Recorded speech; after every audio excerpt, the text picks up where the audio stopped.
to go against Adebayo'S film. Our film is coming up. Arinzo will serve by the grace of God. It will do well. Sis Adebayo, I love you, and you know it yourself. You know that I would naturally not do. I did not use you for anything. Your name was not called. I left you because I felt it wasn't saying the bad thing about you. It didn't occur to me the way that people are saying it now. But please also know that I am also learning. I don't know it all. I apologize to everyone that feels offended. I would never in my life, I would never be an accomplice to a pedophile or a rapist. I would never, not in this life or in the next life to come. I am a Christian, I am a mother, I protect the girl child, I protect children with the best of my ability. If you know the show very well, you will know that I have used it to fight for a lot of people, even when people are against me or against what I'm doing. So please, I apologize. Please forgive me. And see, Yabo, I love you. I'm sorry if you feel hurt. I am so sorry to all our fans, to everyone out there, to all mothers, all Nigerians, even in diaspora, that feels that I should not give him a platform. Please note that the platform is for the good and the bad. When Shewebebe came, there was not so much controversies like this, maybe because he apologized. It is not in my position to put words into their mouth. And please remember, this person is also my senior colleague. There's little that I can do. I cannot make my guests uncomfortable, which I think I did to an extent. I have done that once or twice where people also criticize me that you don't do that to your guests. But please, in all of it, I acknowledge that it's somebody that people do not like, and I know that to whom much is given, much is expected. It's because it's my show. If it was another show, maybe the noise would not have been that much. But please forgive me. All that I have done, everything that God has used me to do on that show is by the help of the people, and I will never take them for granted. God bless you all. I hope I'm forgiven. I'm on my knees and I'm saying I'm sorry. Ẹ má bínú sí mi. Ẹ má bínú sí Biola o. Gbogbo ẹ̀yin abiyamọ ẹ má bínú sí Biola ẹ jọ̀ọ́ nítorí Ọlọ́run. Ẹ má bínú sí Biola o ẹ jọ̀ọ́ nítorí Ọlọ́run. Biola ń bẹ̀bẹ̀ rẹ̀. Come down, I don't want to. Good day to you all. This is an apology video to everyone that feels offended. I'm so sorry. I apologize. As you come in, please help me to power tap. Please. About me power tap, just came back. I love you all. Be my guest tonight. He was back and I love you all. Ask him. Welcome on board. Do an interview to apologize or to clear the air so that you can continue your life. And he said no, that he wasn't ready. He has some things that he's doing. And I said, okay, I didn't ask him again. Until he called me last week to tell me that, okay, now, good evening, everyone. You're welcome to Prevailing Angels with Ajoke. Sorry, as usual, we are gathering here tonight because of, child protection, I would say, according to my own line, it's about child protection. And whose child are we talking about? Not just one child, it's everyone's children. Yes, and vulnerable adults all over the world. And because of this, the outcry on Baba Ijesha is so much because it has to do with a child that has no voice. It's about children that has no voice. It's about adults that have no voice. So Emma Binu similarly, just bear with me. So yesterday we saw Dayton coming out. Lady B, you're welcome. Every other person, you're welcome. Auntie Sheon, thank you so much for always being there for us.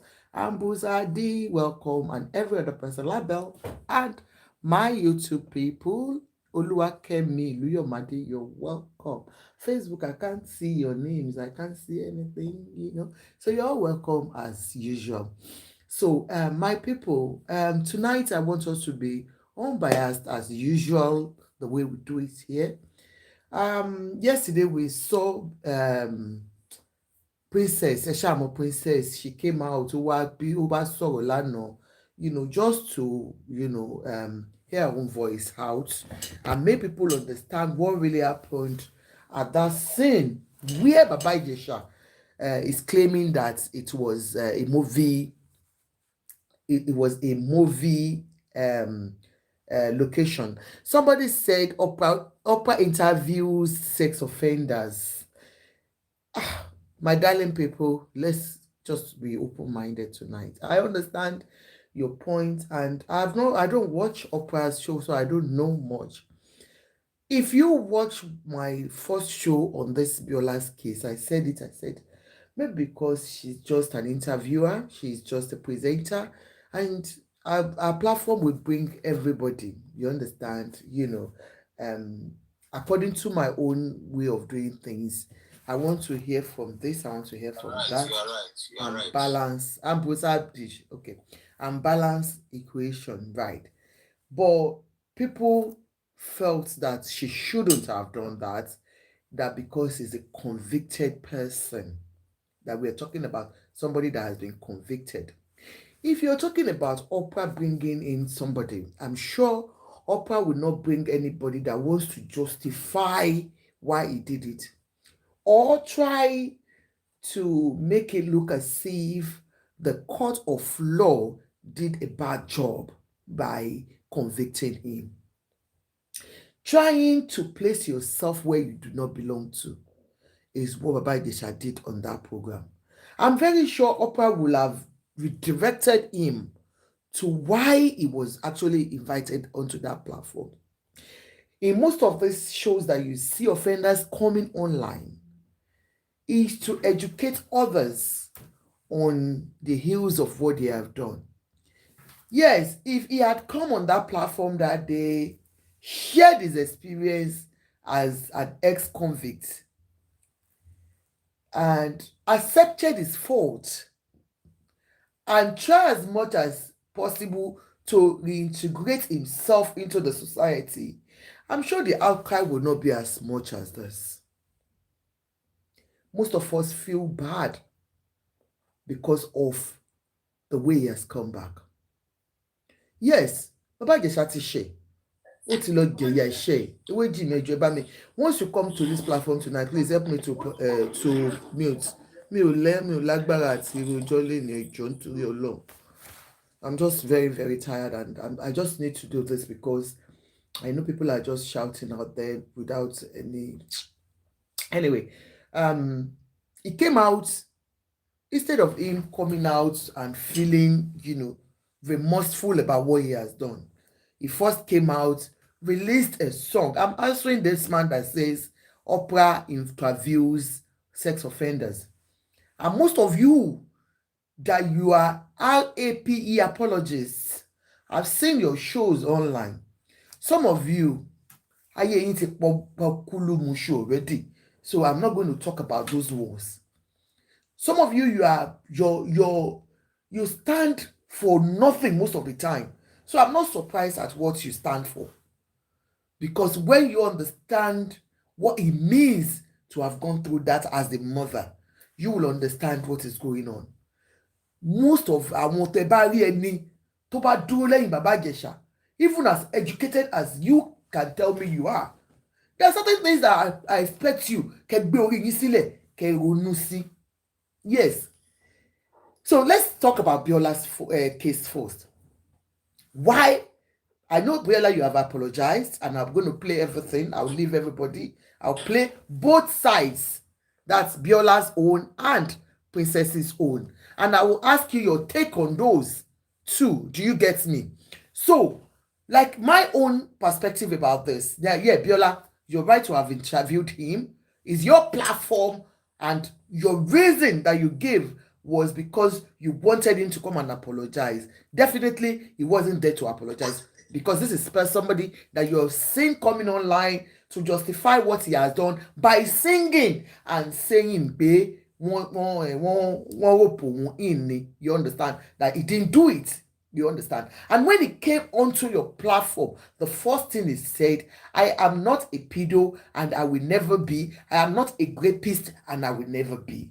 And you that you said you wanted him to come and apologize, you could see, that this man's the way the interview is going. Please help me to power tap, guys.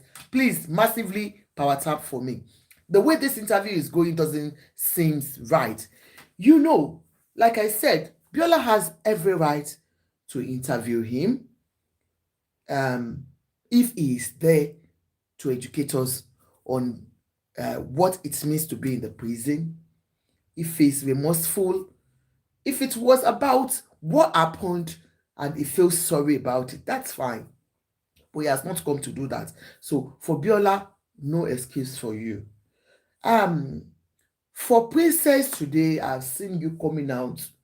And like I said, I am unbiased about your opinion about anything. And everybody is really entitled to their opinion. I've watched a little bit of Princess's own, just a very little bit. But I can see that Princess is still bitter. I really want Princess to please purge out bitterness in you. I understand your pain as a mother. I think everyone should please direct their anger to people like Yomi Fabi that has an NGO. You're calling your NGO Break the Foundation NGO, Break the Silence Foundation, which means you want to break the silence of the oppressed, if truly that is what you stand for. But most of the time, you come out to yarn shit. Kò sí nǹkan mi tí Yomi wá ń sọ. Yomi gave Baba Ijesha that script is reading. 100%. That script is not from Baba Ijesha's head. Because already he had issues with Baba Ijesha when Baba Ijesha was there. Gbogbo owó tó kó fún tó dá fún Baba Ijesha kó fún. So the only way he could do is to just draw him to himself and start giving him that script of stand on it that you never did it. And we watched the video again. I can see a video circulating on YouTube saying they were giving Baba Ijesha and the girl instruction on how to record the movie. Guys, I'm begging you. I know some of you have somebody you love. No matter how we look at it, you have your favorites. I do have mine. There are times I'll be biased about it. Unapologetically, I'll be like, whatever you say. And I really want to use one person for an example. Please, bear with me. And this is not a joke. Please, don't let's trivialize anything. K1 The Ultimate is somebody I love so much, whether you like it or not. But when the issue of Rocco came in, I felt, no, you don't treat a woman like this. No matter what you say, I don't care. I've heard a lot from his people, and I could see Alhaji's reaction towards the, separation. He doesn't feel anything like feeling anything for any woman. And as a woman, I feel, no, let's take you now. You cannot continue to treat women as rags. Hey, would now. Obìnrin kéèyàn ṣe interview kó ní tó bá ti sú mi màá jù wọ́n nù. And exactly what he did to that girl. I didn't like it. Will I stop loving Alhaji? Never. I'm sorry. Unapologetically, I am sorry. I'll continue to love him. But truth must be told, I have set my mind on it. Wípé kò wá sóbìnrin tẹ́ lè gbé mọ́ àti rí yín àṣẹ bàbá nothing. Kọ́lọ́n kọ́ ṣàánú yín ni. And that is it for me. That does not mean any time you want to stand against Alhaji, I'll not come and stand against you. I love him. And that's the truth. Now, coming to Baba Ijesha's case now. Some of you that you love him, do you think if K1, as much as I love him, comes out and what they have accused Baba Ijesha of, I will stand by him? Ọlọ́run ò ní jẹ́ kí orí burúkú. Because these are things that are triggering. Princess came out. I know for Princess, you feel that Biola shouldn't have anchored that show. No, she has the right to anchor it. I understand your pain. But like she said, she thought it was coming to do something reasonable. But she took advantage of the views. That was a mistake. But can we say Princess is going too far? I'll leave that to you. And then, for the RAPIST apologists, you have a long way to go. You are sharing that video of níbi tó ti ń ṣe show tí Princess was giving whatsoever. But we have told you, I told you that I was an actress and I'm still an actress any day, anytime. There is nobody that will call me to come and shoot a film and there won't be lightning in that house. There won't be coups. If you're saying those guys that were giving Baba Ijesha directives were crew members, then where did they go? We don't record without a third party being there. There is no way. I want to my lights, my dúró. I want to my direct, my dúró. I want so everybody need one. I don't think Baba Ijesha, as reasonable as he is, will allow Princess to say, ma worry, invisible camera, what mama capture, machelo. Possible. So even if you're standing, I'm talking about you standing for Baba Ijesha. I see Yomi Fabiyi that knows what it is to be a director. You are a director. You are a movie legend. And that's why I feel sorry for you most of the time when I see you. Yomi, I know you. That's why I call you my in-law. Please call Yomi Fabiyi for me. I call you my in-law. You blocked me several times because you know the name I've been calling. Oh, we're related to that name. But it's not about your personal life I'm coming here to talk about tonight. I feel sorry for you because you're losing it, Yomi. You're losing your credibility.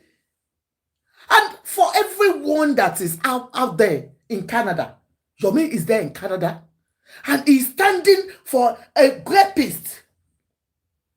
Somebody that has been convicted, that you have gone to the Supreme Court of Appeal, and they have said no. Say your bad share, Toba Belosi Court, who are impossible in Nigeria of today. To help you out and cover shit. Do you understand? Now, let's even agree that the lower court covered so many shit for this Princess and every other person that came in because of social media outcry. Hey Joe, in layman's killing mo fẹ́ jẹ́ ká sọ o. Hey John torí Ọlọ́run. Gbogbo ẹ̀yin tẹ́ dúró de Yomi Fabiyi. Àtẹ̀yin àgbàyà. Ẹ̀yin bàbá tẹ́ láwọn ọmọ nínú ilé. Ẹ̀yin ìyá tẹ́ láwọn ọmọ wọn nínú ilé. Ṣé ti torí pé ẹ kàn nífẹ̀ẹ́ èèyàn kan tẹ́ ń bà nǹkan jẹ́ nílé ayé. Now, okay. Wọ́n wá lọ sí court. Wọ́n wá gbé evidence lọ. Wọ́n wá ráwa wèrè kan. I'm just trying to be very, very objective here. Táwa ń kígbe, Baba Ijesha must go to prison. Ìyábọ̀ Òjó ṣe, àtàlẹ́ mi máa tọ̀nà mi. Àwáráwá mi kan, ta ni no. Ó ṣe ni, àrí tó ṣe kinní kan. Tí court wá ní, okay. Gbogbo àwọn èèyàn tí ń kígbe, ẹ jẹ́ ká ti Baba Ijesha mọ́lé lóòótọ́. Gbogbo àwọn èèyàn tí ń kígbe, let's give him just any year, let him just go because of social media outcry. Now, guys, please help me to power tap. You're not doing anything. This show is just boring. Please help me, Ejo. Now, when we walk to the Ìyábọ̀ Òjó lu ẹsẹ̀, Princess lu ẹsẹ̀, Dayton lu ẹsẹ̀, everyone, and they did. He was convicted. And you, Yomi Fabiyi, you stood up. You said no. This is injustice.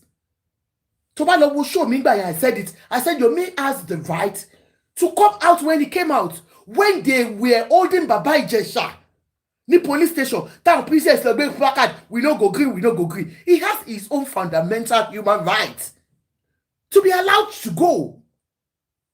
How funny bill now? That's his right. Human rights now my property. So it was right to have stood for him. Now, ká wá accept pé wọ́n wá lọ sí court wọ́n wá found them guilty wọ́n wá nítorí tiwa àwa aláìmọ̀kan tá à ń pariwo àtàwọn tó lu ẹsẹ̀. Then you stood for him. You took it to the Supreme Court. You took it to the Court of Appeal. And then, what was the Court of Appeal? You now put your cats down with activist lawyers. Not just ordinary lawyers. Activists. God bless that man's soul. Man, he was an activist too, a lawyer. Are you telling me all your lawyers were as useless as yourself?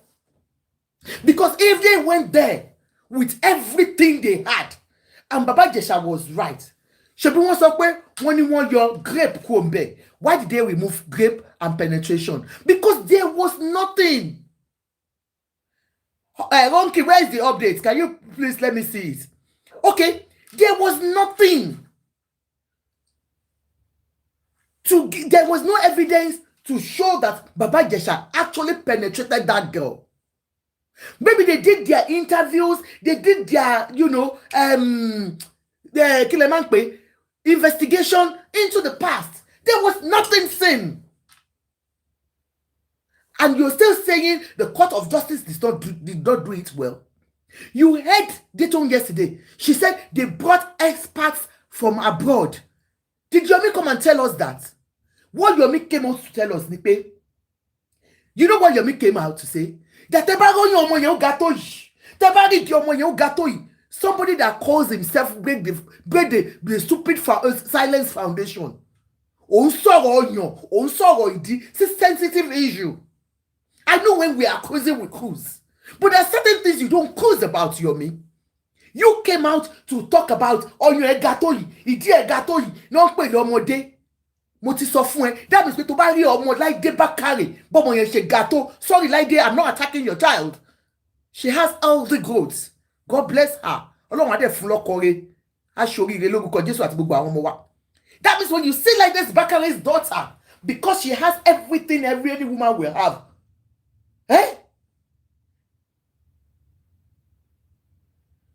Morgan Johnson, àlórí ẹ̀ ò pé.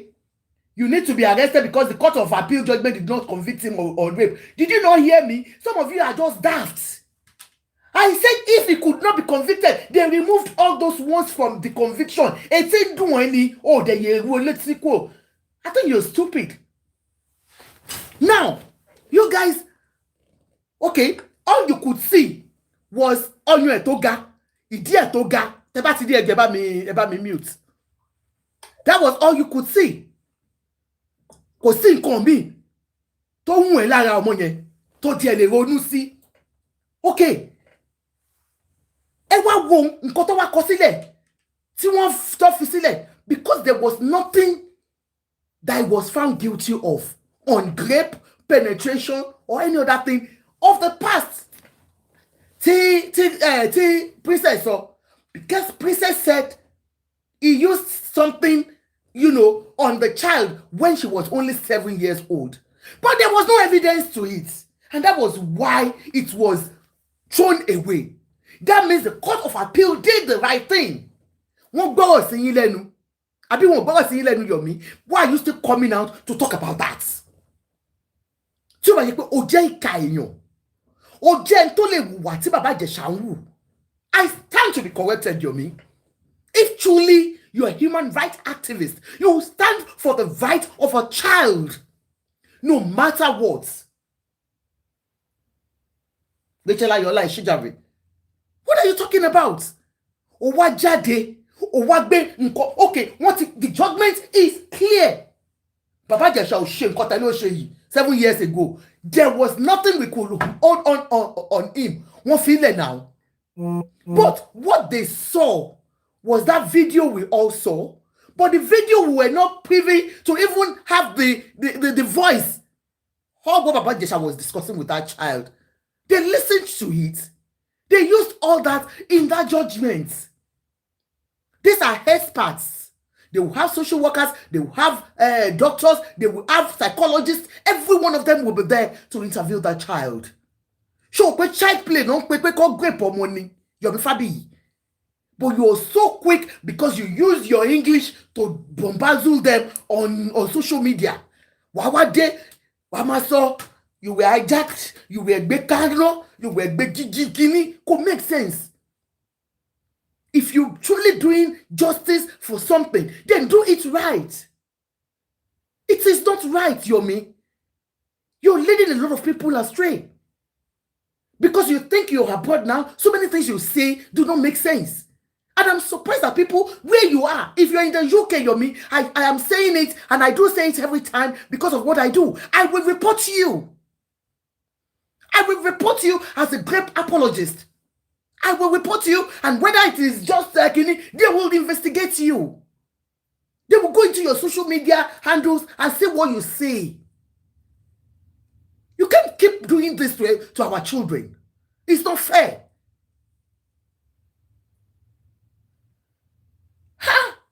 Kódà now, ẹ wá gbogbo yín wá dúró lórí kinní yẹn. Lẹ́nìí sìn, ẹ sọ pé kí ló dé tí princess ṣó fẹ́ pa ni ṣé kinní. Let's just use our common sense. Yomi has not done it well. Yomi ló ń ti Bàbá Ìjẹ̀ṣà, and I'm surprised at you, Bàbá Ìjẹ̀ṣà. Wọ́n máa tiẹ̀, ó máa wọ inú náà. It is not. Oh my wonu no Bàbá Ìjẹ̀ṣà wà wonu no. It is not by anything. Ó ti ṣẹ̀, ó ti lọ sí court of appeal. Wọ́n ti sọ pé òyìn ṣẹ̀ ẹ̀ṣẹ̀ yẹn. Èyí tó ṣẹ̀ wọ́n yọ kó ń bẹ̀. Ó bá wà ní life imprisonment ni now. But nítorí pé wọn ò rí nǹkan tó sọ pé ó ṣe, wọ́n parọ́ mọ́ ẹni. Let's assume pé wọ́n parọ́ mọ́ ẹni. Because kò sí evidence. Wọ́n lè fi ẹlẹ̀ fún yẹn. But nítorí tó ṣe, òun náà mú ẹ fún. Ó tún wá ń fi yẹn parọ́ fún àwa. Ó wá jókòó, ó sọ Nigerians di torí wọn ò pé. Sometimes you rubbish our intelligence as Nigerians. Sometimes you rubbish our intelligence as Nigerians. Because if you can sit down and say, Bibi, ṣé wo rí pé wọ́n ṣe báyìí ni, Bibi. Ó dẹ̀ ń jókòó, ó ń sọ. You want to come out and exonerate yourself, but you're not doing it right. Say what you did. Let the world know you were wrong. You made a mistake. Holy Emmanuel. Òpònú ni ẹ jàre kókó ṣìlọ. Ẹ ń sọ ètò tí ò dá lẹ́nu jàre.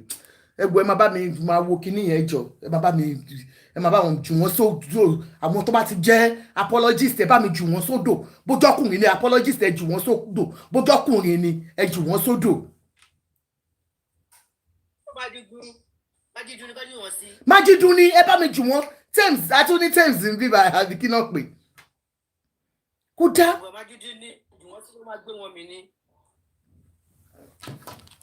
Okay, let's listen to Biola's apology, guys, please.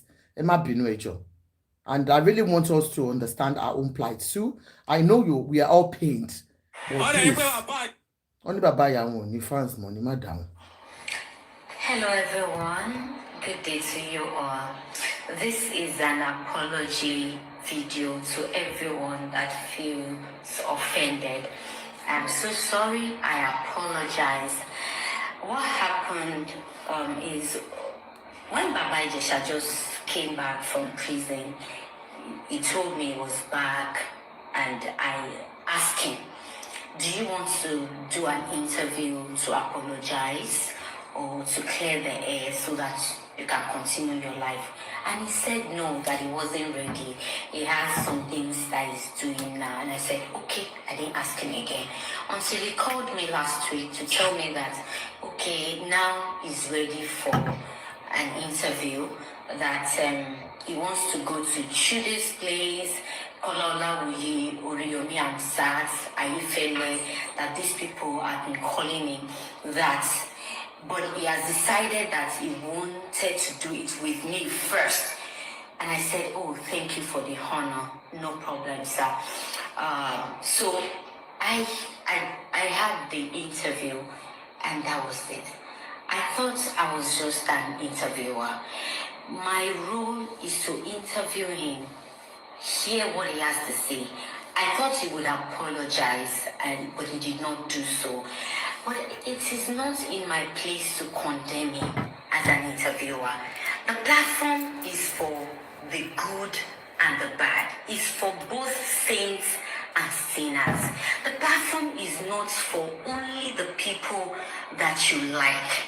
It's for the people that you like and you do not like. I am a mother. I am a Christian. I am also a rape victim that it took me a while before I got over it. I have said that in my interviews over and over again. Yes, it took me time, it took me a lot of prayers, a lot of confession to get over it. So I would never enable anybody. The interview was not to exonerate Baba Ijesha or to agree with whatever he was saying. Go and watch the video very well. There was a place he was telling me that, Bibi, ongumilabere gon, oden dunyo, ongumilabere, and I said, I'm sorry, sir. It is my job to ask you the right questions. I asked the right questions from him, which I thought that was the job of an interviewer. The interview was not to exonerate him or for him to come and claim innocence on my show, because it was a crime that he's been convicted of. And I asked it, go and see the video again. I had to pull it down because I felt that a lot of people were angry. And I know that where I have gotten to with the show today, it's because of the support of the masses. I would never go and support people that they don't like. I do not support him at all. I just felt that the platform is for everybody, and it's okay for him to also say his side of the story and apologize. But since he did not do so, it is not in my position to condemn or to judge him, because I know the masses will do that. I felt that he's been convicted. I brought Shewe Bebe on the show when he came out from the prison, and people liked him. He got an encouragement from people. Some people even gave him gifts, and I thought that was what would happen with him. Do not forget that this man in question is also a senior colleague, and he was one of the people who encouraged me while coming up. So it is not in my position to embarrass him on the show. I just did my part as an interviewer. I didn't know that it will aggravate people's anger like that. But to everyone that feels offended, I am sorry. I do not agree with whatever he has done. I know the court has done their job. I wanted him to, I thought he was going to apologize, and he did not. It is not in my place to insist what he would say. I am so sorry. I'm also learning from the job. I am not a saint. I'm not a perfect person. I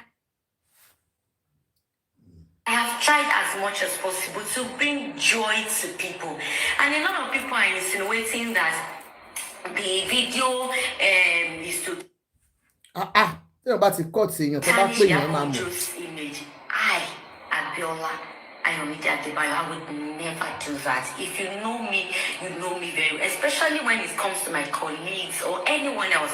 They have brought, a lot of people have come on the show and they have hyped Adebayo's before, because she's like a sister to me. She's a colleague. She has come on the show before out of honor, out of respect for me. I would never do anything to bring her down. I intentionally didn't bother about that side, that part where he mentioned pieces last night, because I felt he wasn't saying anything bad about them. If I felt that it was going to come out like that, trust me, I would have removed it. Immediately he mentioned the Adebayo'S name. Please go and check my reaction, because I thought he was going to say anything bad about it, and I wasn't going to take that, because I could fight for the cause that she fought for as well. But please forgive me. I'm not here to justify anything. I am a very peaceful person. If you know me, you know that about me. And I don't like controversies. I've avoided controversies throughout my show. I'll be mindful of the caption, even if it's caption that will call people to come and watch, as long as is controversial. I don't want to use it. And I quoted him. That was what he said. It was not it was not a propaganda to go against Adebayo'S film. Our film is coming up. Arinzo will serve by the grace of God. It will do well. Since Adebayo, I love you, and you know it yourself. You know that I would naturally not do. I did not use you for anything. Your name was not called. I left it because I felt he wasn't saying the bad thing about you. It didn't occur to me the way that people are saying it now. But please also know that I am also learning. I don't know it all. I apologize to everyone that feels offended. I would never in my life, I would never be an accomplice to a pedophile or a rapist. I would never, not in this life or in the next life to come. I am a Christian, I am a mother, I protect the girl child, I protect children with the best of my ability. If you know the show very well, you will know that I have used it to fight for a lot of people, even when people are against me or against what I'm doing. So please, I apologize. Please forgive me. And see, Yabo, I love you. I'm sorry if you feel hurt.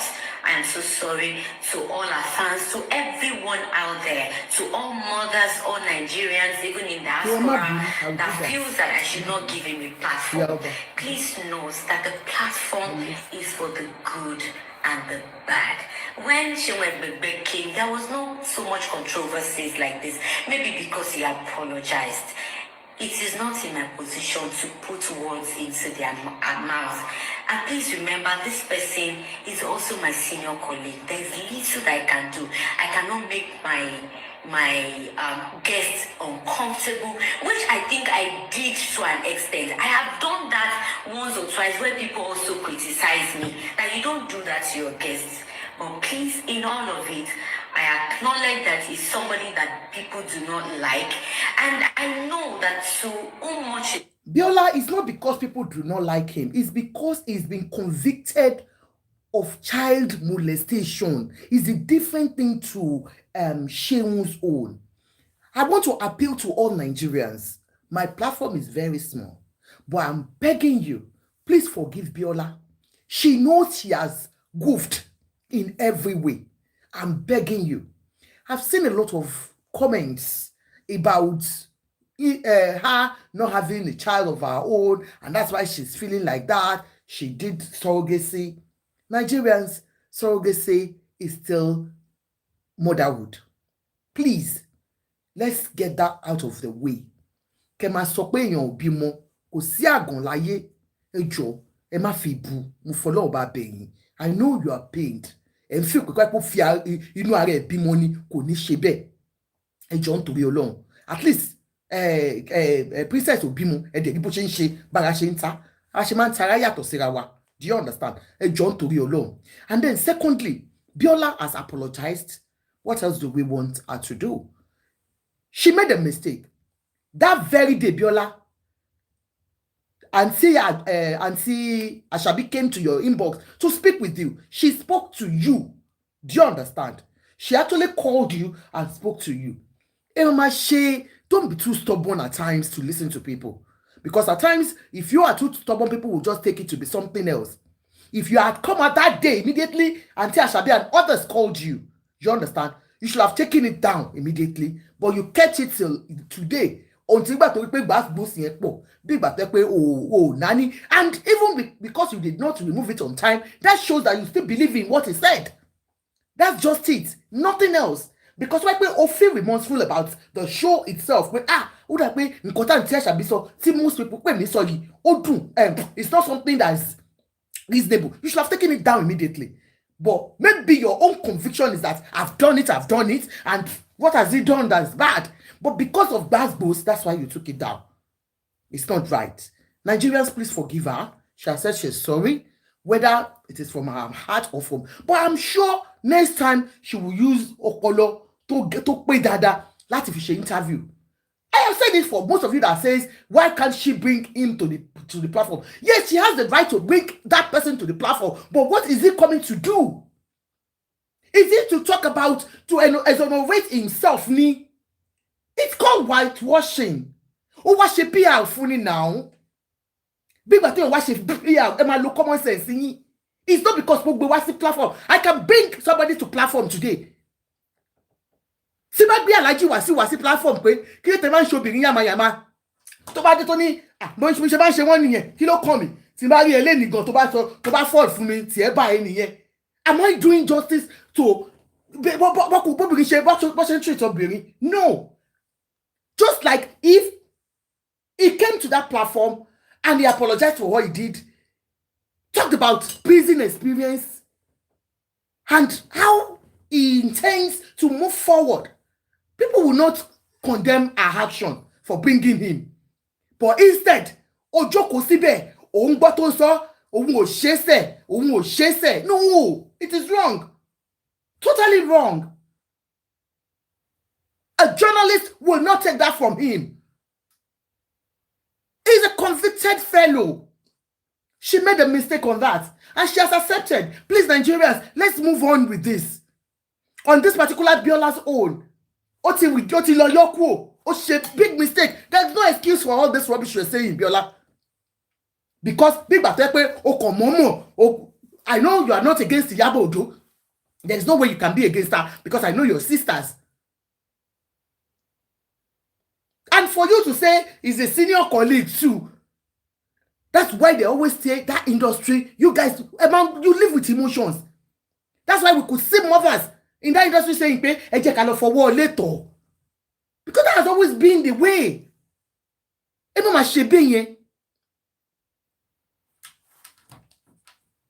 Now, that's for Biola. John to all Nigerians. Let's forgive and move on.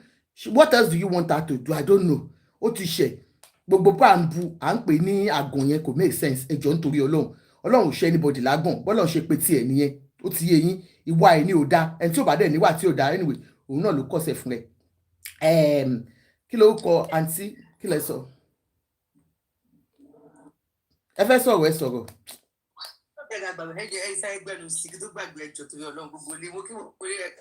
Ma play princess nsìn yìí. So ẹ sáré sọ̀rọ̀. Alẹ́ ká sọ̀rọ̀ kí o gbolé. Ṣé tí mo ti kọ́ sọ́kọ́ lórí platform kan lẹ́ẹ̀kan náà tí mo sọ̀rọ̀ nípa Biola, mo bá bẹ̀bẹ̀ náà ní ṣe ti yé pé nílé ayé yìí tí a bá dá bísínẹ́sì sílẹ̀ tá a bá ń ṣiṣẹ́, a máa ń ṣe mistake. Ká tó mọ the right thing. Ẹlòmíràn pé tó bá ṣí ṣọ́ọ̀bù, ọjà yẹn akọ́kọ́ lọ́ọ̀lẹ̀ ṣó ti yé, a ní àbọ̀ nágbà náà fún ni, àbí kíní kan kó tó bọ́ sí the right way. Ṣó ti yé yín wọ́n kò ṣerú nǹkan báyìí. Biola mọ̀ ó jẹ̀bi látà gbogbo tó sọ yẹn àwáwí ni àwọn atótónu ni àmọ́ kó jẹ̀bi látàyè dán nǹkan bá wa foríjì. Ṣé ti rí gbogbo mo kẹ́yìn obìnrin o ẹ̀yin woman fighter, God bless you, God bless you, God bless you. Ẹ̀yin obìnrin rere, ẹ̀yin ìyá dáadáa, ẹ̀yin adéamọ̀tò tó ti ṣàbíàgbà, God bless you. Mo ti mo fi kéyìn Biola mo ti sọ lẹ́ẹ̀kan nígbà tí ẹni tó ju ẹ lọ ẹni ó ní ojú tí àgbàlagbà rí tó fi jìn nǹkan tó fi jìn nǹkan bẹ́ẹ̀ ẹni yẹn sáré pè é pé lọ drop kìnìún yẹn wálẹ̀ tó ti yẹn because ó mọ̀ pé kìnìún ó ti ṣe fún ó dẹ̀ ṣe fún àwọn tó yẹ pé bí òun mọ̀ dáadáa ó dáhùn mo wá láìkè ẹ̀yọ́ ọmọ Nàìjíríà tẹ́ bá lè máa dìde báyìí fáwọn èèyàn kò bá dáa wọ́n wá fi àjùlọ wọ́n ṣe ti rí YouTube ẹ̀ yẹn wọ́n ba ayé ẹ̀jẹ̀ wọ́n bò bá díẹ̀ wọ́n ba ayé YouTube tiẹ̀ ọ́ kọ̀m̀pléènì ẹ̀ pa tí wọ́n bá ṣe é bẹ̀ fún kò ní bọ́ síta wá ṣọpẹ́ wá bẹ̀bẹ̀ ó ní pọ́sí fẹ́ gbàjẹ́ lẹ́nu kí ni èsì fẹ́ wálẹ̀ ó ti fẹ́ gbé lọ ó ṣe bọ́ síta tó lọ́kọ́ lu agírí tẹ́lẹ̀tẹ́lẹ̀ kí ni èkó yẹ kó ju ọjọ́ méjì ọjọ́ mẹ́ta lọ́kọ́ yẹ sọ fún yẹn ajẹ́wàá ò gbà èyàn máa ń bí ṣe máa gbómi ìmọ̀ Yorùbá yẹn sọ dáadáa tó ti yé yí ó sọ ọ̀nà táṣẹ̀ wàá lọ síbẹ̀ táyà bẹ̀rẹ̀ síbẹ̀ ti máa rìpọ́ọ̀tì yẹn wọ́n tó ní wọn búlẹ̀ púpọ̀ mi ìbára fún wọn búlẹ̀ tó bá ṣe pé ibi ajé ẹ̀ yẹn táwọn èèyàn lọ bòǹbáàdì ni ṣé wọn pé Biola ò ní bọ́ta láti tọ́ apologize wọn ní kó má gbìyàn wá ó lè gbìyàn tó wù ẹ̀ wá wọn náà wọ́n ń sinmi láti mọ̀ pé bí a ní ó tẹ̀ ṣe mistake ó ń fi ọ̀rọ̀ ẹgbẹ̀gbẹ́ ó fi ń wó ẹ̀rọ bàbá Ìjẹ̀ṣà kó tí ẹ̀ mọ́ra wọn tó èyí náà ṣe ó dé látẹ̀wọ̀n ni tí wọ́n tó wù ṣe lòun ṣe ni bó ti yàn máa ń kọ́ gbọ́mọ́gbọ́n ni ẹ tún máa lọ jókòó dáadáa bó ṣèwé lè máa ń kàtó tó ṣe kí ẹ tún lọ kàwé yẹn dáadáa sí ẹ súnmọ́ àwọn èèyàn tó ṣiṣẹ́ yẹn kọ́ tún bẹ̀rẹ̀ lẹ́lẹ́jì dáadáa síbẹ̀ ẹ jọ̀ọ́ bá mi foríjì bẹ́ẹ̀ bá mi ṣàánú ẹ̀ ṣẹlẹ̀ tó wá kù báyẹn ya bí amọ̀ tòótọ́ àtẹ̀yìn ọkùnrin rere láwùjọ wa òun ni onídìí kébé ó onídìí kébé ṣé tí ọ̀rọ̀ ọmú tó sọ yìí ó ti sọ̀rọ̀ ọmú yẹn láti ìgbà tọ́rọ̀ yẹn ti ṣẹlẹ̀ ọmọ yẹn tẹ́ bá yọ̀yàn yẹ ọ̀yàn yẹn ga kíníkan ọmọ yẹn gan fọ́ọ̀rẹ́ ń búlẹ̀ nìyẹn náà kí ló dé irú ẹ̀ tó bá ọmọ yẹn máa tó. ṣẹlẹ̀ tó wá kù báyẹn ya bí amọ̀ tó tọ́. ó yẹ ẹ máa sọ̀rọ̀ lọ. Please, when you come up, please help me to mute. If not, mama drop yín ni. Mute. irú onídìí kébé bá rí irú ọmọ yẹn tọ́yún ẹ̀ ṣe ga tí dẹ̀ ṣe ga yẹn tí èjì ẹ̀jẹ̀ kéré kò ní ìwọ máa bọ́ ọmọ yẹn sùn nítorí ó ti kọ̀ǹpléènì ìdí àtọ̀yún ọmọ yẹn láti jọ ìjọ ìpò ga. Ẹ jọ̀ọ́ ẹ máa sọ̀rọ̀ lórí ìyẹn létí ẹ jẹ́ kí sáré play kìíní ẹ jọ̀ọ́ nítorí Ọlọ́run. Just let's listen to. mi ò mọ nǹkan tí mo lè sọ but oníkálukú ló mọ as in pain tó ń go through lórí ọmọ òun ìkà ni ẹ Bíọ́lá Adébáyọ̀ ìkà òun ni ẹ mo rí gbogbo everything mo ń wò mo ní but you people ẹ máa hùwà bíi pé ṣọmọ mi ìṣe nǹkan tí bí mo ṣe lè ṣàlàyé ẹ̀ nǹkan tí ẹ ò lè gbà Bíọ́lá Adébáyọ̀ òun ló ṣe yẹn òun sọ oní èèyàn pè ẹ́ ó lóun fẹ́ ṣe interview wípé ìwọ sọ pé ṣó fẹ́ apologize you said you asked him if he wanted to he said you thought he wanted to apologize. You brought a serial rapist and pedophile on your show. You were going on and on saying, your show is about the good, the bad, and the ugly. Biola, I followed your show from the very beginning, and I have our chats. When you even started, when you needed people to promote I have all our chats. And there was never a time, most times, in fact, most of the people you have brought have been, let me say, they've been people that have not been artists, but most of them have been actors, actresses, who, a lot of people maybe out of oversight have not been calling for jobs, or maybe have had health, different challenges. You've interviewed different people. You are not trying to compare this interview that you did for a pedophile and serial rapist. You are trying to compare it to Seun Egbebe's interview. Biola Adebayo, I have tagged you. Mo fẹ́ kó join me, Kimi, because why? Be mi ṣe wà yìí, aṣàjẹmá sẹ́ni mi. Nǹkan tí mo hate jù láyé mi òun ni irọ́. Ọ̀rọ̀ tó ń sọ oṣó ń wò. You are saying that Seun Egbegbe was accused of theft. That guy went to jail, came out. I watched his interview, not even on your platform. I think I watched it on BBC Yoruba or something, where he was talking of how he regretted his actions, where he was talking of, from his speech, from his interview, you could see. If Seun, I want to ask you a question, Biola Adebayo, and I want you to join this video. Biola Mofeko, join video. That's why Timoshe tag it. If Seun stole a phone of even 500K or 1 million, and he went to prison, let's say the person even insisted they wanted that phone, Shebi Seun will go to Computer Village and go and buy the phone for them. No, I'm asking, is it not possible? And if they don't have the phone in Computer Village, maybe they will order it from any country in the world. Tell me how someone is sexually assaulted. Tell me how what is stolen from them can be returned. Biola, that's why Mofeko join. Mofeko, I want you to listen to yourself. You said you interviewed him. You thought he wanted to apologize. Fine. But you interviewed him. You were there. You were talking and asking questions. In your interview, you didn't say, I thought you wanted to apologize. Are you ready to apologize? No. But the interview finished. Because I'm sure he's not the one that gave you the questions to ask. So you are saying you couldn't have forced him to apologize. But you didn't ask him. Even though you said that's what he wanted to do. But when the interview finished, Biola, you noticed that he didn't apologize. You edited it and you uploaded it. Biola Ikane, Ika, you are wicked and insensitive. I'm going to give you 3 good reasons, and you already know, because I've just sent you a voice note. When you finish listening to that voice note, try and join this live.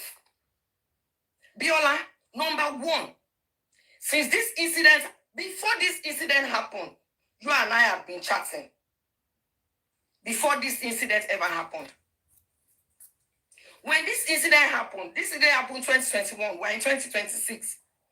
After you and I have chatted, we've also spoken on phone. There has never been one time, Biola, there has never been one time, Biola Adebayo, that you said, see, so sorry about what happened, though. How is my baby? How is she doing? There has never been one time, Biola, in all those 5 years. You have been very busy. We've spoken, we've chatted a couple of times, but there has never been one time. But you could wait 5 years. Somebody went to prison, came back. He served the sentence, and you interviewed him. And let's even say the claim that you are making is right, that you wanted him to apologize. You thought he would apologize. He didn't apologize, Biola. Nobody put a gun to your head to upload the video. Inyani komaso. Sorry, mo le dákẹ́ kí n máa wò yín. Mo lè dákẹ́ kí n má sọ̀rọ̀ nítorí èmi ni mo mọ̀ nǹkan tí èmi ni mo mọ̀ ibi tí pain yẹn tó ti ń, you understand? But don't push me. Ẹ má sọ pé torí pé mi ò sọ̀rọ̀. Don't think that I'm a fool. I'm not a fool. I am not a fool. When I saw the interview, then number 2, Biola, he came to you. You said he wanted to go to Thank you, but he wanted to go here, he wanted to go there. But he gave you the honor. Do you listen to yourself? That's why I said you are insensitive. You said he gave you the honor to come to your own first. A pedophile and serial rapist gave you the honor. So you allowed him on your platform. That same platform, at least, if you even say I'm inconsequential, a lot of people have helped to promote that platform. I know I have. But even if you want to say my own support is irrelevant, I have heard. But you gave him that, you say he honored you. You gave him that platform. You didn't think for once, Biola, you are educated. You are not just educated. You didn't just go to secondary school. You are very educated and enlightened. You didn't think for once that if you gave him that platform, and after posting what you posted, you don't think it will embolden him to keep going. You didn't think. You would tell me that, number 3, Biola, because you felt he was going to apologize, he didn't apologize. He honored you, he came. You now posted it. When you posted it, I want to ask you a question. It's just one question. To what end? Even though you knew, this guy did not apologize. This guy, committed a crime. He didn't steal a phone. He didn't steal a car. He didn't defraud somebody of 200 million. No. He sexually assaulted a child. Several children, a lot of people came out. So let's just use only me. You didn't think that, but you were thinking of the end game. How to draw traffic. How to make money. How to stir up controversy. Number 4, Biola, you said because he's your senior colleague. Shebi, that is why he has been continuously raping children and women. Because in your industry, because in the association of is my senior colleague, is my friend, that is what made sure that every time he does it to someone, they'll make an excuse for him. Every time that Baba Ijesha sexually assaults someone, either the parents will make an excuse, either his colleague will make an excuse, either his supporter, they will make an excuse. That's the same thing that you did. So you are telling me that if your senior colleague say that, Biola, go and put your hand in fire, why for where sinu no? No, you won't. But you did it because cooking shomwe. Also, before you poke the eye of a bird, you poke the eye of a bird. Why don't you poke the eye of your child and see if it will pain first? How would you feel? Number 5, you said you have also been a victim of rape. Would you, Biola, be confident if the person you claimed raped you? Because I'm going to use claim now. Because you cannot be a rape survivor. Never. Never. You cannot be a survivor and do what you did? How would you feel if that person went on TV many years after assaulting you and starts casting aspersions on your family, saying, oh, they lied against him, oh, Biola lied? How would you feel? Would you feel good? No, you wouldn't. But you feel like, since it's not you and it's not your child, it's okay. Since it's for views and it's for money, it's okay. Since it's something that will bring people to your page, to your channel, it's okay. You didn't stop to think that the child in question is the child of a colleague and an acquaintance. I can't call you my friend. Let's say acquaintance. Because at least when we chat, sis, alpha, you chat me, but you didn't sit down for once. Even if you don't consider me. This woman has been through hell. You couldn't consider the victim. Somebody you claim to be in their you claim to be to claim guilty experience. You couldn't consider that person. Biola Adebayo, you are wicked. Nobody puts a gun to your head. Nobody puts a gun to your head that you should upload that video. Immediately you finish, you saw it, you knew that, this thing, how do you think all these other victims would feel? Because even we came out, everything just, we are still being bullied. Since that video you did even came out, people have continuously trolled, insulted me, sent me messages that I've just been blocking. A lot of people. Oh, they joke, and you call yourself a Christian. You are not a Christian. Biola, you are not a Christian. Because if you are a Christian, you will not be looking for a way to cause pain, permanent damage to a fellow human being, to a child. You will not. That will not be your prerogative. You will work, you will make your money, you will do your interviews, but you will know where to draw the line. Biola, Ikanye, Biola Adebayo, you are wicked and you are insensitive. You have my number. We have spoken on the phone with chat. You have never for once, you have never tried. Yeah, sis, sorry to bring this up. How is my baby doing? How No. You have never for once throughout. You didn't even come. Okay, let me even stand with you. You couldn't stand with me during the problems. After the problem, you did not identify with even my child to say, even though you are an acquaintance, but you felt more loyalty to a pedophile and a rapist. What does that make you? You are wicked. Biola Adebayo, you are wicked, you are insensitive, and you're the cliche share.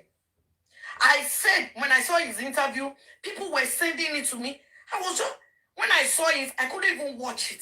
Watching it's gone, it's on down similar. I said I won't say a word. But surely it was shady. Biola, Ikanye, you are very, very wicked and insensitive. Si o bá rí ẹni tó máa pè ẹ́ tó máa sọ tọ̀rọ̀ fún ẹ, Ikanye. It is not, and I want to say this now. I have been saying it for years. I will keep saying it. We are not all perfect. People have different character, different attitude. It is not everybody that is quiet or that we see as easygoing. That's truly inside there. You can see some people shouting, screaming, and you just take them at face value. I don't even like the way she is. But deep down, anybody that comes across them will say, wow, Biola, you are a pretender. You are a green snake under the green grass. Biola, your marriage ended last year. You wrote your caption that day. I remember you wanted like privacy to be able to navigate. It wasn't easy for you. I could see it. That you struggled. How would you feel if after struggling to come out of that pain, which is even, you have the option, Biola, to walk out of your marriage for reasons best known to you. You understand? Because I am divorced. Only can in marriage. But imagine after trying to overcome that pain, somebody now comes. One person, they take a stick and they start poking your wound. How would you feel? And that is you, who is an adult, who walked away consciously from a marriage. Biola, you are wicked and insensitive. You are wicked and insensitive. When you say you posted a video on internet, if you post a video on internet, you now delete it. To what end? The moment you posted it, it's gone to China, to Bangladesh, everywhere in the world.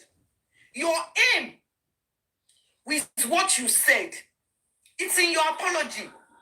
Because you feel loyal to Baba Ijesha as your senior colleague, your loyalty is more to him than to his numerous victims. That is your aim. So that you can rouse up and garner up public sympathy. So that, people will say, bebe, which is what God's, most things don't share in Nigeria. There. Somebody killed someone. Nobody is saying that you should have forced him.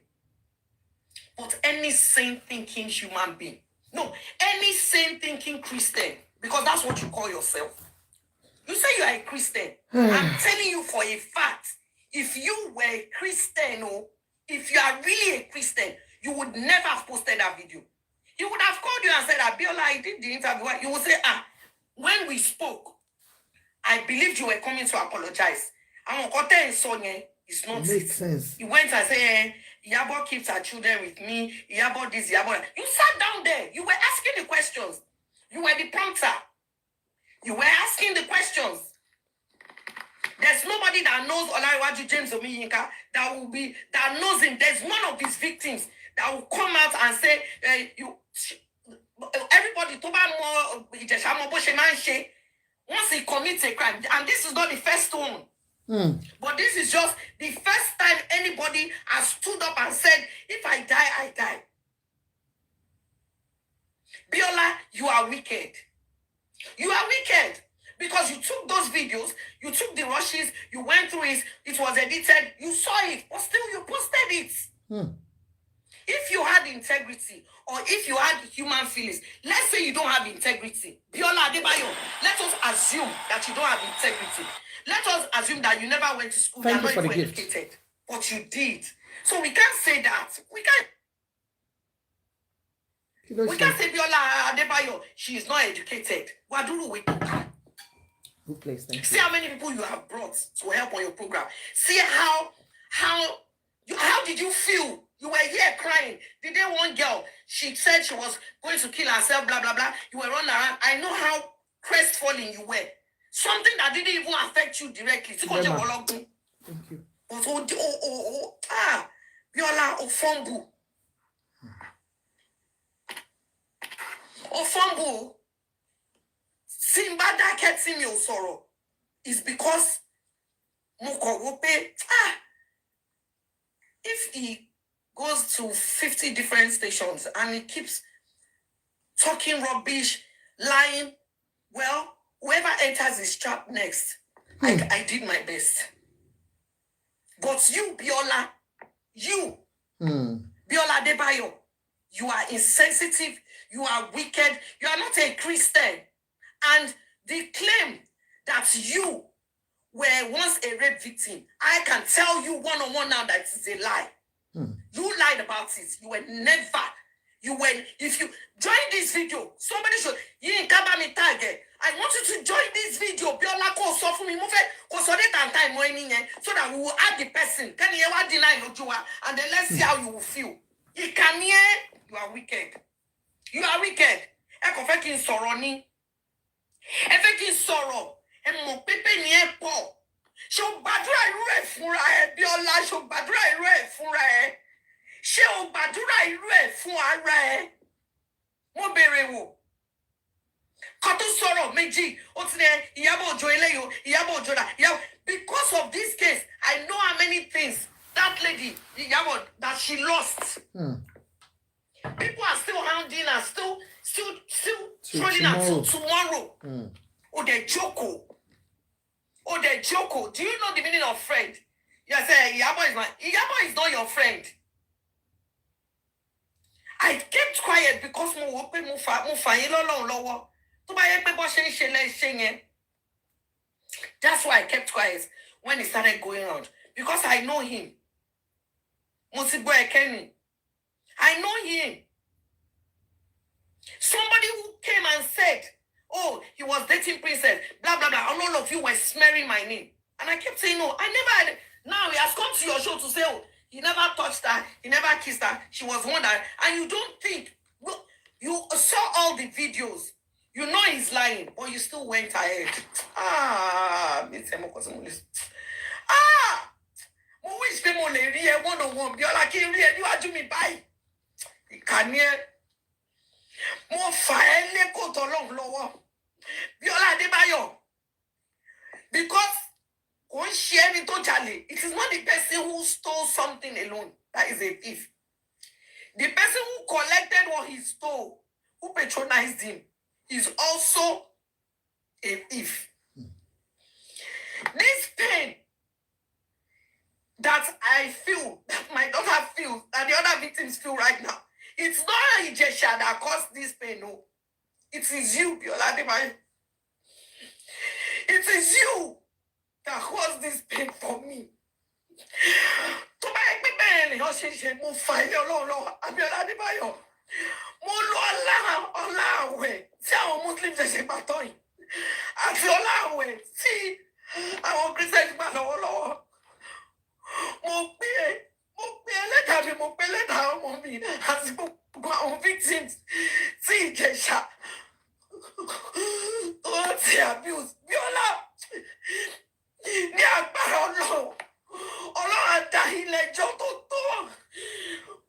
Ọlọ́run tó ní ìdájọ́ lọ́wọ́, ó máa dá yín ní ẹjọ́ tó tọ́. Èpè nìyí.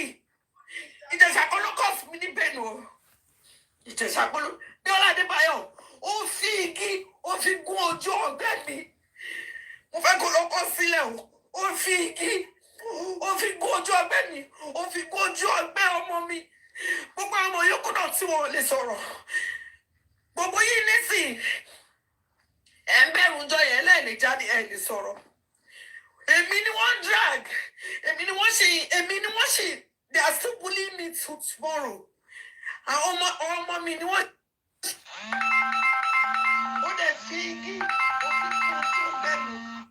Guys, thank you so much for listening to Princess's side of story. We know Princess has come out several times, even when Baba Ijesha was still in the prison, fighting for the right of children. Yes, she can be emotional. It might just be a way of expressing herself. So I've seen a lot of people and whatsoever. But there's something I can say in Princess' way of doing things. I think Princess herself still really needs help. You can see most of the time she's in pain, she's angered. I know it is not easy. It is because it has not happened to you. Let's go through the things she said. She talked about Biola being wicked, and to me, I believe Biola was just being greedy about the whole thing. Greedy in the sense that, okay, let's assume, like I said, giving him the platform to talk. I would have expected somebody was saying, maybe Oprah allows people, ex-convicts, to come and talk. They come to talk about prison experience and what they are doing, what they have done, their regrets and all. That's what they come to do. To bad lo sẹ́wọ̀n, to jáde, to wá sórí platform mi, to ní Aunty Àjọkẹ́ nǹkan wá fẹ́ clear nǹkan ni pé mo mọ̀ pé mo wà sorry about it. Ó ti ṣẹlẹ̀. Ẹ má ẹ̀ka lọ sípa ẹ̀ mọ́. Ẹ̀wọ̀n ò easy o. Tẹ bá rí ibi báyìí lásùn, nǹkan báyìí ló ń ṣe fún wa. All those things that, I would have expected him to do, just like what she has said. To me, giving him that platform wasn't, I just felt she became greedy after everybody talked about it the following day. Let's even assume that she didn't know that you know you were innocent pé mo kàn fẹ́ jẹ́ kí n gbọ́ wọ ẹnu ẹ̀ ni, and you saw how people were lashing out about it pé you might not know that it was wrong and you did it, and then pé so ọ̀tọ̀ ní nǹkan tí mo rò pé bọ̀bọ̀ yìí máa sọ, ọ̀tọ̀ ní tó wá sọ, àwọn èèyàn dẹ̀ ti ń kígbe. You will have just taken that video down saying kò kí ń béèrè ọmọ, princess gbogbo èèyàn kan ló ráyè láti máa béèrè ọmọ kankan. Ọmọ mélòó ló ń béèrè lọ́wọ́ èmi gan, ta ló ń béèrè ọmọ ọlọ́mọ? Do you understand? So don't look at it that way pé láti jọ́ èkó béèrè ọmọ lọ́wọ́ ẹ, you are being too emotional about that. And then thirdly, you coming out to say pé wicked, stop saying wicked. I know you are pained. She's not sensitive about what, you know, the way you feel. She's not too sensitive about this case. Okay, trivialize case, big get big deal. Do you understand? And it's obvious for us saying pé àǹtí Ìyábọ̀ gan mo love wọn, mo ṣe gbogbo yẹn story ni. You guys know what you're doing in that industry. Do you get me? And truth be told, ṣé mo pé látìgbà tí kíní ti ṣẹlẹ̀, Ìyábọ̀ Òjó nítorí pé ó stand for the truth, òun ní gbogbo wàhálà tẹ̀ ń rí tí Ìyábọ̀ nílé ni. Gbogbo wàhálà tí Ìyábọ̀ nílé ni òun gangan nǹkan tó fà á nìyẹn. Because she felt, you know, she could stand for a voiceless child. And Nigeria is not a place like that. And we can see that was why Princess was bullied out of Nigeria. For most of you that say, I don't know her status here in the UK, but some said, some said, you know, Otiniwe. I don't know anything about her. But you could imagine what she was going through before she left Nigeria. She was actually bullied. And people are still bullying her. On my program, you can see what they are writing. Grace Morgan Johnson, kò gbádùn, who sick, who need help. Because he was a great apologist. I can see him writing his rubbish since. Do you get me? What we all should be doing is, you know, accepting. Accepting Biola's apology. She's sorry. Late, but at least she has done it. Even you coming out after her apology, people will still think Bekilo Desha to come out. That's why I apologized. Kadi, before she even apologized, that was when you came out. You know, yeah, princess. People will have thought, okay, maybe. But it was after the apology, you now came out, you know. Anyway, people are saying it's fake apology. I leave that to you people to judge. But for me, you understand, I believe she has apologized. She's sorry. And let's move on from there.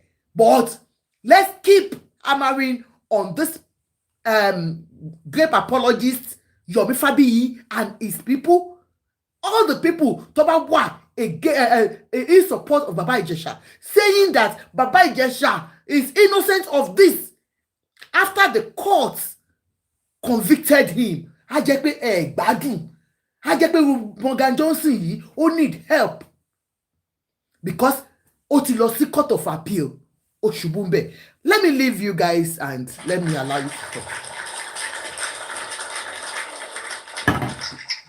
Can I speak, sis? Good place, you just came now. Auntie Shehu has not spoken. I'll hold on. Okay. I'll hold on. Is Auntie Shehu ready to talk? I think she came first. Okay. Anyway, what about Auntie Shehu? Can I speak? Okay, Dr. Height, you want to say something? Go ahead. Yeah. Well, the whole thing is like a big drama. That's how I just, because if you look at some of the videos circulating everywhere, you want to think this is a setup. There are questions that are waiting for answers. Like, number one, how many people were in that house that day? How many people were in that building? Because I don't see a man that will walk into a full house with the consciousness that are people around and all that you want to do any stupid things like that. Yeah, so it looks like drama to me. The more I listen to some of these things, the more I see that what's happening. Yeah, that it will take a real criminal, it will take a daredevil, it will take, I don't know, a senseless person to. Okay, like I saw a video not too long that I didn't know what Babaji and what's this lady that was crying up, and I don't know her name. And the lady that was crying Princess. just now, the video they were talking, and shortly after she stepped out, then Babaji starts talking to the young lady beside him and all that. And in my mind, I said, there are so many issues begging for answers. We don't really know the truth in all of this. If someone could actually verify how many people, let's forget about what has happened, the law and all that, the conviction, and we have seen people who are convicted in errors and they even served 100 so many years before the truth came out. So I've seen that. I'm talking of real life story, you understand? So, but be that is me, that is law. But there is the part of truth, conscience, and all that. If somebody could come out and tell us, this one said it was called for acting and all that, there were people here and there and this, but let somebody about people like us are not carried away by crying and all those fake and all. I don't really believe in that. Let somebody come out and tell us how many people were in that building at the material time when this thing happened. Do you understand? Because from what I've seen, people who commit such crimes, they always make sure they are secured, they are make sure nobody will possibly come. They take their victim to solitary places where they want to do this. And I don't think it is still like drama. Do you understand? If a man will walk into a full house from all the story we are hearing and what's it called, and do that. But like I said, it is just their words against each other. Nobody actually know the truth. I'm talking of outside what has happened in the court, because I don't even expect all of this to be happening again. I thought that is gone and it's gone and the Lord has taken its course. But revisiting, just going to the internet where you see this story all over again, it's like, as this one just happened. We thought this has happened and the Lord has taken its course. And so, to me, my submission is that we might not know the truth eventually from the way things are going. And it will be presumptuous to pitch, to take stand with either of these people. Do you understand? It might just be presumptuous. Do you understand? To say, hey, but this is not presumption right, now, sir. wrong. You're talking of presumption, somebody that has been convicted, you're still calling it presumption. Sir, I understand your point, sir. No. Okay. It's like you don't get it. I'm not talking of the law part of it. The Lord has done and all that. You understand? That is the law. And like I've told you, I've seen people who are convicted in error. Okay. I have seen that. Of course, we have seen them online too, that they bring even abroad. Judgment. I've seen people who escape judgment. It's either way. So one cannot relate. I'm talking of now human relation, truth, and all that. It will take maybe it will take God to say this is what actually happened. Okay, thank you, sir. The only part I cannot really say is if there are people in the house as claimed. Do you understand? Because if you say somebody says you come and act, there'll be people that will record, that will know acting is not a one-man thing now. There'll be people that follow you there, there are others. There'll be director of the film, there'll be this, there'll be that. So many questions begging for answers after this conviction thing. And that makes it so strange. I didn't think people would be talking of all this again. You understand? Yeah, people are talking about it. Daddy, if let me just answer you. I think you've made your points. People are talking about it now because normally it's served as term. When somebody says the term, that means yes, whether guilty or no guilty, the court has convicted him. He's done his term. We shouldn't be talking about it again, But he came out to try to exonerate himself and say, I did not do what they said I did. Making nonsense of our judicial system. That's number one. And then number two, think about the children that were involved, that were said to be involved in this. For him, coming on board is like, yes, traumatizing them all over again with their family and carers and whatsoever. And then, we said, of course, there are so many judgments that at the end of the day, the person did not do it even abroad. But sir, with your own, the video you watched, I know you said there's a video circulating where there are so many people in the house. I am an actress. I know what it takes when they tell you there is going to be production going on. Sir, Mr. Ijesha is not just a small artist. Do you get me? And this lady that came out, that's Princess Tenio Suko Igberekiri, she did not say she did not set Baba Ijesha up. Even Dayton came out yesterday to say that Baba Ijesha, Princess went to the police station and they asked for evidence. And so that was why she did the setup. Now, sir, the setup you saw, definitely she told Baba Ijesha there's going to be a film production. Good. Come, you're going to act with this girl or whatsoever. And the people you saw in that, she could have used them as part of the crew, or because according to her, those people that they were in with her, that they came to do something for her, so she was seeing them off. That was what she told Baba Ijesha. She said, okay, I'm going to me. So people have come to see me to do some work for me in the house. I will take them out. I just want to see them off. I'll be back, and then we'll do our program. She did not say she did not set him up. She said, I called him. Okay. So definitely that is it, sir. Now, sir, somebody that has been accused, that is suspect of this thing.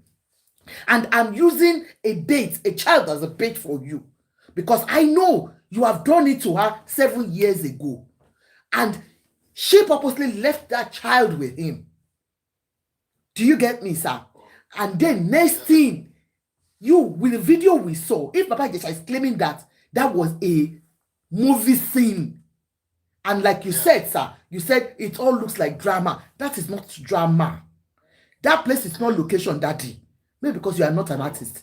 A location, the people that you saw going out will be there live when he was sucking that girl's fingers.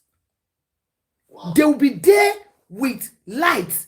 All this, the things you see that we do bash on bed. Tobashe court, you will see 1,000 people standing there live. Do you get me, sir? So there is no way you could do anything in isolation when you are recording. Let me quickly add this question. Yes, that sir. Means now I think I'm getting it. I think I understand better now. So that means the first case, it wasn't that day that it happened. This was just to bring out evidence that this has happened in the last 7 years. So she went to the police station to report. Do you get me, sir? Sir, what happened? Let me tell you about this particular child.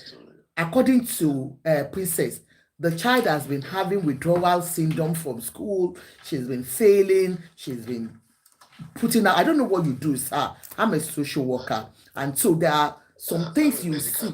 All right, sir. There are some traits you see in children when they are being sexually assaulted. They are sexualized. You see sexualized behaviors in them. Some will go for withdrawal. So many things that you see in them. So she has seen this in this particular child. And so it was one of those days that the child was watching Baba Ijesha. and she saw her reaction. Do you get me? This girl has been sleeping around sexualized behaviors. You can imagine what she's been going through. And then she now saw her reaction when she saw Baba Ijesha. And that was when the investigation started. And then she discovered, the girl told her that Baba Ijesha has been touching her when she was 7 years. And so she went to the police station to report.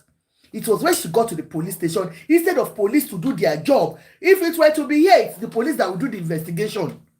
Not Baba Ijesha, not this person. Do you get me? Not Princess. But they gave the job of, that was what we even got from Teton yesterday. That was the police that gave her the job. Go and bring evidence. And so the only way she could do was to invite Baba Ijesha to her home and say, look, let's do a program, a show together. That was what you saw. So that's it, sir. Wow. I think it's unfortunate many people don't. Can I ask a question? Sir, please, sir, Mr. Condom, hold on, sir. Yeah. Thank you. So it's unfortunate many people don't know this aspect of the story.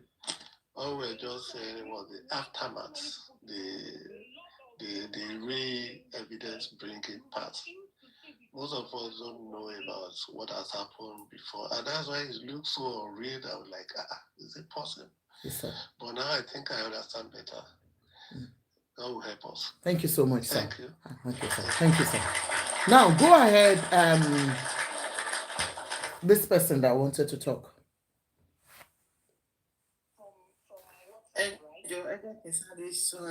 Go on, ma. Go on, ma. Yeah. Good evening, everyone. Good evening, ma.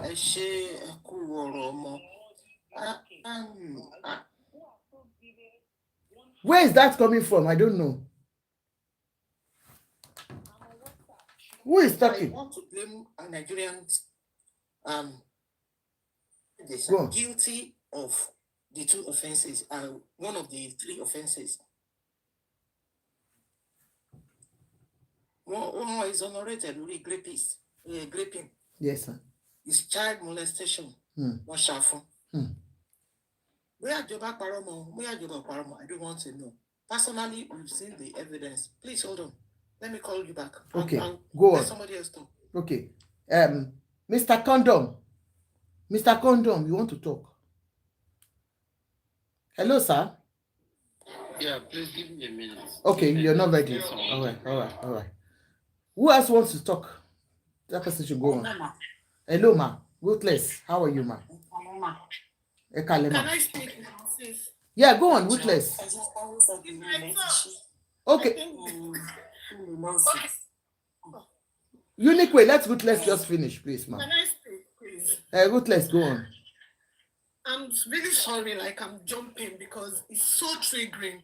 Reading people's comments, sis, this thing is deeper than what we see. I'm not even here to talk about Biola or whatever. But from people's comments, it simply tells me that culture and Nigeria is 10 years backward. I can read from the comment people asking, oh, the girl became pregnant later. Oh, the girl was not this age. Oh, the girl is this. Can we make one thing clear? When you touch a minor, it is an offense. Even there is a particular aspect of the law that stipulates that even when the woman gets married and starts having children, even if you touch her 10 years or 20 years ago, that case can still be sat on. And when we begin to say it is a setup, can I also tell people that we do not call it setup? It is called evidence gathering. Oh, see, it's not because you have phone. You can read these things up on your phones. When you say some things, and this is 2026, it is embarrassing. Especially if you've got children, you live. It's so sad that even people that live abroad, some people sound very clueless. And it's shocking to me. It makes me livid. The issue is not about him serving his term. When someone serves their term, I believe in the judicial system. And do we know that he was not just convicted on one video? There were videos that did not make it out to the public. I hope we're aware of that. So when we begin to undermine our judicial system, it simply tells us that we are saying to the world that the particular judge that sentenced Baba Jesha does not know their job. They are not competent. The Nigerian court is not competent. The police is not competent. And that is disgraceful. And do we also know that other children were brought to the court to testify against Baba Jesha? 100%. It was not sentenced based on that little clip that we saw. So we always need to think like Akawe. Let's always think outside the box. When people sit down and try to defend behaviors like this, you are simply saying to the children coming up that if it happens to you, shush your mouth, because we would not believe you. And if you sit here today, look, Baba Jesha served his term. He has all the right to speak. But where I have a problem is you coming out to make me feel like what I saw was a lie. It's a slap on my face. You can do that to anybody. Some of us are way too smart and too intelligent for you to do that. If he had come out since on Biola's platform and he has said, you know what? I just need rehabilitation. Sherry, there is no how. You will still have people that will support you. And that is one thing I have found out about life. If he had come out to say, look, I am sorry. I want to move on from this. In fact, I need help. Do we understand that this man has got an antecedent, whether we believe it or not? And looking at Baba Jesha, I am personally telling you, I work with children, I'm a social worker. That man is not just traumatized, he's got a psychological problem. And this thing will repeat itself again. It will happen again. But the problem is, are we going to hear about it? No. Because as usual, the Nigerian society would want to cover it up. And this takes me back to the industry it belongs. Baba Jesha coming out with so much force to want to whitewash us, make us look stupid. I am telling you today, he's got the backing of that industry it belongs. This is a society where fathers touch their children since, where men sleep with housemaids, and you dare tell a society like that what Baba Jesha has done is wrong, and you think it's going to be a walk in the park. Hell no, they would rise against you. Because this is the lifestyle they've been used to. Look at the past 5 years. A lot of Africans moving to the UK. What are we catching them for? Touching and speaking to young kids. And when you look at them, do you blame them? These are things they've been doing from back home, and it has become a norm. They don't see anything wrong in it. They feel, well, I've always done it. Some of them watch their fathers do it. Some of them watch their moms do it. So how do you expect them to just come here and become new human beings? It's more or less impossible. And you sit and watch women, mothers, blatantly sit in public with their full chest to defend such despicable behavior. And you've got children that are women. And you go back to bed, you sleep with your eyes shut, and you think, yes, Baba Jesha is right. I pray today that Baba Jesha does not happen to anyone that's got a growing girl child. If you know the trauma that comes with this thing, it follows these children into marriage. If not treated properly, it ends up messing up their life. A lot of them do not even enjoy marriage. They live a lie, and they try to make you feel, I am okay. And I pray that today, Baba Jesha's case will make Nigeria begin to see molestation as something very serious. And finally, for Biola, you have the right, like everyone has said, to grant an interview.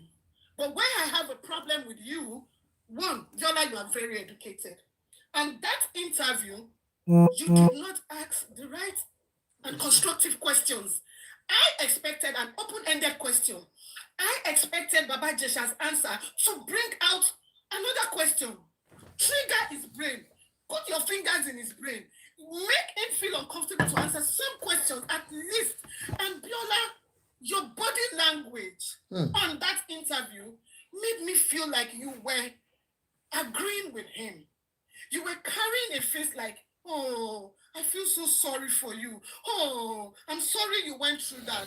Biola, that was a slap on the faces of people that have been through what Majesha did. And that is why a lot of people are not happy with you.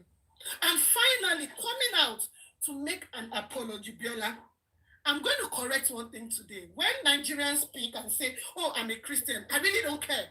Once you're a Christian, it's even a red flag for me because I feel a lot of people. I'm sorry. I've dealt with so many parents, especially Africans here, and once you open your mouth and the first thing you tell me is you're a Christian, I look at you with another eye. I'm sorry. Let's get down to business. Nothing concerns me with your religious belief. We are being practical and logical here. So, Biola, you got me off once you said, I'm a Christian. I'm like, oh, forget about it. Your Christianity does not mean you would not do things you're not supposed to do. In the first place, if you were truly a Christian, like Princess said, there was a way and manner you should have conducted yourself, conducted your questions, and carried yourself on that interview. I just felt like you knew what you were doing. You had put out that thing, and you came back to say, you know what? I'm going to apologize, but I've done what I wanted to do. And I know that you owe your allegiance to your industry. It wasn't just about you. You were used. Your platform was used to bring Baba Jesha back into our faces. And I understand that. We know what happens in that so-called industry of yours. But one thing I know is that you all are mothers and their fathers and grandfathers there. And I hope there was a way today posterity will remember us, whether for good or for bad. Thank you very much. Thank you so much, Ruthless. Thank you. There's somebody that's been calling, and please, before any other person, let me call her back because she said we are not giving Facebook people opportunity to talk. Hello, Mama. Hello. Yeah. Hello, ma. Sorry, ma. We are giving you opportunity to talk. It's just that somebody was speaking. I know. I've been waiting. And just as the caller said, the apology, even though I've not watched it, and I don't think I want to see it. I'm only just going by the updates I'm seeing on Facebook because I know I am going to be seriously triggered. And I sincerely didn't even want to join your show. But I was like, let me just peep in. Unfortunately, I met Dr. Hyde talking, and that got me even more angry. The truth is that a lot of Nigerians are just evil. A lot of Nigerians have no conscience. Even in the face of truth, we are ready to call white black because we have been so used to impunity. We have been so used to making criminal activities our way of life. And that is why even when someone is caught in a criminal act red-handed, you will still see Nigerians defending. You will still see Nigerians making excuses. And unfortunately, this is not any different, especially for criminal acts that are, committed, behind the doors. Because tell me why someone will say, oh, that video that they saw was a movie. And like Dr. White was saying earlier, that nobody will want to commit such a crime knowing that people are around. And I'm asking, you have access to telephone, you have access to social media, you have access to the internet. Haven't we seen, even in this same Nigeria, on Facebook, cases of fathers defiling their babies? There was one that I saw last year, a man defiling his less than 6-month-old daughter while the mother went to have a bath. Because he was saying, oh, nobody will want to do that, knowing there are other people around. Have you not seen father defiling their children, raping their households in a room and parlor apartment, while the wife is in the room sleeping on the bed with other children around? Come on. I think a lot of you guys making excuses are smarter than this. But the evil in your heart will always make you want to justify what does not make sense. It's so easy. Everybody is mouthing, set up me. Don't we see videos, even abroad here, that you have adults soliciting minors. They haven't even touched them. Just exchanging messages with them, having inappropriate conversations with them. And you report to the police, and then the police will say the minor should continue that conversation, or an adult would be having that conversation pretending to be the minor, just so that they can lure that person and get the necessary evidence to convict them. A lot of Nigerians have been caught and convicted recently, soliciting minors. They didn't even go as far as sitting in the same space with the child. They didn't go as far as even touching that child.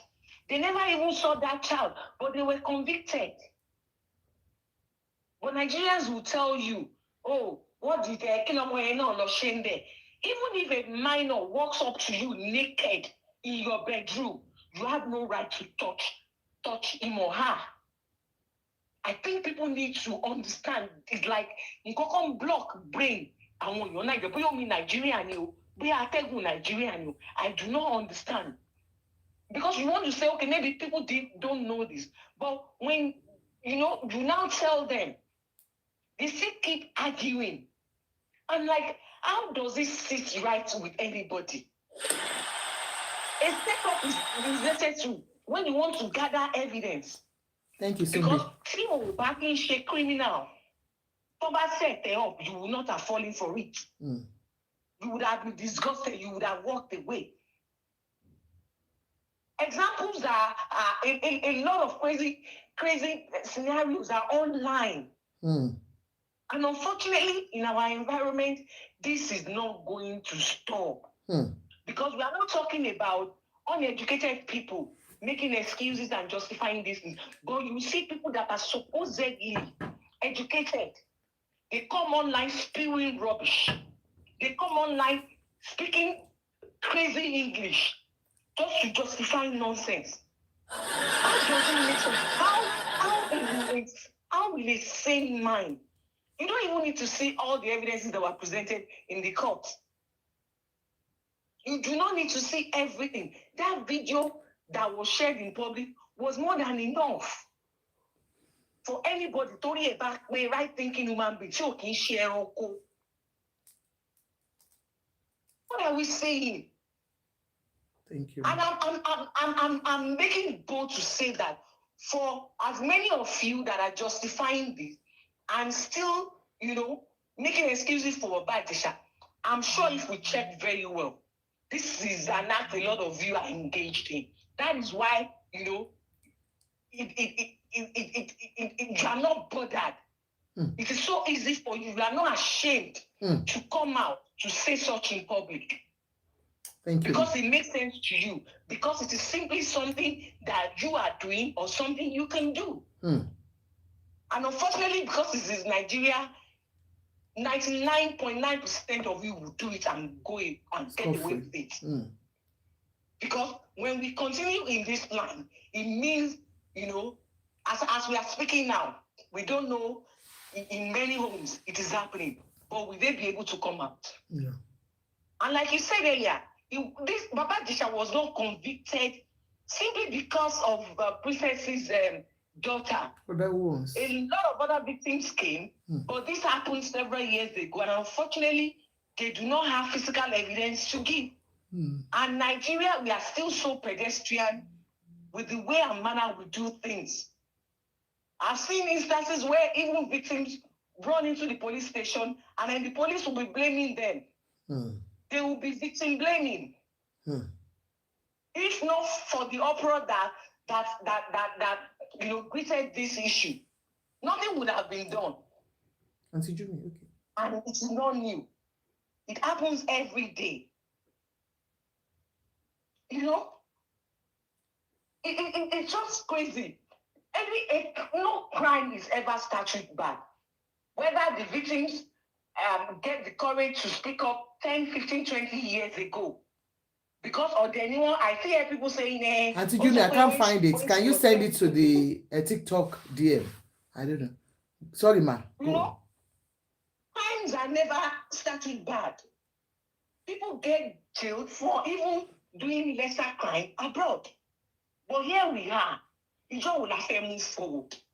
Ìjọ́ wo la fẹ́ progress? And when you say Nigeria is not working, it is things like this, because I also believe in the spiritual consequences of the things we do as the people. A lot of blood has been shed in that country. A lot of things not shed. Could see justice for. A lot of people are roaming mad. A lot of people are having mental issues because of things like this that they've gone through, and they never got justice. Thank you. Thank you. So it's just crazy. We have a lot of rapists, pedophiles in our midst. Pedo and rapists.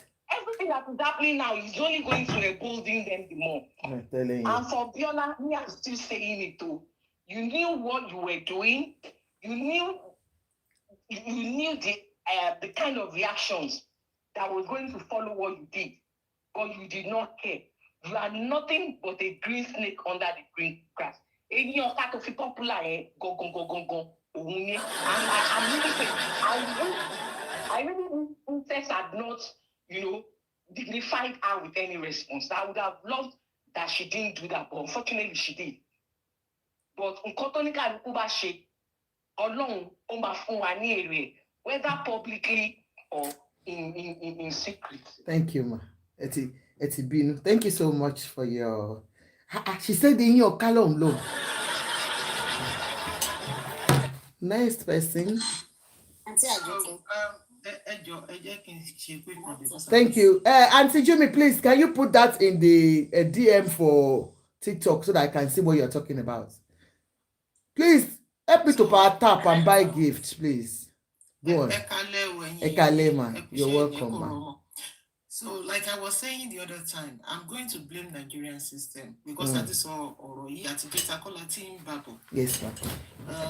Got to share any week Nigeria, all that in the camera, so anything negative To our country. They need to lose all glory in Nigeria on issues like this because the system don't work. Some people are trying not to compare Biola to Oprah Winfrey. Yes, Biola has every right not to interview anybody, but Nigeria will need control on the standard and set in such a situation. Anybody who can't say anything to them. Now, I asked one question yesterday, should Nigeria need probation service? Only could see. Oprah Winfrey, they think compare Biola ye. In America, in UK, probation service will handle Baba Jesha. Because all of the correctional center let's correct bad behavior. So when you can't release them to the community straight away like that for such offenses, sexual offenses to minor. In fact,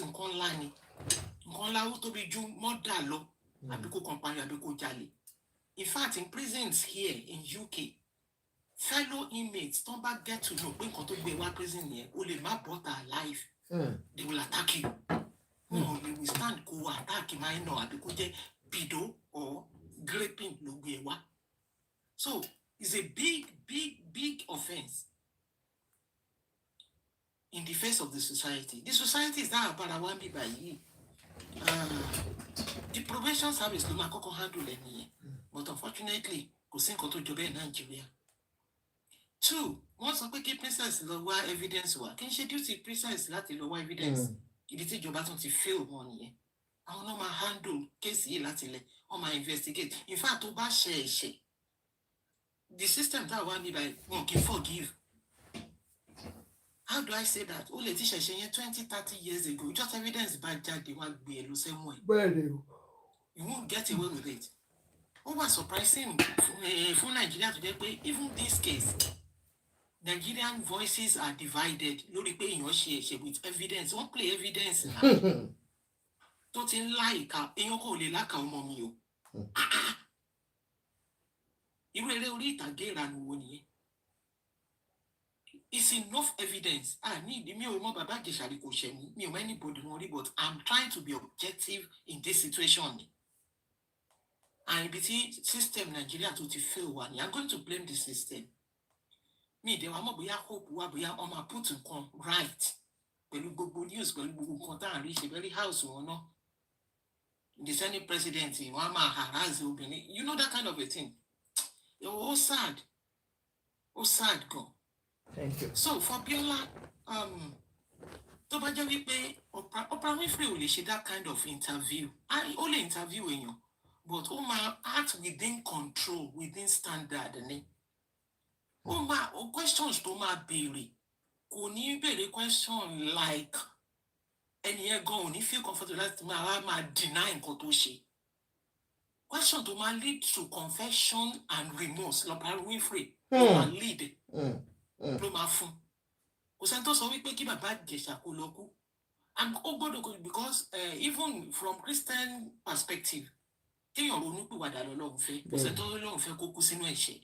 Ó dẹ̀ ti lọ jẹ́ ẹ̀wà ẹ̀ ó ti dé àlè sọ pé kó kú kó má move on with his life. In fact kó change but he should use the opportunity nǹkan tó rí ń bẹ̀ yẹn kó wá fi kọ́ the larger society. Pé ẹ má ṣe báyìí o. Ìgbà tẹ́hun náà lọ kò yé òun ni o. Nǹkan báyìí ló ṣe. Tó bá dẹ̀ fi ágùn kìrìsìtẹ́nì wò àwọn kìrìsìtẹ́nì wọ́n good in one thing wọ́n á purọ́ méṣù orí èṣù ti burú wọ́n á tún yí sórí èṣù. Àwọn opportunity tó yẹ kí Bíọ́lá fún ẹ nìyẹn kó lò pé ẹ̀yin ènìyàn mi ẹ̀yin olólùfẹ́ mi my fans ẹ dáríjì mi èṣù ni kò tẹ̀ purọ́ méṣù bẹ́ẹ̀ ò sọ bẹ́ẹ̀ wá sọ pé you are never a pedophile you can never be a níbo ńgbà tàrí ẹ̀ tó ń láka ọmọ kékeré tó bá jẹ́ pé wọ́n ló bí ọmọ yẹn tó wá rí somebody tó ń ṣe ọmọ ẹ̀ bẹ́ẹ̀ how will you feel? Mi ò fẹ́ mọ̀ nǹkan tó ṣẹlẹ̀ láàrin ìwọ àti princess kò sí tó kàn wá bóyá ẹ ti fẹ́ ra yín rí bóyá ẹ ti jà bóyá whatever bóyá ẹ ń bẹ̀rẹ̀ ayín ni bóyá ẹ fẹ́ kó bára yín we don't care but evidence yẹn lèmi fi wà objective pé yes you did this thing you did it no going back. Ó ṣe máa láka ọmọ òun bá Ayéfẹ́lẹ́ sọ̀rọ̀ ó ní ẹ wọ́n ti cancel ìyẹn kíní kan wọ́n sọ pé mo molest ọmọ àbí o molest ọmọ ṣé wọ́n sọ pé tàbí nǹkan tó ṣe.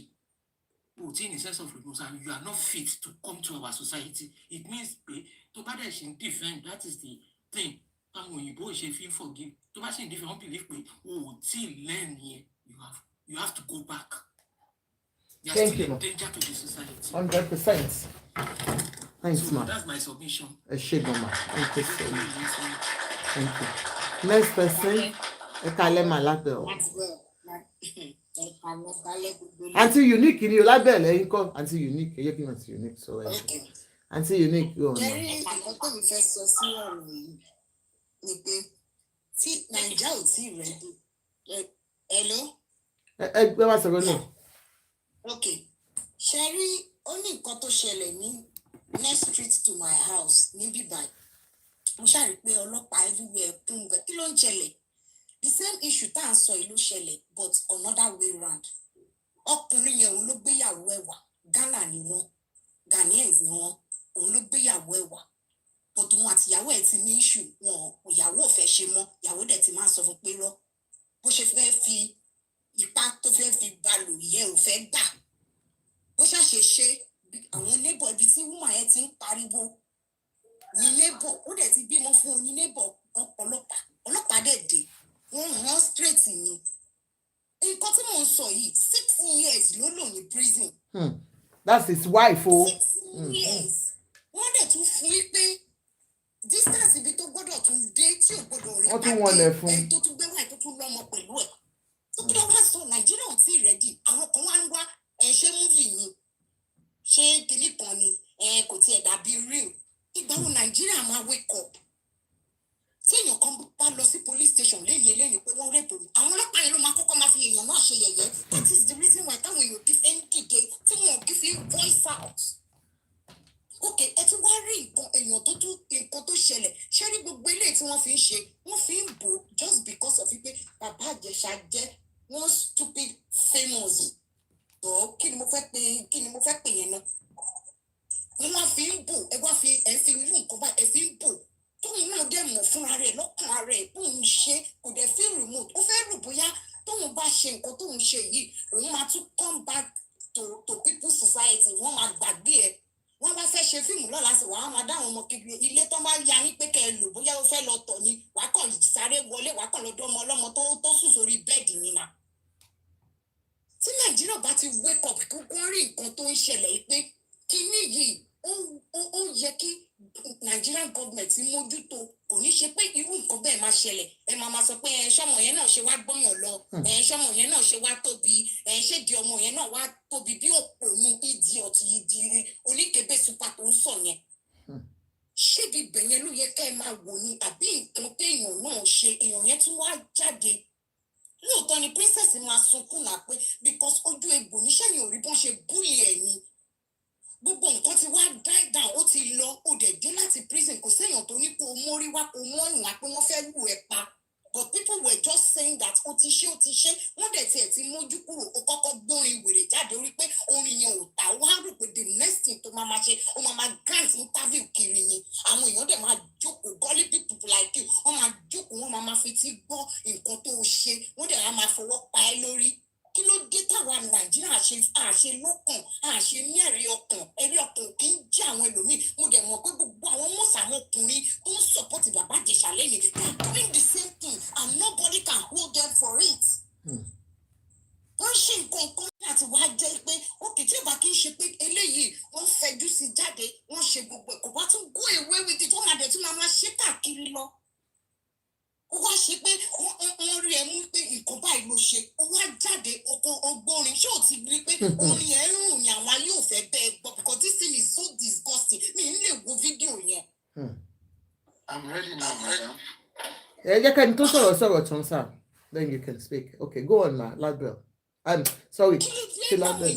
irú nǹkan tó ṣẹlẹ̀ yóò ṣẹlẹ̀ sí lady ọ̀rẹ́ mi kan tá a jọ ń ṣe tó jẹ́ pé ó bà hùn mi jẹ́ ó bá hùn lè jẹ́ because ẹni tó bá ti rape trauma yẹn máa ń wà bẹ́ẹ̀ kò kí sí bó ṣe lè ṣe ẹni tó ṣẹlẹ̀ sí ló máa dùn wọ́n ní ẹni tó bá ti yàgbẹ́ ti gbàgbé ẹni tó kó ni ò ní gbàgbé kí ló tún ṣe Bíọ́lá náà tó wájọ wá jáde wá ń sọ̀rọ̀ nù pé senior colleague my foot tó bá jọmọ títí ẹ náà ṣe tó máa gbé jáde pé senior colleague ni Oprah Winfrey tẹ̀dẹ̀ ń sọ yìí kò ń gbé rapist tó máa jáde tó máa sọ pé òun ò ṣe o wọ́n kàn mọ́ wọn ṣe planning ni o. Thank you sir Kalitu for the share. tó máa gbé nǹkan bẹ́ẹ̀ yẹn jáde kò lè gbé nǹkan bẹ́ẹ̀ yẹn jáde náà. Help us to share please.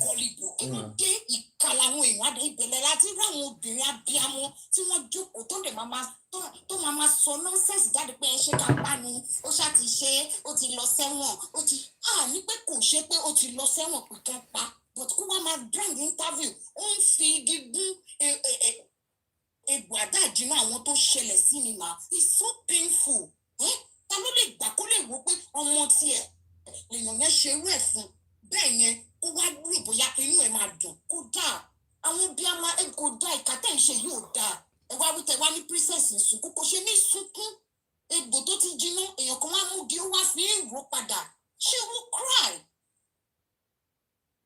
Thank you. Thank you. Thank you so much. Thank you. The condom, you can speak now. Okay, thank you very much, and good afternoon, good evening, good afternoon, good evening. Sir. I want to come like a peacemaker. I hope you hear me. Yes, sir. Very well, sir.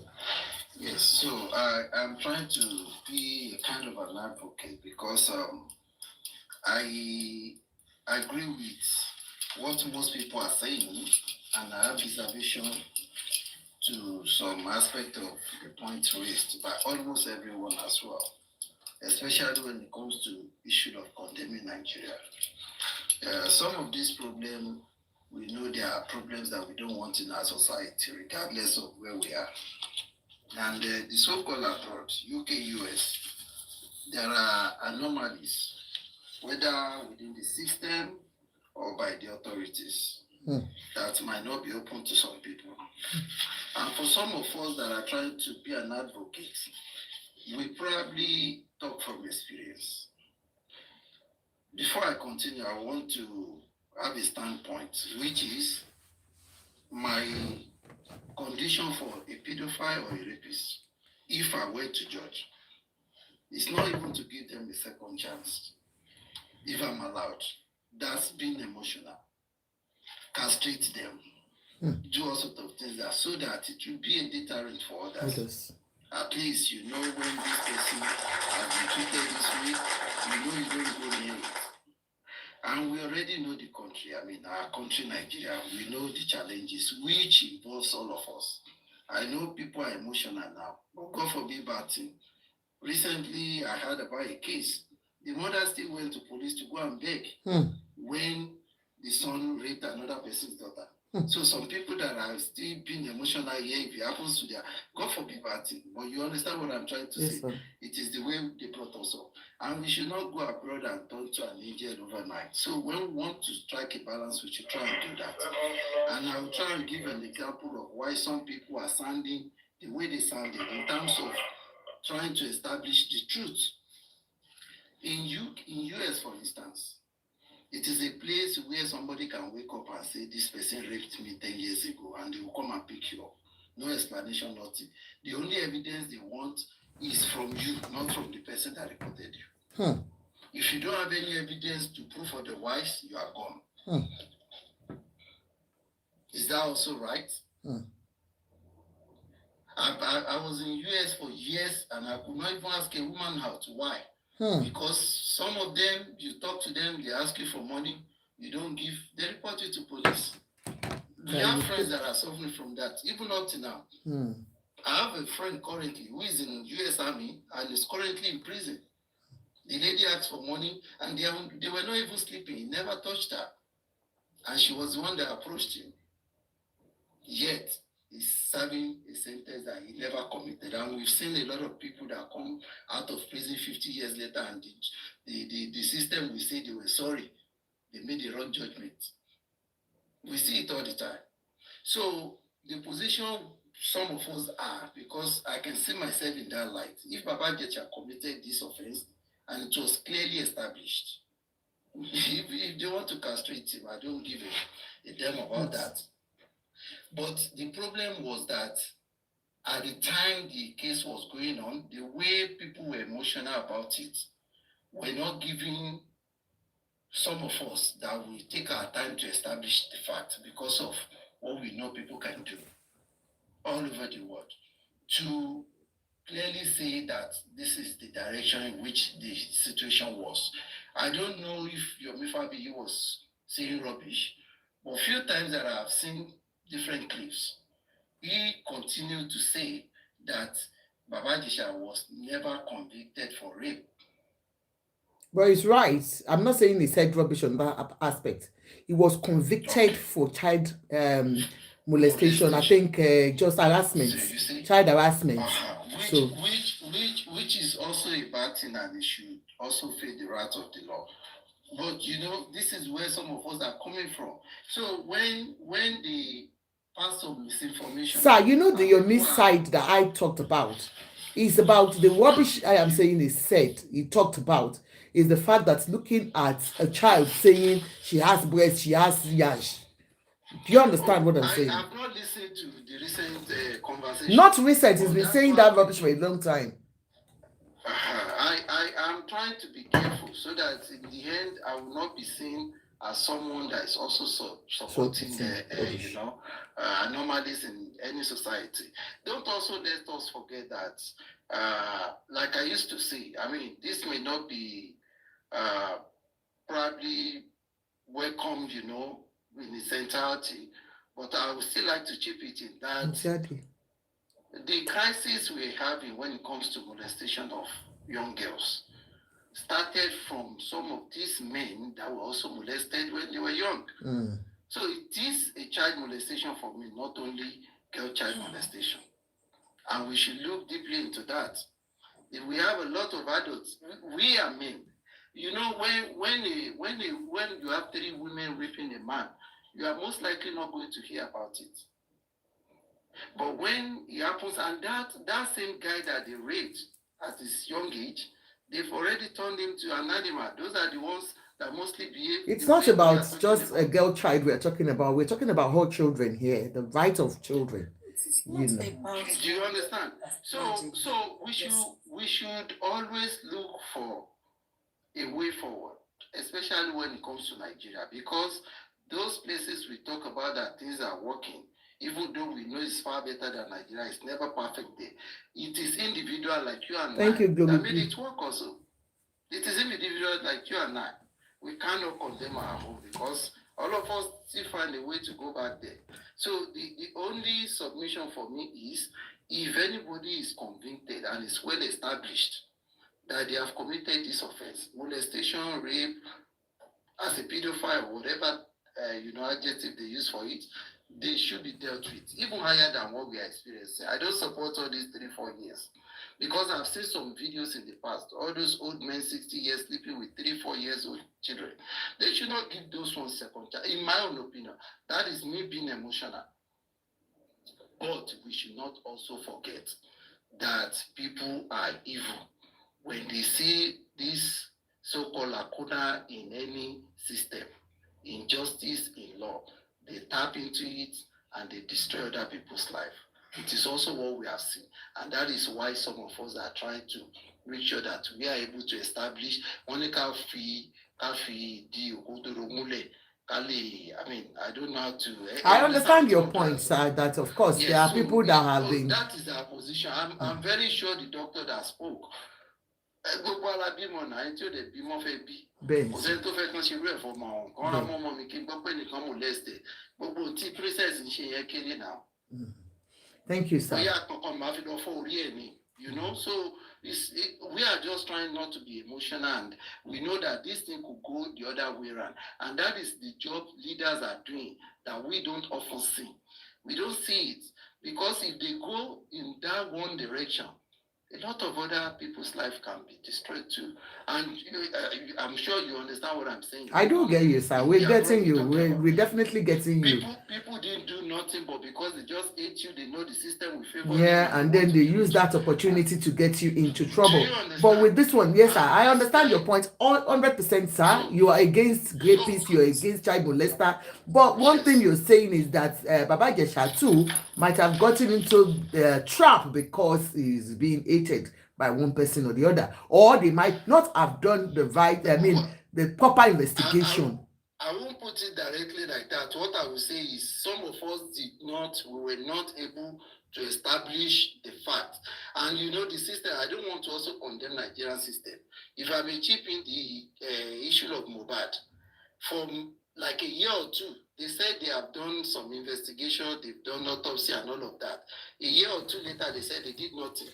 So you can imagine that. And a lot of people were already following bandwagon. So these are the issues that some of us we have that will make us want to reserve our comment until we are able to establish it. Okay, but let's I agree with you in totality with what you have said, that Nigerian system sometimes fail us. But even with video you saw yourself, let's forget about even their own investigation, whether they even brought in experts from the world-best experts. But the video you watch yourself, I'm about to telling you that was a video, that was a location scene. Does it look like a location scene to you, sir? The moment I saw that video, I think because I'm not good at searching for videos like that, I'm not opportune to watch most of them.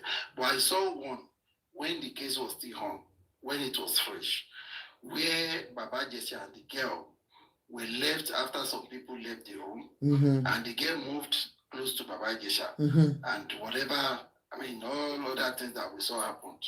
I questioned it. Thank you so much, sir. So that's enough for us. Go on. Part of the question I have was, why would the girl herself move closer? Well, have you not heard, sir, that it was set up? Daddy.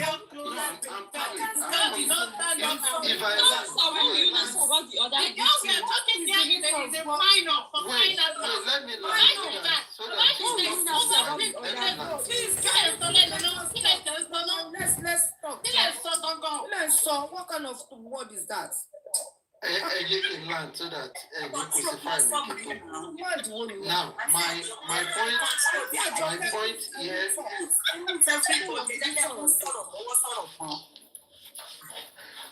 My point here is this: whatever I think, whether I'm wrong or right, you cannot change it.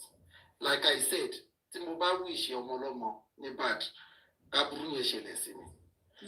it is not about being emotional.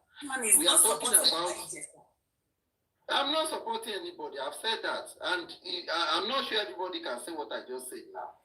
I understand that. Daddy is not supporting. I need to Lady B. I actually I understand his own points. You understand, but it's just that he's not so convinced because of Nigerian system of the way they do things. And then aside from that, that the video he saw, he felt that the girl moved, and we need to explain to Daddy that it was a set up for Baba Ijesha because the girl had complained earlier, sir. And this is the right to touch her. Yeah, mo kàn jẹ́ kí Daddy mọ̀ ní ẹni sùúrù.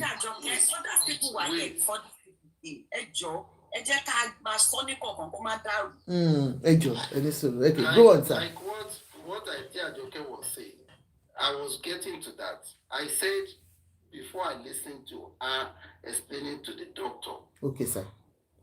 So you explained something that it was a setup. Yes, it's sir. A different ball game. Okay, sir. The setup was probably involving the girl herself that tried to make him do what he has been doing to you. So it could go either ways. But seeing the video for the first time, at that time, I was questioning certain things just like the doctor was questioning it. And that is personal to me. And probably until they establish it. You know, the case at the time was rape. But they said, when they were in court, the girl said he never raped it. Mm-hmm. So when we're going in one direction and we're hearing another thing, sometimes we lose interest. It is when it comes up like this again, we try to, look at both sides. No, then you can see yourself now, sir, even with what you have heard, maybe from this platform or from any other place, and what you have seen, you can be convinced yourself that Baba Ijesha actually was, inappropriately touching that child in every way. I'm to a greater extent a good judge of situation with information and events, maybe by also study. But then what I can say is I can invest more time into that. If I have the opportunity of coming here, I will hear my opinion again. But why I came up, like I told you, is not to condemn anybody, but to say that this is wrong, and if anybody that engages in it should be dealt with mercilessly. Thank you, Daddy. And I will implore you to please go deep into this particular one. Honestly invest your time in it, and maybe any other time you can join us to speak as a father, because we know you're knowledgeable. How much evil lives in Baba Ijesha, because he never for once agreed to doing it.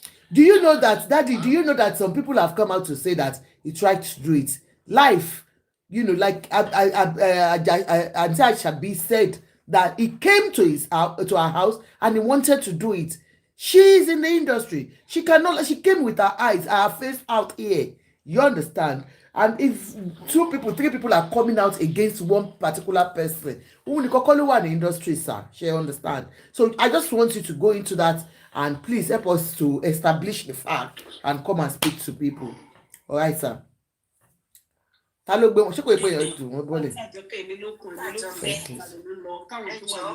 ló kú, ẹ jẹ́ ká àǹtí Unique sọ̀rọ̀, ẹ jọ̀ọ́ ẹ má bínú, ẹ jẹ́ ká àǹtí Unique sọ̀rọ̀. Àǹtí Unique ẹ sọ̀rọ̀. Ẹ kálẹ́ mà. Ṣé rí Nàìjíríà yìí, òun lèmi ti rí pé tá a bá ń sunkún, Yorùbá sọ pé tá a bá ń sunkún a máa rí iná àrí. Ṣùgbọ́n Nàìjíríà lèmi ti rí pé tá a bá ń sunkún wọn kì í ríran o. Nàìjíríà ni mo ti rí pé tá a bá lójú ọ̀nà ńlẹ̀ báyìí, àwọn èèyàn míì tún prefer kan máa wọgbó lọ o. Àrùn ojú láì ṣàrùn imú, nǹkan tí gbogbo èèyàn rí. Ẹ jẹ́ kí n bẹ̀rẹ̀ láti bí interview yẹn. Mo wo interview yẹn báyìí, ó dàbí ẹni pé kí n mú òkú kí n sọ pa. Ẹ fẹ́ fún Baba Ijesha lọ́rùn. Látòrí fóònù mi báyìí. Now ó bẹ̀rẹ̀, ó ní tẹ́ bá wo interview yẹn láti bẹ̀rẹ̀, ẹ rí i pé ó má ní lẹ́rọ èyí tó lọ ṣe lọ́dọ̀ lédi yẹn ni o, ẹ rí i pé ó mú àtàmọ́ má tàmọ́ ni.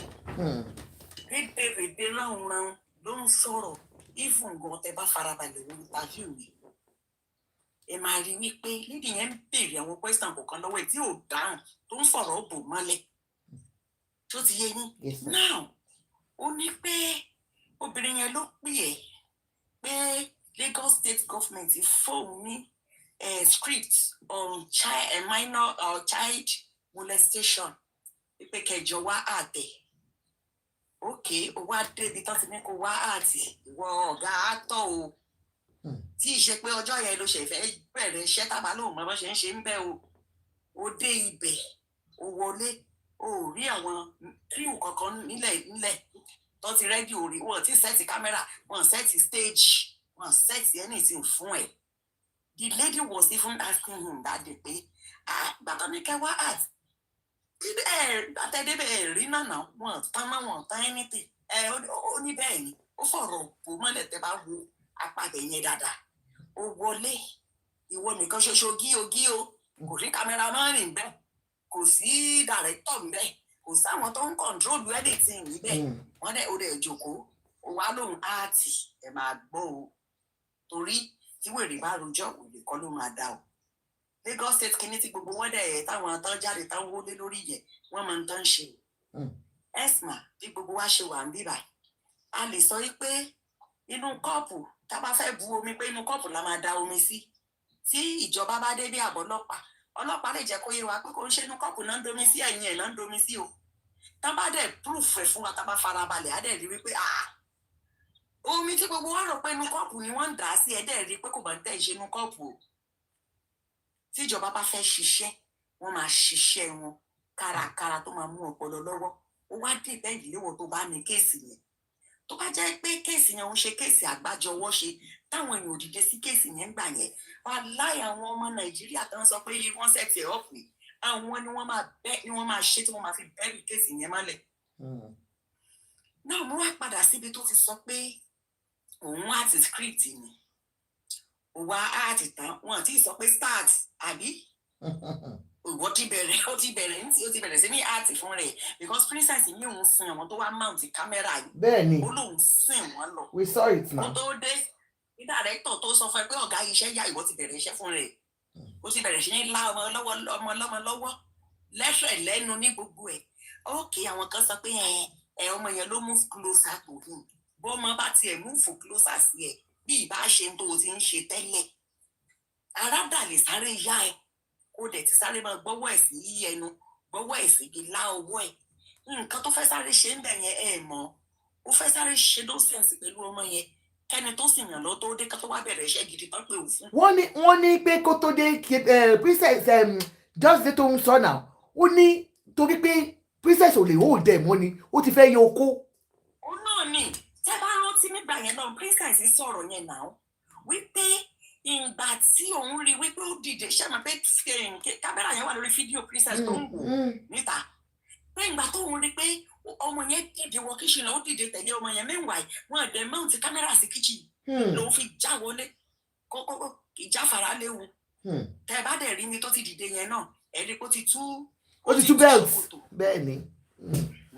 wọ́n ní kó wá àti ibẹ̀ yẹn náà ní o ìṣíkiri jìjì lẹ́jọ́ ṣe ṣègbè fún ní lórí àtìyẹn láìsí dàrẹ́tọ̀ láìsí gbogbo àwọn tó jẹun àti o now ìyẹn wá lọ bẹ́ẹ̀ ok àwa accept ń bẹ̀yẹ pé script lòun àti àbí ok wọ́n wá mú ẹ̀ wọ́n wá gbá ẹ̀ mú ìgbà tó ń gbá ẹ̀ mú àtúnrí fídíò yẹn náà àti àjọkẹjọ máa fẹ́ kẹ́ wá fídíò yẹn jáde tẹ́ bá sì fẹ́ máa ṣe kéèsì yẹn lọ ẹ lè máa play fídíò ibi tó ti mú tó ti ń jẹ́wọ́ tó ti ń bẹ̀ yẹn tó ti ń bẹ̀ tó ti ní ayé ló ń ṣòun ẹjọ́ mà tó bá èmi ní ẹ̀yìn ní gbogbo wa la wà ń bíbà tó bá jẹ́ pé tòótọ́ script náà ní kó wá art tí kì í ṣe tó jẹ́ tí kì í ṣe pé o mọ̀ọ́mọ̀ ṣe tó ń ṣe tó bá jẹ́ wípé script yẹn lọ́sọ̀ pé wá art ẹjọ́ nígbà tí wọ́n mú ẹ tán gbá ẹ lójú gbá ẹ nímú yẹn kí ló yẹ kó máa tẹnu ẹ jáde. ìgbé àbíṣẹ́ la wá ṣe. ṣé bó ní kí wọ́n ṣiṣẹ́ ń bì báyìí ni ṣé bó ní kí wọ́n á ti ní kí lẹ ṣé bí ariwo tó yẹ kó fi bọ́ọ̀lù nìyẹn ṣé bí àtọ́rọ̀ àwọn ẹlòmíì ọpọlọ wọn ó ti jó ọpọlọ ẹja ló wà lórí ẹlòmíì ṣé bí igbe tó yẹ kó fi bọ ẹnu nìyẹn pé ẹ mà gbà mí o pírínsẹ̀nsì kí ó máa ti change nǹkan mọ́ mi lọ́wọ́ ṣé bó ní kí wọ́n áàtì mi tó lóun sọ nínú interview yẹn pé àwọn áàtì mi gbogbo bó ṣe ń romance ọmọ ọlọ́mọ yẹn ó láwọn áàtì ni òkè tó bá jẹ́ pé áàtì ni nítòótọ́ ìgbà tó wá ń gbá ẹ lójú gbá ẹ nímú yẹn kí ló dé tó fi gbé ta pé ẹ mọ̀ gbà mí ṣé bó ní kí wọ́n áàtì ní princess ṣé bá ń ṣe fíìmù ní ṣé bá kí ló dé tó ń jẹ́wọ́ kí ló dé tó ń sáré ń confess kí ló dé tó ń kábòròbò kí ló dé tó bẹ́ẹ̀ ìyẹn lọ bẹ́ẹ̀ ibi tí inú ẹ̀ ti kọ́kọ́ bẹ̀rẹ̀ sí ní bí mi níbi ta fíìmù yẹn nìyẹn o now n tó bá ṣe tó bá jẹ́ pé ò ṣe rí nísìnyí bẹ́ẹ̀ ṣe wà nulẹ̀ yín bẹ̀ yẹn mà kó má jẹ́ pé èèyàn kan wà nulẹ̀ tó ń bá yín gbé tó ti ń jí yín lówó tẹ́lẹ̀tẹ́lẹ̀ ẹ jọ̀ọ́ tó bá jẹ́ pé ẹni tó ń bá yín gbé òun jalè kò jí yín lówó rí ẹ wá mú àwọn owó kọ̀kẹ́ kó sórí tébù ṣe mọ̀ pé tí ò bá jalè rí akọjá lọ akọjá bọ̀. agbójú ni pé kí ló fẹ́ fà yẹn. ṣe mọ̀ pé kò ní mọ́wọ́ yín ṣá. Please help us to engage this live. Thank you. Please. ṣe mọ̀ pé kò ní mú owó yín. tó bá jẹ́ wípé bàbá Ìjẹ̀ṣà ò ti máa ṣe kinní yẹn fọmọ yẹn tẹ́lẹ̀ kódà kí princess lọ sí Ọjọ́ta tó bá máa fi dé wà tọ́mọ yẹn bá move closer sí ẹ̀ wà ní àkí ló ń ṣe ẹ́ lágbájá bàbá ẹ̀ ni mo jẹ́ o ṣe bí nǹkan tó yẹ kó jáde lẹ́nu ẹ̀ nìyẹn ṣé kán jáde ka ìta ìjáde tán kó o ti wọ ọmọ ọlọ́mọ definitely bó ṣe máa ń wọ mọ́ra tẹ́lẹ̀ nìyẹn òun ló jẹ́ kó lè sáré tètè dùn mọ́ pé jẹ́ sáré tún wọ mọ́ra kí n tẹ́lẹ̀ kí n fọwọ́ tẹ̀ kí ìyá ẹ̀ tó dé now ìyẹn lọ bẹ́ẹ̀ ṣé tí wàá rí di ẹlẹ́ẹ̀kejì tí gbogbo ẹ̀wọ̀n tọpọlọ wọn tó bá ní ọpọlọ tí wọn ti tọpọlọ wọn ò tí ì dìtẹ̀ já o ní Nàìjíríà tó máa fi mọ̀ pé irọ́ ni interview tó lọ ṣe ó ní wípé wá túbù ṣe gàdà ó wá ní gbogbo àwọn tó ṣe wá bẹ́ẹ̀ ní ẹ̀wọ̀n àbí mo ló ti ná wá bẹ́ẹ̀ ó ní gbogbo wọn wá kọ̀ǹfẹ́ẹ̀sì ó ní wọ́n wá ń kọ̀ǹfẹ́ẹ̀sì ní inú ẹ̀wọ̀n tó wà ó wá ní ó dáríjì wọn ẹjọ́ mọ̀ ẹ̀yin àtẹ̀yìn ní Nàìjíríà tá a jọ wà lédìí kéèsì tí gbogbo tó ń gbóná lílù tí gbogbo ayé náà wọ́n parọ́ mọ́ ẹ àwọn kan ìwà jáde pé tòótọ́ àwọn máa parọ́ mọ́ ẹ o wáyé dẹ̀ fi wọ́n sílẹ̀ kan máa lọ kò dẹ̀ sí àwọn mẹ̀díà kankan ò dẹ̀ sí ní correctional center lọ́gbà ẹ̀wọ̀n tó wà mọ́. kọ́ rò pé wọ́n bí ni wọ́n dáhùn pé so ẹ̀yin lẹ ti ọkùnrin ìdébí ẹ̀yin lẹ jẹ́ èké sí ọkùnrin tí wọ́n fi jàre ẹ ṣe.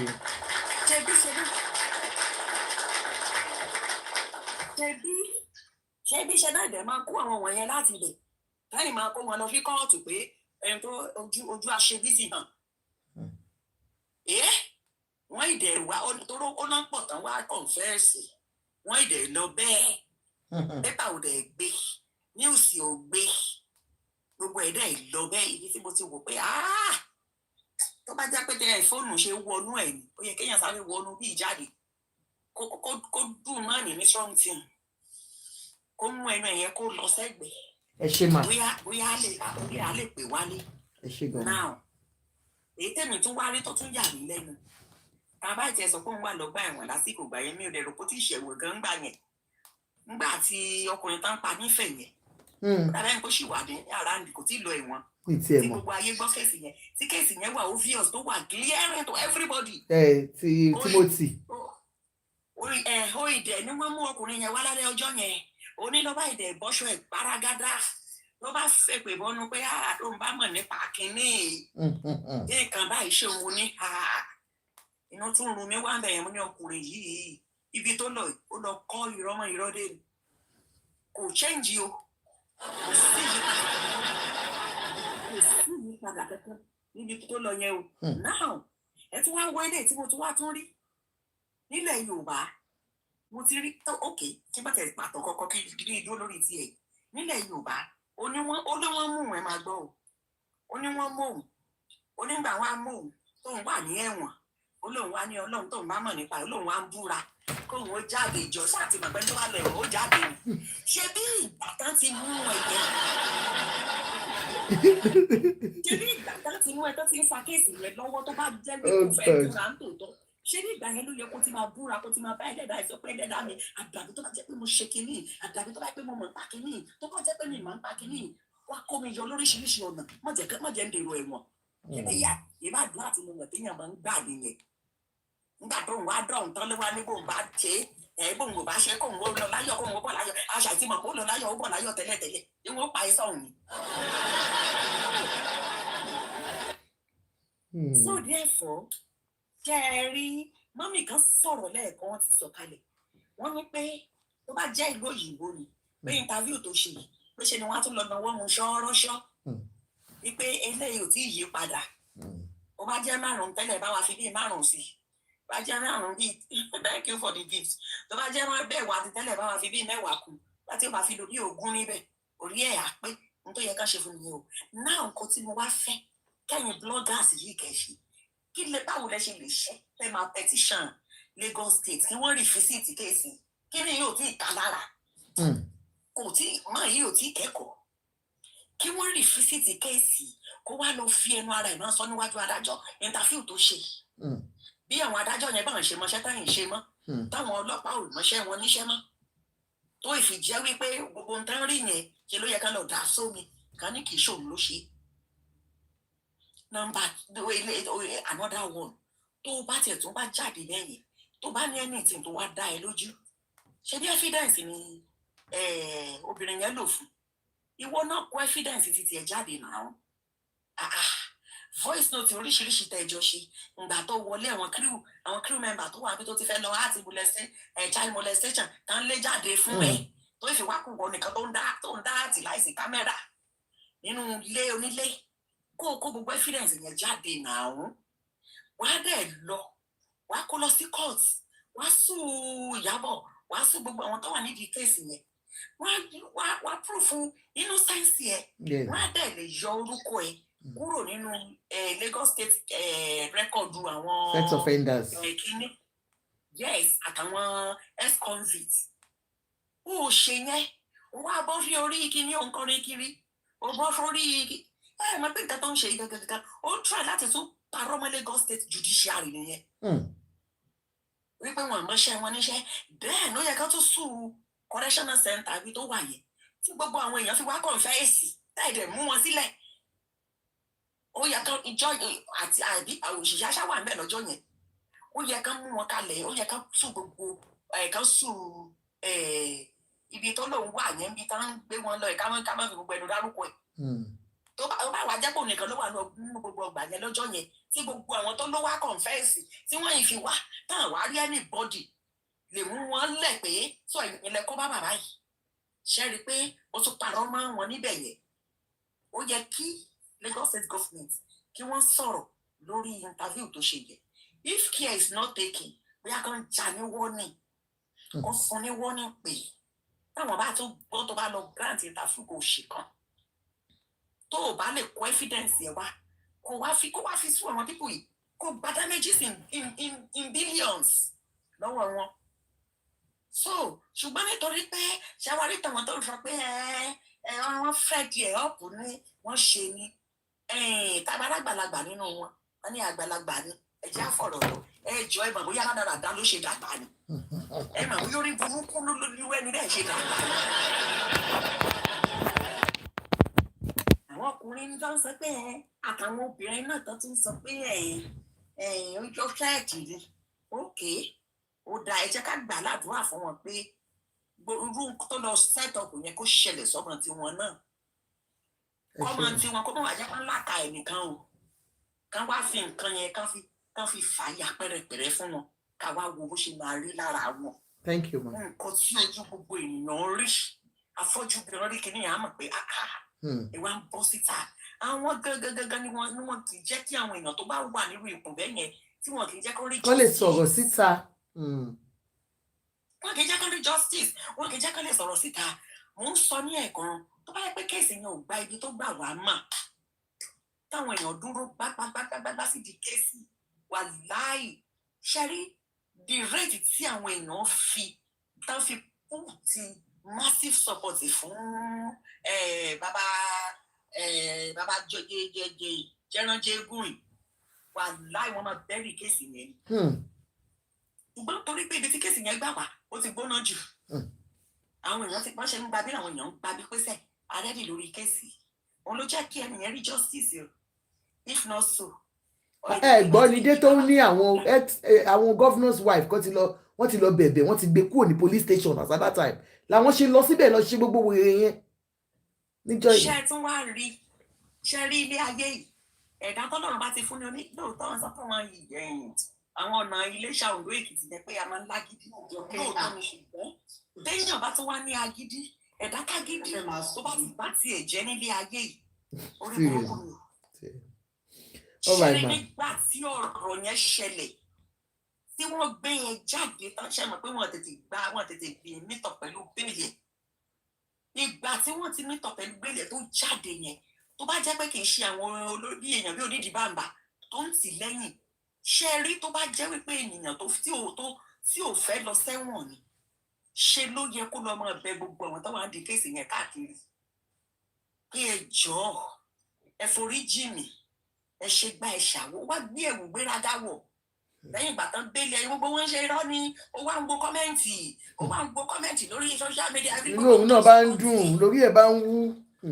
lórí ẹ̀ bá ń wú kọjá àṣẹ owó ẹ̀ ló bá ń gbọ́ kọ́mẹ́ǹtì pé àwọn èèyàn kan ló sọ̀pọ̀tì tó báyìí ló bá jókòó lé yẹn lórí ló bá ń wo tàwọn bàbá onídìí bàbá bí ìdí obìnrin táwọn sọ pé you are not guilty. ayọ̀mẹ̀ máa yí lọ. àdìsí ìwà dáàdì ìwọ gángan ló yẹ ìwọ lọ́rùn ìrìn ó wá ń wo tí gbogbo àwọn wọ̀nyẹn ó wá jókòó rẹ́gẹ́dẹ́ ó wá dọ̀ràn tán ó wá gbé dọ̀rùn tán ó bá ní ó túbọ̀ fi gbé ta níwájú adájọ́ pé adájọ́ ó ní wáhàtì ni ó ní kí n wáhàtì ni sẹ́kì ṣe ń tajọ sọ lélẹ́yìn ó ní kí n wá kó kí. that story doesn't even resonate láti bẹ̀rẹ̀ ọjọ́ yẹn tó ti ń pariwo tó bẹ́ẹ̀ yẹn a máa rẹ́ni tó máa ní ẹ̀ẹ́dẹ̀ nísìn ẹ jẹ́ ká gbé nǹkan tó sọ yẹ̀ wò náà ẹ jẹ́ ká tún wò nídàkejì ẹ ṣe mà. wà lọ wá dé tán Nàìjíríà wẹ́ ẹ wá tún Nàìjíríà ṣe o. thank you so much ma thank you ma next person ó dà pé tani next ẹ ṣe gan ma ẹ ṣe àǹtí unique. àǹtí Àjọkẹ́ ìwé jẹ́ ká sọ̀rọ̀ ìbílẹ̀ bá mi mú kan ní sùúrù ní ẹni sùúrù ẹ má bínú àǹtí Àjọkẹ́ ẹ má bínú miss g something ẹ má bínú ẹ jẹ́ kí mi kàn sáré put the milk in. àǹtí Àjọkẹ́ ìjọ nítorí Ọlọ́run ta ló mú good lawyer. ẹ fẹ́ gba lọ́ọ̀yà fún mi. mo fẹ́ gbà fún mi nítorí ti cousin mi mo fẹ́ send cousin mi lọ sẹ́wọ̀n nǹkan tó ṣe fún mi kékeré. ok cousin yìí tó molest yín gbà tẹ́ kéré. mo fẹ́ bá ẹjọ́ bá mi wá lọ́ọ̀yà good lawyer mo fẹ́ dá padà sẹ́wọ̀n.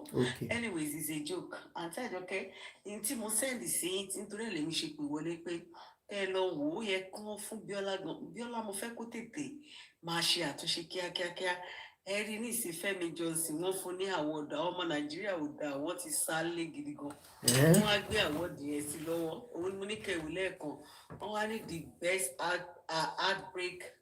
heartbreaker of the year. Ṣẹ́gun Johnson Ṣẹ́gun Johnson sorry wọ́n ti bá tẹ̀ wọ́n fẹ́ máa bá ṣẹ́rí anyway everybody good evening. Ẹ wo ẹ jọ̀ọ́ nítorí Ọlọ́run ká ní mo lè tán kámẹ́rà wọn níbi iṣẹ́ mo wà máa kúnlẹ̀ máa bẹ̀ yín ìyá mi ẹ jọ̀ọ́ nítorí Ọlọ́run ẹ̀yin abiyamọ tòótọ́ ẹ̀yin màmá gidi ẹ jọ̀ọ́ mo fẹ́ kẹ́ bá mi dáríjì Bíọ́lá ẹ má bínú ẹ má tó ìdílé fún mi ṣé mo kí mo wà lára àwọn tó jẹ́ pé inú bí mi sí Bíọ́lá gidigidi gan pọ̀ mo fẹ́ bẹ̀ yín nítorí Ọlọ́run ó ṣe dáadáa o ó ṣe burúkú ẹ jẹ́ kó kò hùn ó kọ lọ́hùn ẹ jọ mo bẹ̀ yín ni ẹ̀yin tẹ́ wà lórí pláfọ̀mù abiyamọ ní Àbọ̀já gbọ̀rọ̀gbọ̀rọ̀ ẹ jọ ẹ bá mi dáríjì Bíọ́lá ṣe rí ọmọdé kì í mẹ́ẹ̀kan jẹ kó má ra lọ́wọ́ mo ń bẹ̀ yín ni o kò ṣe pé mò ń sọ fún bí Bíọ́lá needs to be like no èmi kàn ń bẹ̀ yín ni torí Ọlọ́run ẹ jọ nítorí Ọlọ́run ó ti ṣẹ̀ ní the only thing nínú interview ẹ̀yẹ mistake tèmi rí tó ṣe ni pé she could have even talk about that legal pé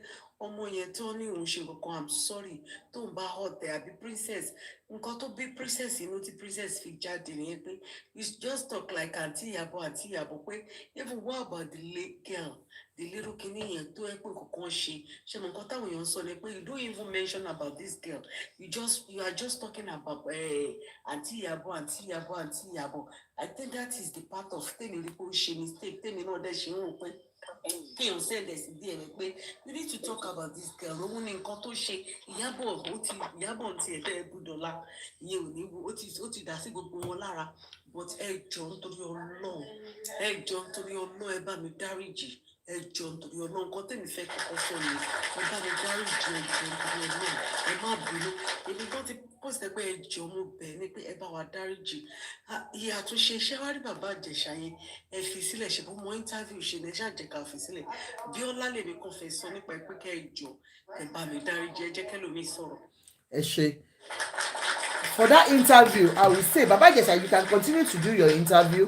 People are saying, "Pé ẹ má bínú Lady B." Ẹ kí sáyé sọ̀rọ̀. Ẹ sọ yìí pé èmi máa ṣe sọ tèmi bí fún tẹsán pé kàdá díje ẹsẹ Bíọ́lá mo sì ṣe màá rò. Ṣẹ́ni tẹ́ bá rí sí Baba Jesha, ó ti lọ sọ́dọ̀ Yínká Ayéfẹ́lẹ́ náà, and Yínká Ayéfẹ́lẹ́ still has that on the thing. Gbogbo èèyàn sọ pé why tó jẹ́ pé wọn bá Yínká Ayéfẹ́lẹ́ sọ. Pé ó easy because ọkùnrin ní Yínká Ayéfẹ́lẹ́. And more so, to be you are the first person that brought him out. That's why it's so much on Biola, Biola claimed that she was a victim. If you're a victim, she was truly a victim. The way Baba Ìjẹ̀ṣà bó ṣe ń sọ̀rọ̀ yẹn, ó yẹ kẹ́ máa rí láre, like even if she wants to act, well, okay, she only professionalism, whatever, you understand, but you will still see it in her countenance. But she was so relaxed, and she was trying to affirm what Baba Ìjẹ̀ṣà was saying. In Nigeria, 80% or 90% of Nigerian people, both some women and men, tó bá gbé wọn lọ fún kọlọ diagnose wọn gbogbo wọn 80 or 90% wọn ní different mental illness tó ń dà wọn láàmú country. Pé irú òyìnbó saying it's easy because wọn rí as a big deal. We have different kind of mental illness. Pé èmi gan your mental illness kò di ẹ́ lọ́wọ́ láti má ṣiṣẹ́ kò di ẹ́ lọ́wọ́ láti má ṣe nǹkan tó yẹ kó ṣe, you understand? But in Nigeria, they see mental illness as a big deal. When they the mental illness, that country is so damaged. Because when I start reading people's comments on some blogs and under some videos, that country is damaged. It's only God that I won't say beyond repair, because it's only God that can actually repair that country. Now, moving forward, Biola, when she was having that interview with Baba Ìjẹ̀ṣà, it became a problem for you. You sat down there conveniently and you watch Baba Ìjẹ̀ṣà abusing Princess. Directly or indirectly, she was saying some negative things about her. And I want to say, to me, Oyeko shown immediately like this platform is not for you to talk against anybody in a negative way. Yeah, I'm here for your own side of the story, not where mama fi mama tasenyo kon abi ko ma fi mama bu eyan kon. She didn't caution him. In fact, he was trying to affirm anything Baba Ìjẹ̀ṣà was right based on her countenance and the way she was, as in her body language. She understand. So it's any problem for her. And now, watching Princess video, honestly, I really cried. Because àtìgbà tí ọ̀rọ̀ yẹn ti ṣẹlẹ̀ 5 years ago, going to 6 years now, they have been bullying her, body shaming her, child shaming her, in fact, husband shaming her. To say nǹkan tí ìsọ̀tọ̀ tí woman yẹn.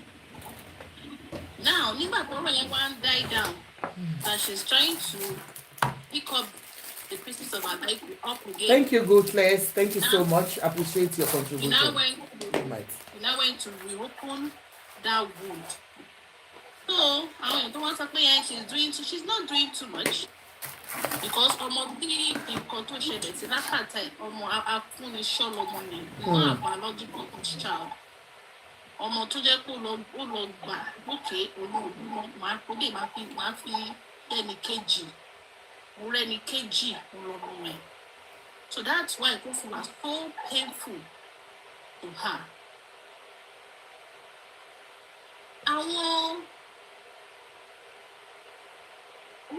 I went to a platform before I got here, and they were talking that even when they were in court, that some other victims came out. They were against Adebayo'S. But people are actually making it seem as if it was only Princess' daughter, Nikonolo, against Adebayo'S. Lots of people came out to want to testify against wọ́n ti gbàgbé wípé ọjọ́ kan ẹ padà sílé. ẹ má sọ̀rọ̀ lọ Yomi mo fẹ́ gbọ́rọ̀ ẹ̀ ó dà pé àwọn tiẹ̀ ló ń sọ̀rọ̀ lọ́wọ́. wọ́n dẹ̀ máa ń ṣe bẹ́ẹ̀ ni pé ọmọ yẹn nìkan ni ló ń lò against the court. mo tún wá notice pé ṣé ní Nollywood industry wọn yẹn in fact nǹkan tó ń ṣe ò dáa. tó bá jẹ́yàn tí olórúkọ ní ọ̀rọ̀ ìṣẹ̀lẹ̀ sí ẹ̀bá ìdókòwò tí wọ́n gbé placard say no to rape say no to child molestation we say we go against it wọ́n ti máa ṣe different content short content to go against what is going on. sínú ẹbọ ni. bó torí pé ó jẹ́ ìkan nínú wọn gbogbo wọn dákẹ́ wọn ò lè sọ̀rọ̀ the only person to stand against which was Iyabo Ojo, they all stood against her. They frustrate the living heart of that woman and give her kudos. Woman, she's a very strong woman. At Tibayana, not even bullying woman, up till now, they are still bullying her for saying no to child molestation, for saying no to rape, for saying no to ST. So I don't know when in fact, our country, Nigeria, sometimes women feel they deserve the kind of government that in our way. Because I won't go on run our lower. Am I ringing to ìjà fáwọn èèyàn fáwọn mẹ̀kúnnù ẹni yẹn gangan lẹ máa múlò tayín ẹni yẹn gangan lẹ máa gbé against. But you see people that they don't even get themselves involved in anything tó bá partake pé mẹ̀kúnnù àbí àwọn less privilege àwọn ẹni yẹn lè máa gbé gẹ́gẹ́gẹ́gẹ́. It's just so unfortunate. I just pray for Princess for her healing. I pray for that little girl because now they open that little girl's face. And when you're wọ́n wá censor ojú ọmọ yẹn mọ́ wọ́n ti wá ṣí sí so some people can actually identify that girl which is not good. So which means pé ibi tó ọmọ yẹn bá wà sí tó bá rí pé àwọn èèyàn tó wà lágbègbè yẹn sì bí wọ́n kò identify òun ṣé mo pé alámọ̀ máa ti ọmọ yẹn á tún fẹ́ relocate. Okay, wọ́n ti ṣe ojú ọmọ yẹn. Àwọn ti ṣe ojú ẹ̀. Wow. Wọ́n ti ẹ̀sẹ̀ ń sọ ojú yẹn mọ́. Wow. Wọ́n ti sọ ojú yẹn mọ́. And it's so sad because now ọmọ yẹn ń sìn.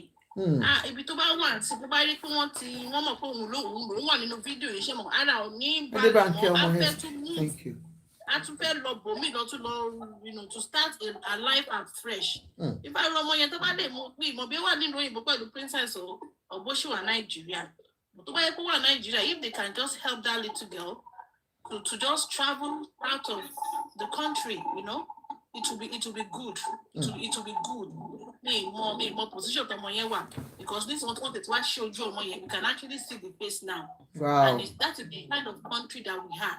The country and that video is surfacing on social media. Check Nigerian government go against. I need to my just started make the point again. Check Nigerian government go against it for the fact that want to show you money. And the darkest say anything. And so Baba Ijesha, what about the minor? Fine, what the adult is saying? When you know, our life matters too. Our happiness matters too. Our emotions must actually might go through counseling, therapy up to now. You know? But it's so unfortunate. So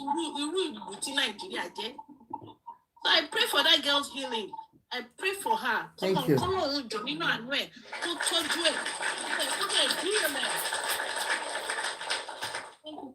Thank you, ma. Okay. Yes, ma'am. Ìgbà tí wọ́n bẹ̀rẹ̀ sí ní mount pressure lórí kéèsì náà fi ṣe ojú ọmọ yẹn. Tán ní evidence dà. Irọ́ ni àwọn ṣàfẹ́ rí fídíò. Ṣé wọ́n mọ tó wọ́n ń ṣe? Wọ́n wá ń play fídíò kan báyìí káàkiri sí. Wọ́n ti gbé ojú ọmọ yẹn bẹ̀ náà. Àwọn kan ti wá gbé jáde gangan wípé wọ́n wá show ibi tí wọ́n ní ó ń fún ní direction wípé so fídíò bí ìgbà tẹ́ pé location gangan ni wọ́n wá gbé jáde. Wọ́n máa lọ ṣe AI ní ìsìn. Wọ́n ti ẹ̀ ṣe AI. This one is real. It's not AI. Ẹ̀yin ẹ wò ìgbà yẹn tán ní wọ́n kọ́kọ́ gbé face ọmọ yẹn níbẹ̀rẹ̀. Wọ́n hide face ọmọ yẹn. Ìgbà tí gbogbo wọn yarí tán ní rọ́ọ̀mẹ́ evidence dà tí gbogbo àwọn tó support evil tán bèrè evidence ni wọ́n fi wà force láti gbé face ọmọ yẹn jáde.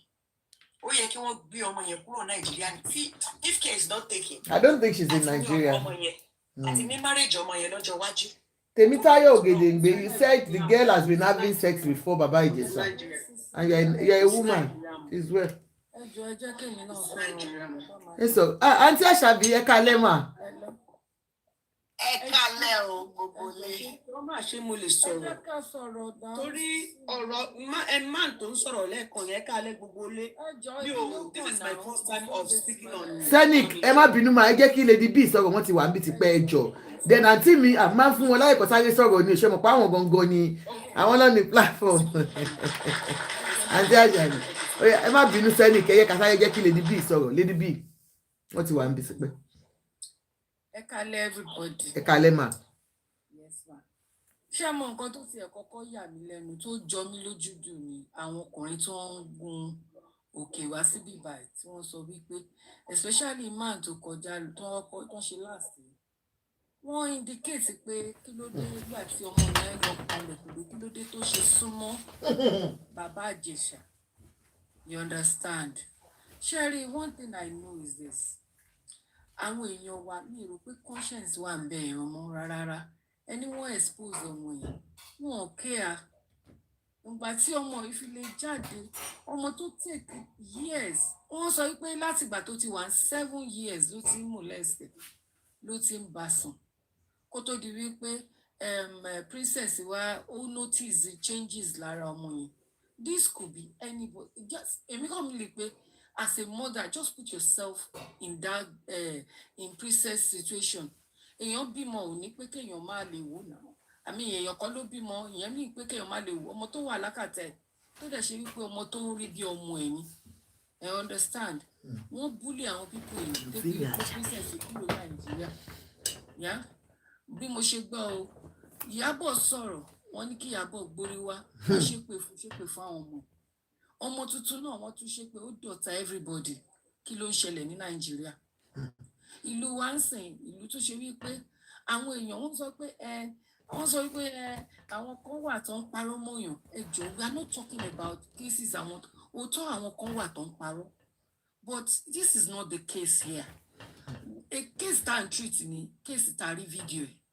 Tá a rí evidence tó wà very clear. Tí máa yìí tó ti try láti fẹ́ bá ó ti bá sùn tán gan ni èèyàn kan ló ń líǹkì àǹdẹ̀ kò líǹkì ẹ̀ ó ń sọ̀kẹ̀ ni and that act is wide. She understand tí kò bá ṣe pé princess tètè wọlé nǹkan tá à ń sọ nǹkan la máa sọ. Ọmọ yìí feel very uncomfortable nínú fídíò yìí. Watching that video mo kàn imagine pé Ọlọ́run kó náà má jẹ́ ká rí kò ṣe dáadáa kó lọ jẹ́ ọmọ yẹn jọ. Bí orí kankan nínú wa tó wà níbà tó lè take irú nǹkan bẹ́ẹ̀ yẹn lightly pẹ̀lú anybody. You understand? Àwọn ọkùnrin yìí dẹ̀ ni mo sọ pé gbogbo ọkùnrin kan sẹ́mi náà bí ọkùnrin náà bó ṣe tọ́ wa wọ́n ṣe kọ́ oníkálukú yàtọ̀. Ìgbà tí ọmọ bá wà láti kékeré ẹ̀ lè máa sọ fún pé this is right and this is wrong. Ẹ jọ̀ọ́ báwo lẹ ṣe expect káwọn ọmọ yẹn tọ̀nà àwọn ọmọ yẹn náà ló máa ń di irú bàbá Ìjẹ̀ṣà báyìí. Mo ń béèrè lórí platform kan lánàá, mo ní ẹjọ́ ṣé màá yẹn bímọ, wọ́n ní kò bí. I'm sorry mi ò yọ o, but ó ṣògan gidi pé because ẹni tó bá nírú èèyàn ó máa mọ iye èèyàn. You understand? Ọmọ I go through a lot ẹni wọ́n ṣe ojú ẹ̀ wọ́n ò care. Wọ́n fẹ́ kí if possible wọ́n fẹ́ kí wọ́n this princess tó wà very emotional ẹ má blame ẹ. Everybody wa ló ní ways tá a fi wà sensitive in different forms. Mentally kìíní yẹn touch woman yẹn. Woman yẹn ló lè ròyìn nǹkan tó experience pẹ̀lú ọmọ yẹn. Yeah. Ó di kó dẹni tí kò lè dúró sí Nàìjíríà mọ́. Ìyábọ̀ tó wà ń bẹ̀ gan wọ́n ní kó gbórí wá sẹ́ wọ́n fẹ́ ṣe léṣe pẹ̀lú àwọn ọmọ ẹ̀ just because ó go against àwọn nǹkan tí màá ń ṣe. Nípa ti Bíọ́lá nǹkan tí mi mọ̀ nípa ti Bíọ́lá tó jọ mí lójú iṣẹ́ rí tí èèyàn bá ti fẹ́ dá ní gbogbo nǹkan. Ẹ mọ̀ pé àwọn kan wà wọ́n fẹ́ dá níbí wọ́n fẹ́ dá níbẹ̀. Most of them no máa ń ní problem tí Bíọ́lá ní. Let's call a spade a spade. Ó fẹ́ interview àwọn èèyàn ń fi Bíọ́lá wé Oprah. What is that? Oprah? Ẹni tó bá wo Oprah show dáadáa á mọ nǹkan tí Oprah ń ṣe. Tó bá gbé àwọn people like that. Àwọn ìmọ̀ bẹ́ẹ̀ ṣe ń pè ṣe grape people yìí. Àwọn sex offenders tó bá gbé wá sí show rẹ̀. Ó ní bó ṣe máa question wọn. Tẹ́yìn gan fúnra yẹn á tún máa show àwọn clips tó máa back kìíní yẹn up láti jẹ́ ká understand pé she is dealing with a criminal. You understand? Ó ń pè èèyàn ní colleague so ṣé tí colleague bá pààyàn wá support ẹ̀. This is a man that doesn't even show any sign of remorse of what he has done. Kò clear. All he wants to validate everything to show. Right. And here are some people. Àwọn èèyàn kan wà tí wọ́n lọ́hùn dá mi mọ́ Jesus.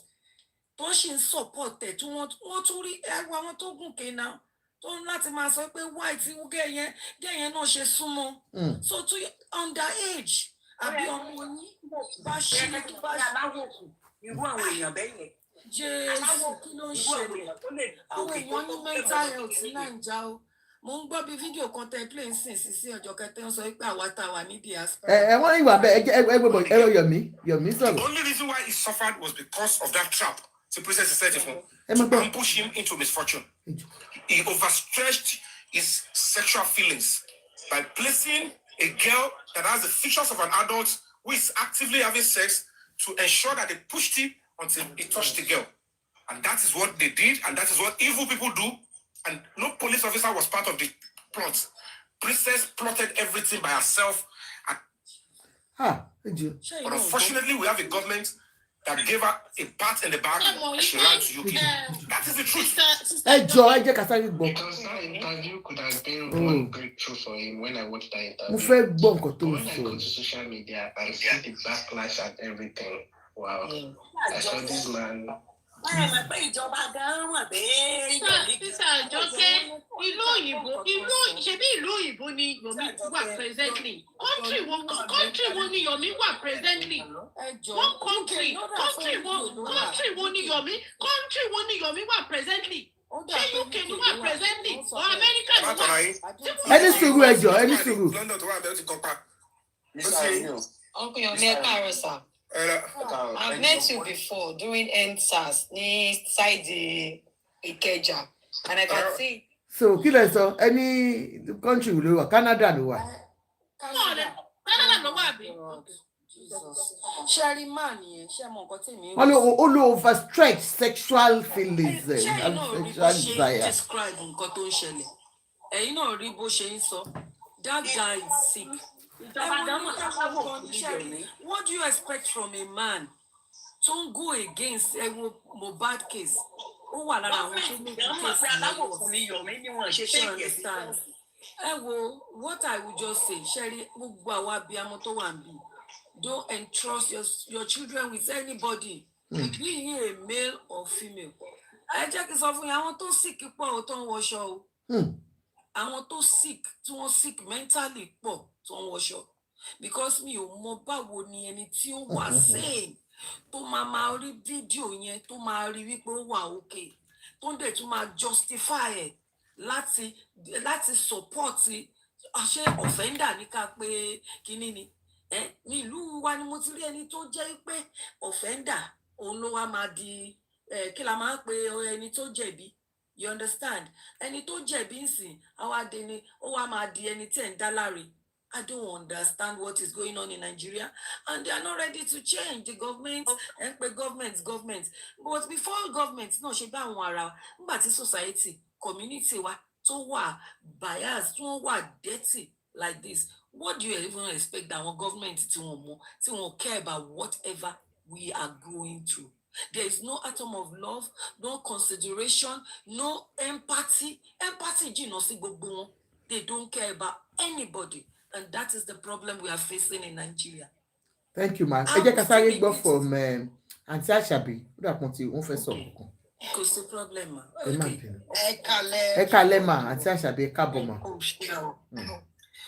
Sherry, first and foremost, gbogbo nǹkan tó ń ṣẹlẹ̀ yìí kò ń ṣe, it's not princess ló ń bájà, and it's not because wọ́n rí òótọ́ wọn sọ, but the only person tó jẹ́ ọ̀tá wọn tí wọn ò fẹ́ rí tí wọn ò dẹ̀ ní choice, ẹni tó bá lóun ò ní rí onítàn máa fàyè lẹ̀ fún ni, òun ni Ìyábọ̀. Nítorí pé Ìyábọ̀ yìí involve nínú gbogbo kéèsì yìí ni, ká ní Ìyábọ̀ involve nínú kéèsì yìí kò ní dé gbogbo ibi tó dé yìí. Èmi kọ́ ni Yomi fúnra rẹ̀ ti ń jà against irú nǹkan báyìí. Èmi kọ́ ló ti ń jà against ẹ̀. Tó bá jẹ́ Yomi ló mú kéèsì yẹn láti ilẹ̀, bí Ìyábọ̀ àti àwọn dé tó Ìyábọ̀ ló pe dé tó bí àwọn yẹn ṣe mú, kò anybody kò ní anybody ò lè sọ̀rọ̀ against ẹ̀ náà, wọ́n máa support nǹkan tó ń jà fún ni, because kò sí ẹni tó rí ẹ̀ dàbí ti Yomi, but ẹni tó ń bá jà gangan òun ni Ìyábọ̀. Ẹni pé anything tí Ìyábọ̀ bá ti involve nínú ẹ̀ ni Yomi máa antagonize anything. Ẹni tó ń bá jà nìyẹn. Tó bá jẹ́ pé ká ní Yomi ní ọmọbìnrin ni, tó bá jẹ́ pé ọmọbìnrin ẹ̀ náà ṣerú nǹkan báyìí fún, ẹ rí wípé another song ló máa sing. But just because Ìyábọ̀ has involved nínú nǹkan yìí, òun ni ẹni pé bọ́rọ̀ yẹn ṣe ṣẹlẹ̀ nígbà yẹn náà lẹ́sẹ̀kẹsẹ̀. Ẹ̀sìn bá polówó sí yẹn. Ẹ máa gbọ́. Ó ti yẹ kó ọjọ́ máa ṣìkà fúnra wọn ni, torí yẹn náà burú bí olórí burúkú. Bó ṣe lọ bá Fúnkẹ́ ṣe fíìmù yẹn, ó yìí máa jẹyà lọ́wọ́ goddaughter.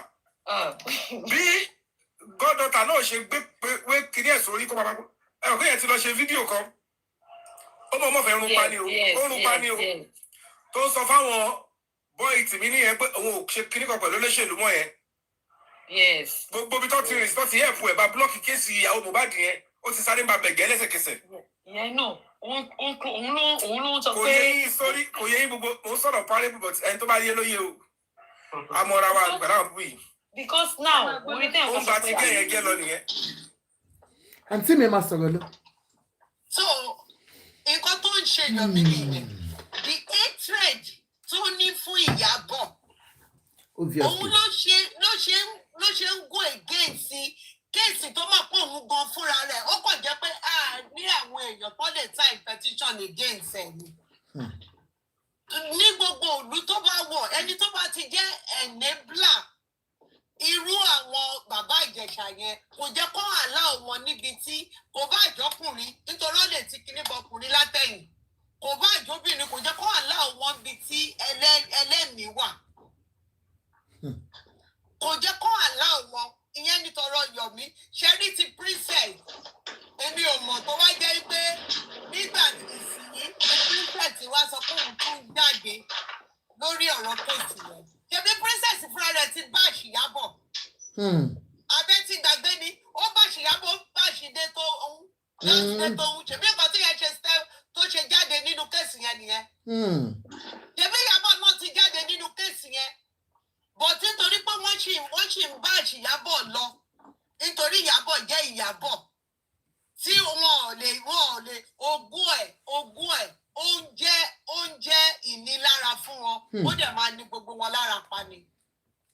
So nígbà tí ọmọ jáde, wọn ò dárúkọ ìwọ ọmọ ẹ̀, kí ni ọmọ Ìyábọ̀ náà mention orúkọ ẹ̀ ní gbogbo èèyàn fi go against pé kò gbọdọ̀ jẹ́ Bíọ́lá tó close mọ́ Ìyábọ̀ tó dẹ̀ rí pé fíìmù Ìyábọ̀ wà ń ta ìgbà tó wá rí pé Bíọ́lá bọ́ta ó ṣàpọ́lọ́jì nígbà tí Bíọ́lá kọ́kọ́ sọ̀rọ̀ ẹ̀ tí gbogbo wa ń báṣì Bíọ́lá láti bí ìjẹta tó ti wà ńlẹ̀ o ṣé mọ̀ wípé princess jáde later lórí after tí ẹ ti wá ṣàpọ́lọ́jì. ló wá ṣẹ̀ṣẹ̀ jáde nítorí pé ìgbà tó ṣàpọ́lọ́jì yẹn ó direct ẹ̀ fún gbogbo àwọn tó ń bá àṣẹ tó ń drag ẹ̀ ó dẹ̀ make mention Ìyábọ̀ ó bẹ Ìyábọ̀ lọ́tọ̀ nínú apology yẹn ṣé mọ̀ pé ìgbà yẹn ló wá ṣẹ̀ṣẹ̀ jáde nítorí èmi ò mọ̀ ìgbà tí ó ń bá Ìyábọ̀ tó ń ṣe interview tí gbogbo èèyàn ń drag wò jáde ń gbà yẹn kò support Ìyábọ̀ pé kí ló dé tó ń dárúkọ àwọn ọmọ Ìyábọ̀ ìgbà tó wá ṣe apology fún Ìyábọ̀ ó wá ṣẹ̀ṣẹ̀ ń jáde Ìyábọ̀ yìí dẹ̀rẹ̀ lórí ọ̀rọ̀ ẹ ló ṣe gba gbogbo àwọn ọ̀tá yìí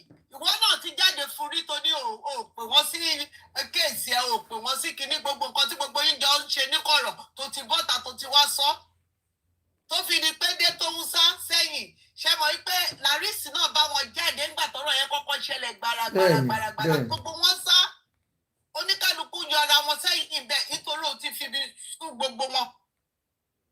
Bọ̀ nísìnyí nǹkan tó wà nílẹ̀ ni pé kádìkò ń ṣe pé fíìmù Ìyábọ̀ tó wà in the market àti orúkọ àwọn ọmọ Ìyábọ̀ tó ń dá Ìyábọ̀ gan sọ ó ní àǹtí mi ó ní tó bá jẹ́ orúkọ òun nìkan náà ń dá 1 million times ó ní kò kan òun ó ní bọ̀t orúkọ àwọn ọmọ òun tó dá yẹn pé ó tún wá lọ jórí show Bíọ́lá so èmi ò mọ nǹkan tí princess fẹ́ kí Bíọ́lá ṣe tó bá fẹ́ kí Bíọ́lá tún bẹ òun náà personally ó máa lọ sínú inbox Bíọ́lá lórí WhatsApp ni iṣẹ́ Ìyábọ̀ tí ìjáde sọ̀rọ̀ ni Àjọkẹ́ ẹ̀wọ̀n rẹ̀ náà ṣé bí gbogbo ọ̀rọ̀ ìṣèbó ní WhatsApp láti ṣe gbogbo ẹ̀ láti yanjú ẹ̀ Ìyábọ̀ ṣáà tí ìjáde sọ̀rọ̀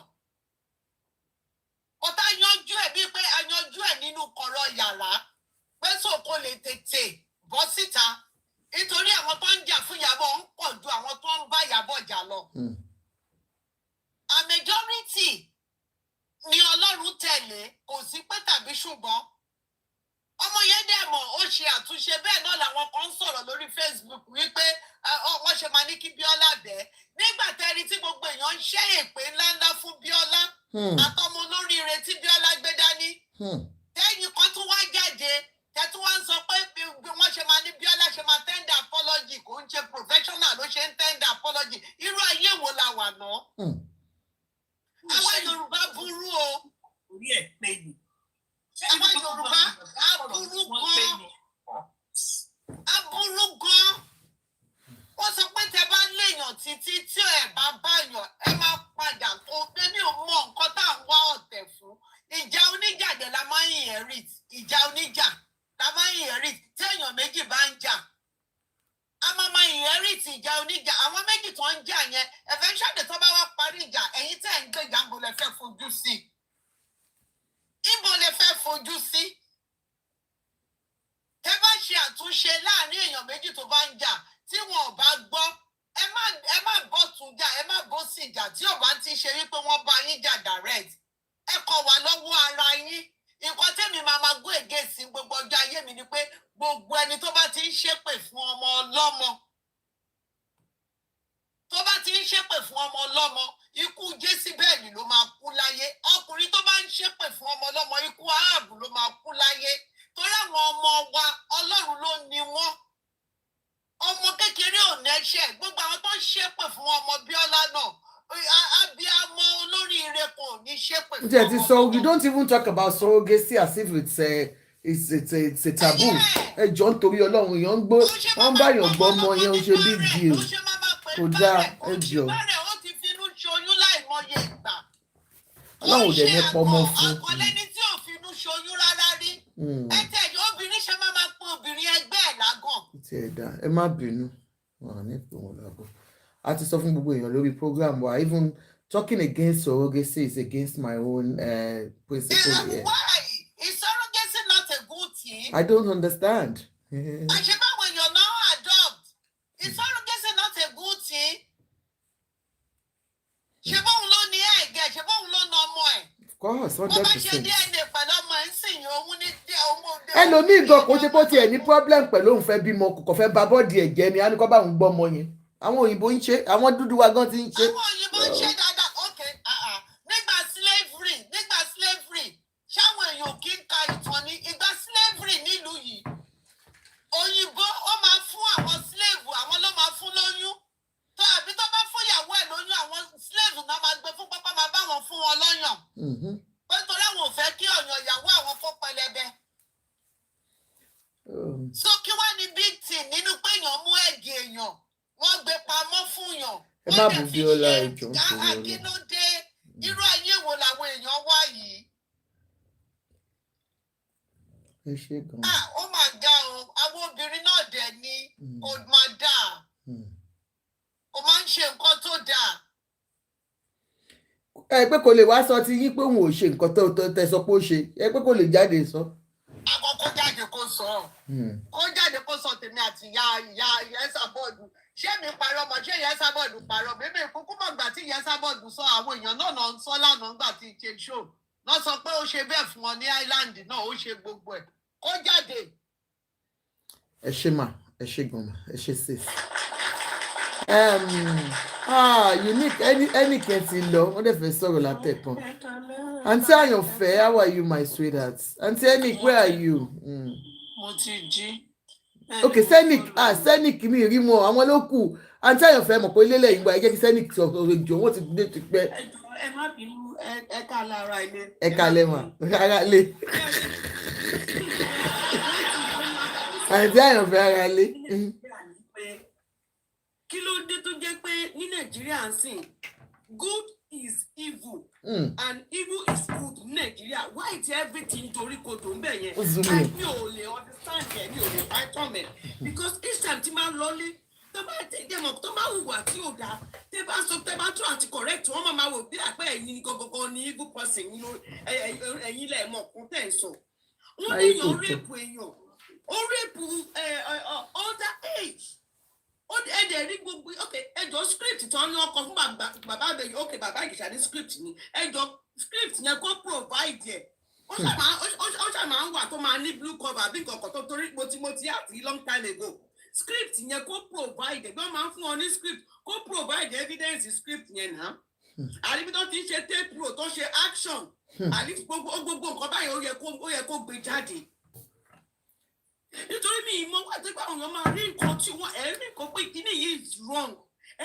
I don't know bí àwọn yòó ẹgbẹ́ ẹ̀rí ọkàn dẹ̀ ti kúrò ní Nàìjíríà ni mi ò I don't know bàbá kan wá dáàdì kan débi bá ó bẹ̀rẹ̀ sí sọ ohun tó rásmọ́gẹ́ tẹ́lẹ̀ máa wo gbogbo àwọn pípẹ́ ara àwọn tó máa ń mọ̀ lẹ́sẹ̀ àwọn ọmọ láti kékeré nìyẹn àwọn okú fámílì orí burúkú òṣìkọ àwọn àbúrò àwọn ẹ̀gbọ́n àwọn àbúrò yá olórí burúkú ni tó ní ìtẹ̀fẹ́sọ̀ express tèmi ẹlòmíì tó kálípẹ̀ ẹlòmíì òkú ni ẹ̀wọ̀n ló máa kú sí. àtẹ̀bàtì láwọn tó ń support irú nǹkan báyìí àjẹjà àwọn ọkùnrin this is what they are doing to their maybe they are little ọmọ kékèké ilé. láti gbé nǹkan táwọn náà ń ṣe ni because tẹ́ ẹ̀ bá kì í ṣerú kan báyìí àṣọ ọkùnrin you cannot be supporting evil. There is hard evidence wà tẹ́ẹ̀dẹ̀ ń wò báyìí ẹ̀dẹ̀ bẹ̀rẹ̀ sí manipulate ẹ̀dẹ̀ bẹ̀rẹ̀ sí twist ẹ̀. ẹjọ́ ṣé kò tiẹ̀ sí kò sí good kankan ní Nàìjíríà yẹn mọ́ àbí torí pé kò gbé a máa sọ pé bí ìyá ń jẹ àwọn èèyàn òun náà ṣe rí anything good because like 80% are like they support evil things. kò sí bí mo ṣe lè máa báyọ̀ dà tó kéèyàn ọjọ́ ọ̀tá mi tí n bá rí i pé nǹkan tí ó ń ṣì tiẹ̀ I will stand up and speak to speak for that person. mi ní sọ pé torí pé mi pẹ̀lú ẹ̀yin dẹ̀ máa máa support nǹkan tí ò dáa. it is wrong. gbogbo nǹkan tí máa yẹn wá ń sọ tó wọ́n tó tí máa ti rí mi tó ń pè ní dá àwọn dáàdì kan báyìí tán wá ń sọ yẹn which means pé máa yẹn náà ń ṣerú ẹ̀ ẹni tó bá ń ṣerú ẹ̀ òun ló máa support irú ìwà burúkú bíi eléyìí. wáyé táwa Nàìjíríà máa rí pé nǹkan ò dáa àádẹ́ máa gbójú sọ̀rọ̀ àá máa ṣe bí ìpá àdé ẹ̀dá máa support nǹkan tí ò dáa ta ló pray pé kó mọ̀ lẹ́sọ̀ ọmọ òun. gbogbo àwọn tó ń rí fídíò tẹ̀dẹ̀ tó bẹ̀rẹ̀ sí support gbogbo ọkọ̀tà bá àná ọmọ obìnrin kó jẹ́ ọmọ wọn ni wọ́n máa mọ̀ lẹ́sọ̀ àwọn ọmọ lágbára Ọlọ́run. ẹ má ṣe pé ẹ kàn sọ̀rọ̀ ni ẹ má ṣe pé fún wọn jàre Alone, it is wrong. Painful. I know. It is wrong. Yomi tó jẹ́ pé tó bí tó ní mental problem. Ẹ̀dẹ̀ máa jókòó gbogbo yẹn àwọn wèrè kan máa lísì sí Yomi. Who is Yomi? Ṣé para Yomi ò yá? Ara ò yá náà. Bọ̀bọ̀ yẹn ní mental issue náà. Àwọn issues ẹ̀ ti ẹ̀ pọ̀ gidi gan kìtẹ̀ ń ṣe yọkan. That guy is not normal. Tẹ́bí bá ń pa kó lọ tẹpá mọ́ṣẹ́ náà. Ayọ̀mẹ̀. Ohun tí ò dá náà. Why tá máa support nǹkan tí ò dá? Good character ní Nàìjíríà ti di bad character sí. Àwọn bad character only the good thing they don't support sí. Why? Gbogbo àtàwọn ń grow up at least àwọn èèyàn ti ń speak out tún sí. Gbogbo àtàwọn ń grow up àtàwọn ò lè sọ tábà sọ. Àwọn sọ pé kí làbọ̀ tó ń jẹ́ bẹ́ẹ̀. Wọ́n tún máa blame wọ́n máa blame ní máa blame pé kí ló mọ̀ tó ń jẹ́ bẹ́ẹ̀. Now people are coming out. Kí ló dé tá a lè encourage àwọn tó bá ń come out pé this is ojú ẹgbẹ́ pé nǹkan tó ṣẹlẹ̀ sí mi lélẹ́yìí o. Tábà tẹ̀tì rí hard evidence. Then why are we still denying it? Why are we living in denial? That is what I've got you, Jamie. Hey, that is all I have to say. Thank you so much, ma. Thank you, ma. Thank you, ma. God bless you. Thank you. And tell your friend, ever Afghanistan, Kali loves. Answer Joke Kalema, sure, okay, sis. Sherry, Monsu the engineer, Ejo to your long. Answer Joke is my boss, yeah, and I'm one of the admin. Please, West this diaspora, because I will Mama I word go take pay in like Ade could do ni. Why Teban make a suggestion? You must supply Nigeria, Nigeria will share you. It might be. She be bake to los abroad. So please, this is not the first time this, and I'll be correcting you guys. Pay a man sorrow come by. Just a sorrow you way in generally shake because of pay kilo she man she want Nigeria, kilo man she better put to kosa in all of I'm sorry to say this. Go to go see why look Emma binu contest on Emma binu ma. I want Jerry. Mo ṣe fẹ́ sọ ke te ba wa Nigeria báyìí. Kẹrin nǹkan tó wrong right. Te ba sọ gbogbo àwọn tó kù máa come and say it's not a big deal. And how do you want me to express myself? Ẹ má bínú gbogbo wa ẹ má jẹ́ ẹ mọ̀ pé máa sá lọ. Wọ́n kọ̀ mama mo kọ̀ pé nǹkan tó kàn fẹ́ àyànfẹ́ mo kọ́ kàn máa ń nífẹ̀ẹ́ pé ṣe mọ̀ nǹkan tó ń ṣẹlẹ̀ ní Nàìjíríà báyìí kéèyàn kàn máa make reference ni. If you're talking about the bad government we have, the board, yes, I'm presenting it to my friend. Ṣé mo pé nígbà tọ́rọ̀ yẹn ṣẹlẹ̀ tó bá pé bí àwọn movie ní industry ṣe wọ́n jáde wọ́n ti máa ń ṣe tipẹ́ ẹ̀wọ̀n woman aláṣà tó jáde yẹn ẹ má bínú woman yẹn ní òun gba létí. Ẹ jẹ́ make submission everybody has been talking since please Cotton do minimum and I'll be correcting these things like ẹyẹ máa sọ pé àwọn ará Nigeria lè mi wà yeah and I'm proud of Nigeria. God bless America too, God bless Nigeria. Yeah, I know bad people are in Nigeria, yes.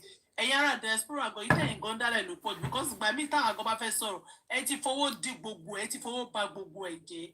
Tẹ́ pé ino lè máa dáwọ́ ino lè máa ṣe gba lè máa ṣe and I can understand because torí pé your kind gesture tẹ́ ní lè máa feel less support because the government is not they're not doing justice to the poor masses, even àwọn tó ṣe lówó but everybody won't affect everybody. So I can understand the way the government are doing with the citizens is not right. Tí ó dẹ̀ rí bẹ́ẹ̀ lọ́wọ́ yẹn. So lè ṣe máa ń ṣe pé okay lára ṣe máa ń ta yín but at times the bá ń sọ̀rọ̀ ẹ máa àwa táwa ń bẹ̀ not everybody that is bad, not everybody. Because èmi náà ń gbé bẹ́ẹ̀ èmi náà wá raise ṣé kébì náà wá sọ pé okay abroad tẹ wá yẹn ṣé yìí náà lè raise ọmọ náà ló bá yín raise ọmọ ń bẹ̀ náà yes so Aduke, thank you so much everybody òun náà ni wọ́n ń gbé lọ for the gifts gift us. We are just here. Give to me now. Help my condition. I have arts to complete. Don't all, please.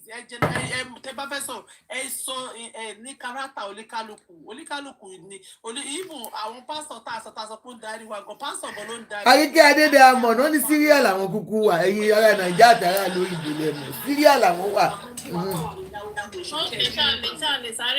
Ẹ má bínú ẹyẹ kan parí ọ̀rọ̀ tí wọn goodness ẹyẹ kan parí ọ̀rọ̀ tí wọn ẹ káwọn náà sọ̀rọ̀. We have a new guest. I gave everybody floor to talk. More silence. So, please, I'm mindful of what we're saying.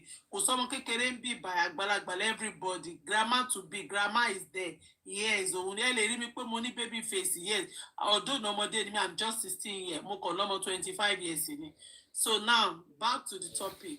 Sherry, no, just like my big mommy said about the industry. You know. Sherry, ènìyàn máa jẹ́, and apart from the industry, Sherry evidence tọ́lọ̀ bá ti àwọn èèyàn mọ̀ pé ìka ò dọ́gba nípa tọ́lọ̀ bá ti gbéga ó ti gbéga nìyẹn wait for your time Ọlọ́run tó ń sọ kò kúrò ní àrò gbogbo ìjà tó ń bá ìyá àbàjẹ́ because the Iyabo is truthful ó dẹ̀ wà ó ní plain art àwọn ò lè fẹ́ bẹ́ẹ̀.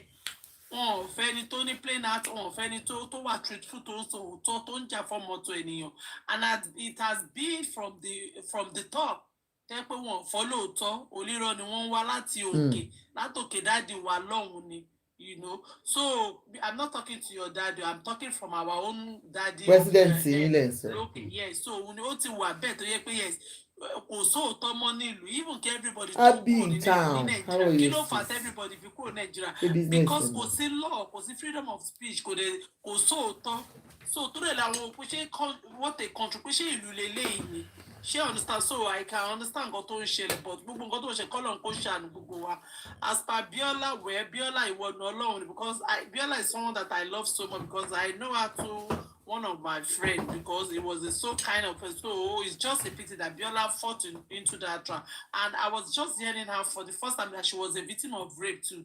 To be able to tell the victim of rape, because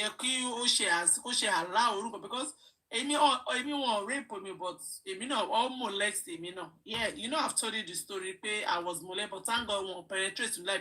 So mole imagine, molo mo bire almost 21. In fact. Me ìfẹ́ mọ̀ tó ṣe fẹ́ jẹ́ so you know wèrè abiyamọ lèmi and I still have a baby of 14 years too so òun ni so ẹ jẹ́ ká bínú wọn but I can understand mother here àwọn ìyá gidi ìyá lálùbáríkà ló wà bàtẹ́ pé yes mo lè imagine tí nǹkan yẹn tó ṣe because tẹ bá wo gbogbo from 70 to 80. A lot of people pass through all gbogbo nǹkan tá à ń sọ yìí pé kọ́ máa molest kọ́ máa rape yàn but ẹni tó bá dé tó rape tó pọ̀ molest it's still the same thing as rape too. So Baba Ìjẹ̀ṣà wẹ́ èmi kàn sọ fún ẹni pé ṣé Oríyọ̀mí ó fẹ́ rán ẹ lọ sẹ́wọ̀n ni ó sì máa lọ sẹ́wọ̀n ẹlẹ́ẹ̀kejì if care is not taken tó bá yẹ pé òun bá lọ báyìí ni mo dẹ̀ ti gbọ́ tí ìyá kan ti sọ pé Oríyọ̀mí ọ̀nà ń bọ̀ lọ́dún ẹ̀ má jọ wá o pé má jọ wá sọ́dún ẹ̀ pé má jọ kọ́ wá sọ́dún ẹ̀ pé because ó fẹ́ gbégbá election tó bá jẹ́ kí èèyàn kó lọ depo sálẹ̀ ìwọ nìyẹn kò sẹ́ni tó máa bẹ́ẹ̀ rán Ayéfẹ́lẹ́ mi ní blame Ayéfẹ́lẹ́ by going there àwọn èèyàn sọ pé clayton ṣe báṣà Ayéfẹ́lẹ́ wọn ò lè báṣà Ayéfẹ́lẹ́ because ọkùnrin Ayéfẹ́lẹ́ tẹ bá dẹ̀ wo kíní tí Ayéfẹ́lẹ́ ń bí ó wà mindful of nǹkan tó ń sọ and kò dẹ̀ sí kan tó wà pẹ̀lú Ayéfẹ́lẹ́ because this Biola we are talking about ó close mọ́ Ìyábọ̀. Apart from Iyabo gan tẹ́ bá rí ọ̀rọ̀ kíní tó ṣẹlẹ̀ ní Delta yẹn is because this is just the week that same week sí ọ̀rọ̀ Delta grape festival tó ṣẹlẹ̀ yẹn yes of course I'm 16 years just like I'm telling you. ẹ máa sọ̀rọ̀ lọ ẹgbẹ́ máa gbàgbéjò kẹ̀ ṣé ti yé yín. so òun ní ṣe mọ̀ you know. No, ẹ jẹ́ ká ṣe pé yes kini gan sọnà a lot of bloggers ló sọ ní pé Ìyábọ̀ ní program àṣẹ̀kọ́ is like wound tó ti close sí nǹkan wá ṣiṣẹ́ wà á refresh ẹ wo orí gbogbo tó ṣe tí fídíò ẹ ṣe circulate even I can't watch that video mi ìrí fídíò ibi tó ti ń leak ẹ̀ tẹ́lẹ̀ already ibi tó ti ń bá wí ni I've not watched the video when I saw in fact I couldn't watch it finish because ara mi ṣe bákan ní pé ẹgbàá mi kí lè lè what is all this. Ó ṣe pé ó lè kẹ́ni ó ń sọ kẹ́ bí gbàtí yàn ń sọ kí gbogbo Nígbà tí èèyàn sọ cucumber ni na, he was sucking it, in fact, kò ṣe, he's ready to do anything. Ká ní kò ṣe pé nǹkan tí Adé tó ń sọ ní pé ara princess Ògbàmọ́ ló fi já wọlé pé kí lélẹ̀, because like ọmọ yẹn ti sọ nǹkan bẹ́ẹ̀ yẹn fún. Ó wá wò pé is it true or not? Okay, mo fẹ́ wò bóyá tó tọ̀nà àbẹ̀bọ̀ gbà tó rí pé kí lélẹ̀ Bàbá Ìjẹ̀ṣà dẹ́ẹ̀dẹ́ ni mi rà bọ̀. Dẹ́ẹ̀dẹ́ lọ sórí agbẹ́jẹ́ lọ só mọ́wọ́, má jẹ́ káwọn ìyá yìí má jẹ́ kó bínú sí ẹ. Ṣé mo pé obìnrin ló burú ju obìnrin ló ṣòro ṣẹ́jú? Sórí àwọn kan lè má gbójú jáde, bọ̀ tó bá bọ́ sí kọ̀rọ̀ nínú yàrá wọn tó bẹ̀rẹ̀ sí máa bẹ Ọlọ́run. Bàbá Ìjẹ̀ṣà wàá regret pé wá life. Sórí Yọ̀mí, ṣé mo pé Yọ̀mí ò bímọ, ó dẹ̀ ti gbèpè sórí ara rẹ̀. Ọmọ by mistake. Kò bímọ. Ó chance ọmọ tó ṣe mọ̀ pé ọmọ kan tó kọ́kọ́ bí ìyẹn òyìnbó yẹn ò gbọmọ fún. Eléyìí tó bí. Òyìnbó wo ló bímọ fún? Ọ̀tọ̀lẹ́ tó bímọ fún òyìnbó kọ́ ló bímọ fún. Okay. But ilé ó wá kọ́ṣọ́ lọ́dọ̀ ó chance ó gbọmọ lọ́wọ́ ẹ̀. Tó bá yẹ pé ó fẹ́ kó ṣe kí ló bí ni Yomi? Yomi, you are my in-law, you know that. Okay, hey, you said, but ilé tó bímọ fún ó wá kọ́ṣẹ́ ni Yomi dẹ̀ ṣe kí ó dẹ̀ ajá kí. So èyí ò lè bá Yomi rìn kó má ṣorí burúkú.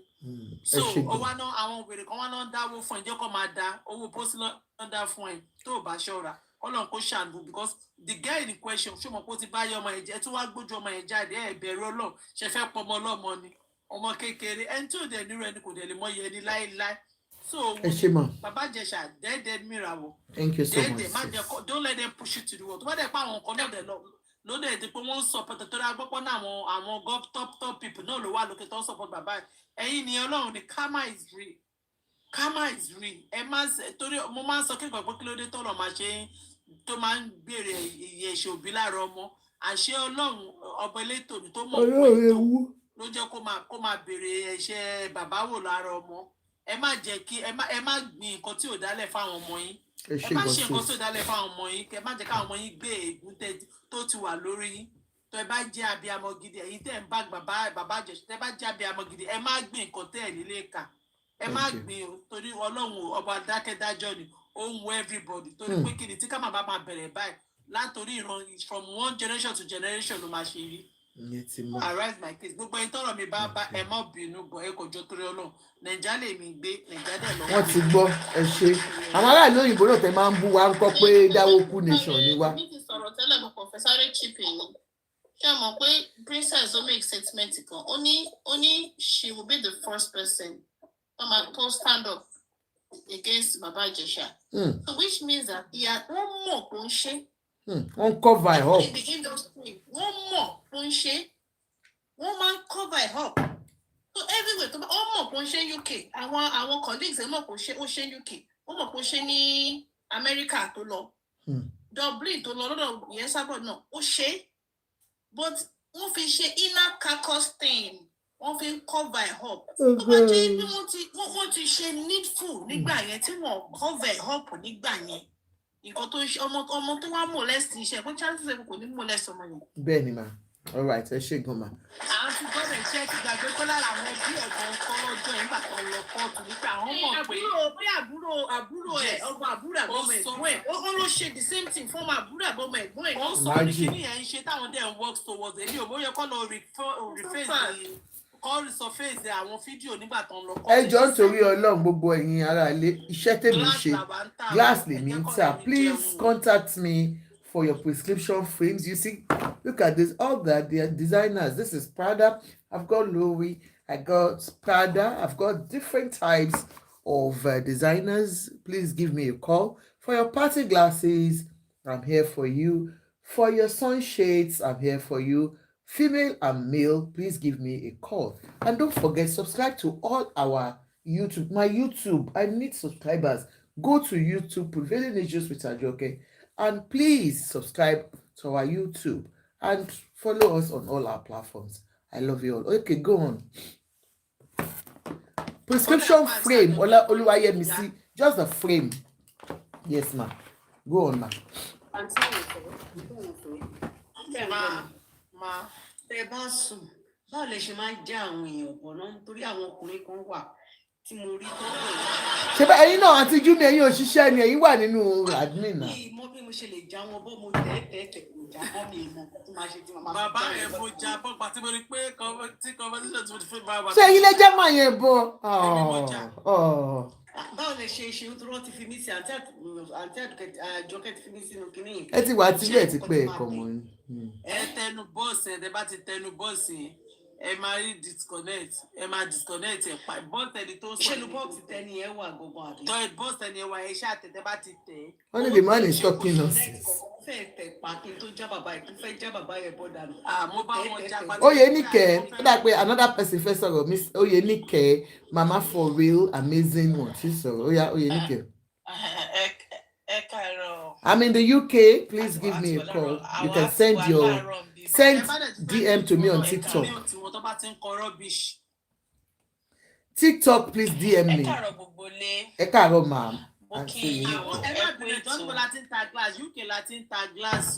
ti gbọ́ wíyá. All right, go on ma.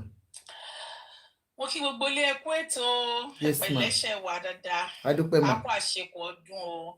Ẹ̀mí wa ṣọ̀pọ̀lọpọ̀ ọdún láyé o. Láwọn àwọn wa náà wá sí ànídàmú. Agbára Ọlọ́run. Ọ̀rọ̀ là ń sọ ànítẹnugbó bí ọ̀rọ̀ àníṣìṣọ àníṣẹ̀lẹ̀. Lágbára Ọlọ́run láhùláwàláhùwàtà ìlàbílà. Ṣé rí ọ̀rọ̀ tó ń ṣẹlẹ̀ rà bá Ìjẹ̀ṣà yìí? Ní àárọ̀ tí mo ṣí platform àmì wọ́n fẹ́ dọ́rọ̀ yẹn lẹ̀ mo ní ẹjọ́ tó bí Ọlọ́run fún àwọn abẹ́rẹ́ ìsọ̀rọ̀ Àbájẹ̀ṣà lórí péjì mi. Ìdí ni wípé ṣe rí tí bá sọ̀rọ̀ Àbájẹ̀ṣà lórí péjì mi àwọn ọ̀rẹ́ mi kan wọ́n máa di ọ̀tá mi. Àwọn ọ̀tá mi lè padà wá di ọ̀rẹ́ nítorí wípé àwọn èèyàn àwa èèyàn a lè sùn ká kọrí síbi kan náà. Àdébí mi lè ṣe wà yìí abiyamọ ni mí tó bá ń pe abiyamọ èmi nọ́mbà 1 ọba léèyàn ranjú bímọ mo bí ọba lọkùnyàn bí ẹran wọn kùn mí bí ẹran so kò sí phase méjèèjì tí mi ò tí go through gbogbo ọdẹ lárí fídíò yìí tí a wò dáadáa mo wò more than 10 times ní fídíò yìí tá a mọ nǹkan tó ṣẹlẹ̀ ó wá dùn mí wípé àwọn kan lè wá jókòó kán wá rò wípé wọ́n sẹ̀tẹ̀ up ní wọ́n náà fẹ́ ṣe fíìmù ní bí wọ́n ṣe ń nawọ́ yẹn represent ṣe ń nawọ́ yẹn ó ń sọ bó ṣe máa ń ṣe fún nìyẹn o ó ń sọ wọn gbọ́ ọ̀rọ̀ tó ń sọ o wọn bá wọn sí níbẹ̀ o ẹ wá ń sọ wípé jẹ́ kí n máa interpret ẹ̀ mi ní dárúkọ péjì yẹn o bẹ́ẹ̀ lórí péjì wọn mọ́ra wọn wọn á ní FIP mú kọ́ wọn pé láhìláhìlá ó wá dùn mí pé obìnrin bí ẹgbẹ́ mi báyìí ló sọ̀rọ̀ obìnrin tó jẹ́ abiyamọ tó náà máa ní ọmọ tó ti bí ọmọ tó ti bí ọkùnrin tó ti bí obìnrin ló sọ̀rọ̀ subhanallah wọn àwọn òbí wọn ṣe àpèjì ẹ sí mi mo kàn ra kọjá ń bẹ̀ mo lọ wọn play fídíò yẹn lórí péjì yẹn wọn ẹ gbọ́rọ̀ tí wọ́n ń sọ ẹ̀yin lè wọ́n describe british náwó yẹn ó sọ fíìmù yẹn fún ní o ó ní kó wọ yàrá ó ní kó lọ báyìí ó ní kó ọmọ yẹn jókòó tì lẹ́gbẹ̀ẹ́ ó ní kó fọwọ́ kan ọmọ yẹn wọ́n fẹ́ ṣe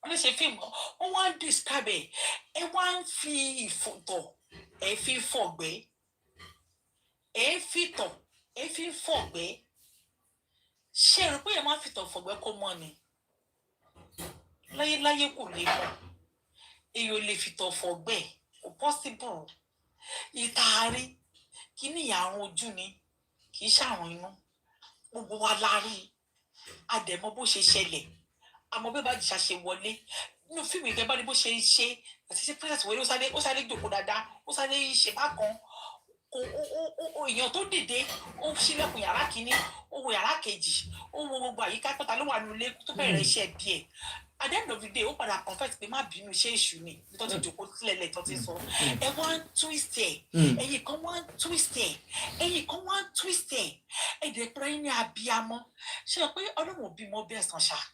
Olúbísí glasses. Kò sí téèyàn bá ṣe láyé yìí àṣìgbé kò sí àṣìpamọ́ ló wà.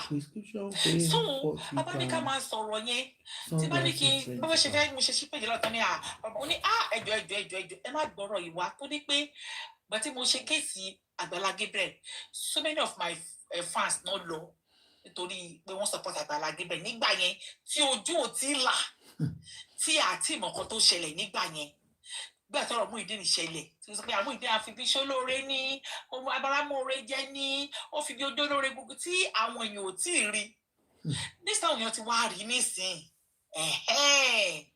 gbọ́n tó àsìkò tó lọ́ngbà yẹn máa padà bọ̀ kò sí dààmú o èmi rẹ̀ padà fọ́lò mi padà o torí wípé ṣe ráwọn èèyàn kan ṣé ti ẹ̀rí péjì kan ìfẹ́ fún ẹni ìfẹ́ dárúkọ ẹni yẹn ó yẹ kẹ́yìn náà ti mọ̀ lápò òkè lọ́hùn. ẹ má dárúkọ anybody ẹjọ tó yẹ mi dáyé mi dárúkọ lápò òkè lọ́hùn àwọn fámìlì àwọn ilé. ẹ má sọ má já yín bọ́ mi fẹ́ nǹkan bẹ́ẹ̀ bíbá ẹ̀ má já yín bọ́ mi ò fẹ́ gbogbo ìjà bá ti ń jà má dé bíbá. àjà èmi wọ́ta ló bí mi èmi kẹ̀ mo kàn ń sọ̀rọ̀ ni wípé òkè àbọ̀pọ̀ pé àwọn ẹ̀gbọ́n àwọn mélòó tó ṣe tọkàntọ́ ṣe lánàá pé wọ́n ṣe fíìmù mi kí ni ṣé ẹ̀ rí ni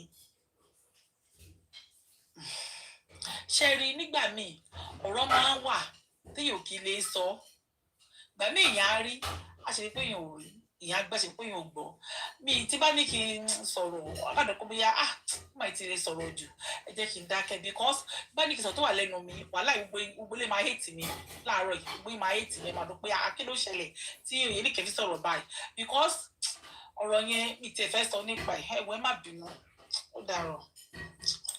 ẹ ṣeun ọ̀pọ̀lọpọ̀ submission ṣáàmì sì ti sọ̀rọ̀ àǹtí júmi ẹ wò mí fẹ́ lọ sùn ó dàrú ẹ̀yìn ṣì wà lọ́sùn tẹ̀síwá ẹ wà láago 6 àǹtá ìjẹ́ká jọ lo táìmù kan náà ni wọ́n ti ń potí fún dájú.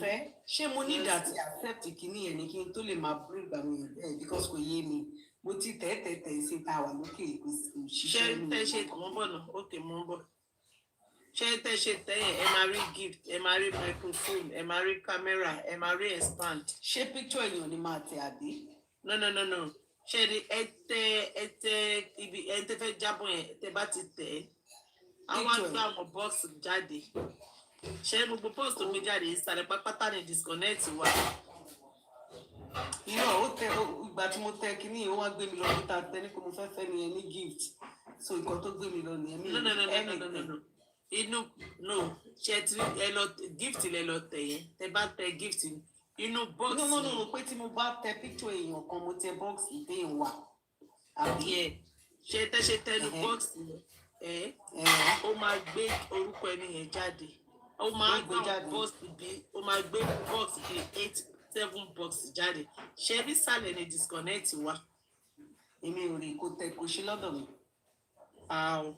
bóyá máa nígbà tí ṣe setting ni ṣe bí admin ni torí ó máa gbé bọ́ọ̀sì gift wa á gbé bọ́ọ̀sì microphone wa á gbé camera wa á gbé expand wa á gbé.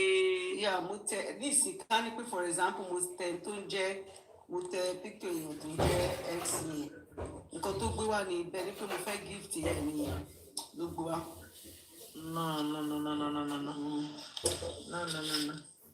No.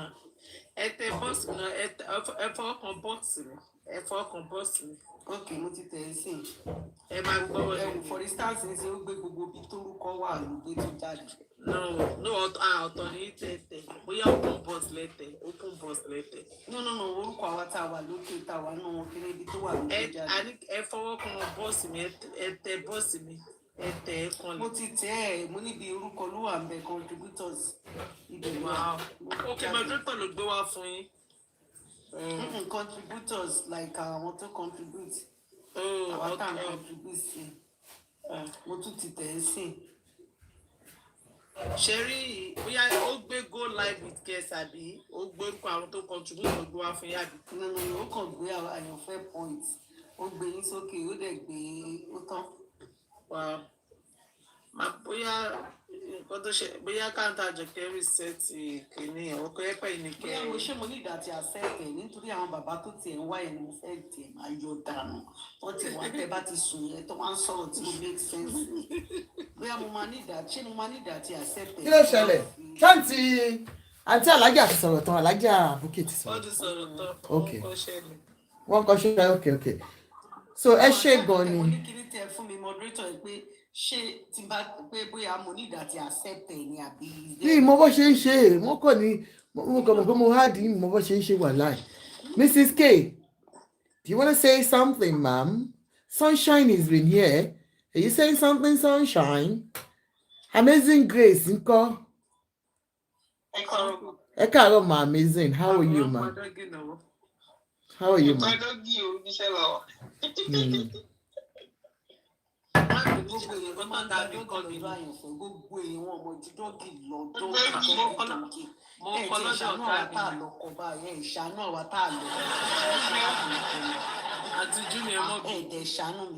Kí ló dé ojoojúmọ́ dọ́gídọ́gí ẹ dẹ̀ máa fọ́ mi lórí ẹni pé kí NBS ń ta ó ń ta kí ni. Ẹ má wọlé tó bá máa di ó dà pé Friday or Saturday night a máa ṣe matchmaking wa padà bóyá gbà yẹn a máa.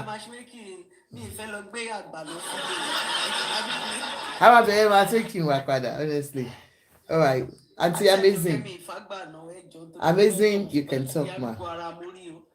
No, I need a share 65. You need 65. Any sùúrù ẹjọ́ ẹ jẹ́ ká sọ̀rọ̀ tó wà níbí by for now. Amazing, please go on. Yes, ma. Ẹ kálẹ́ ma.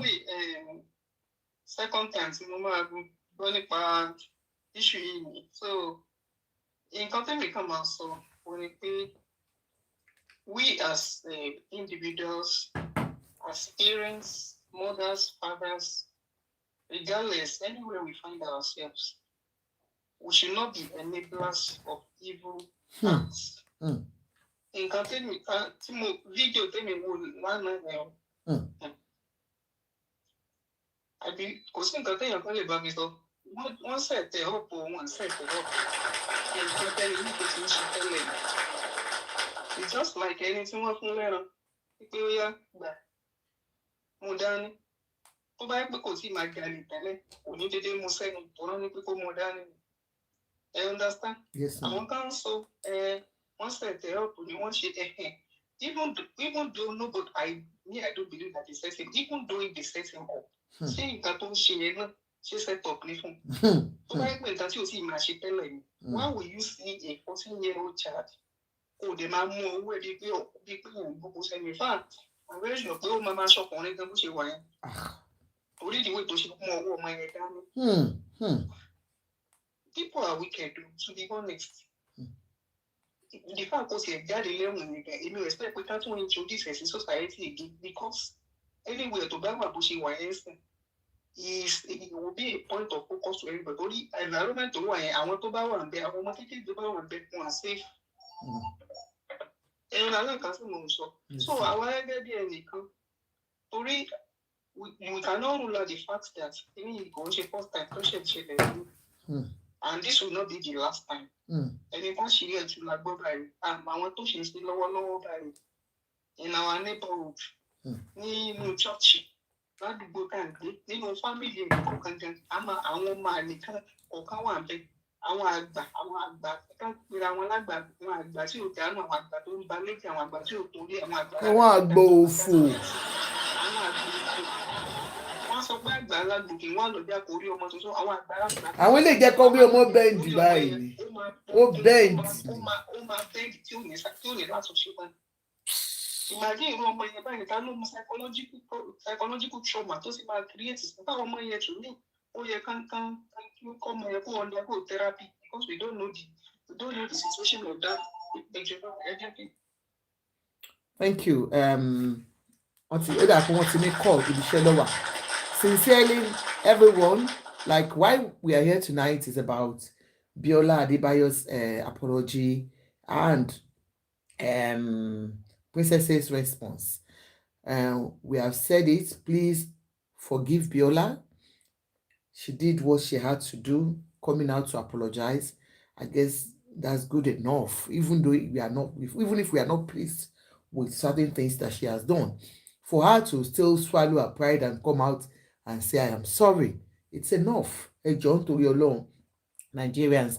And like I said, I stand against anybody talking against surrogacy because it's a form of abuse. If you continue to abuse her on that, hey, John, to your long, please, let's stop it. It's not even fair on anybody, and on Princess too.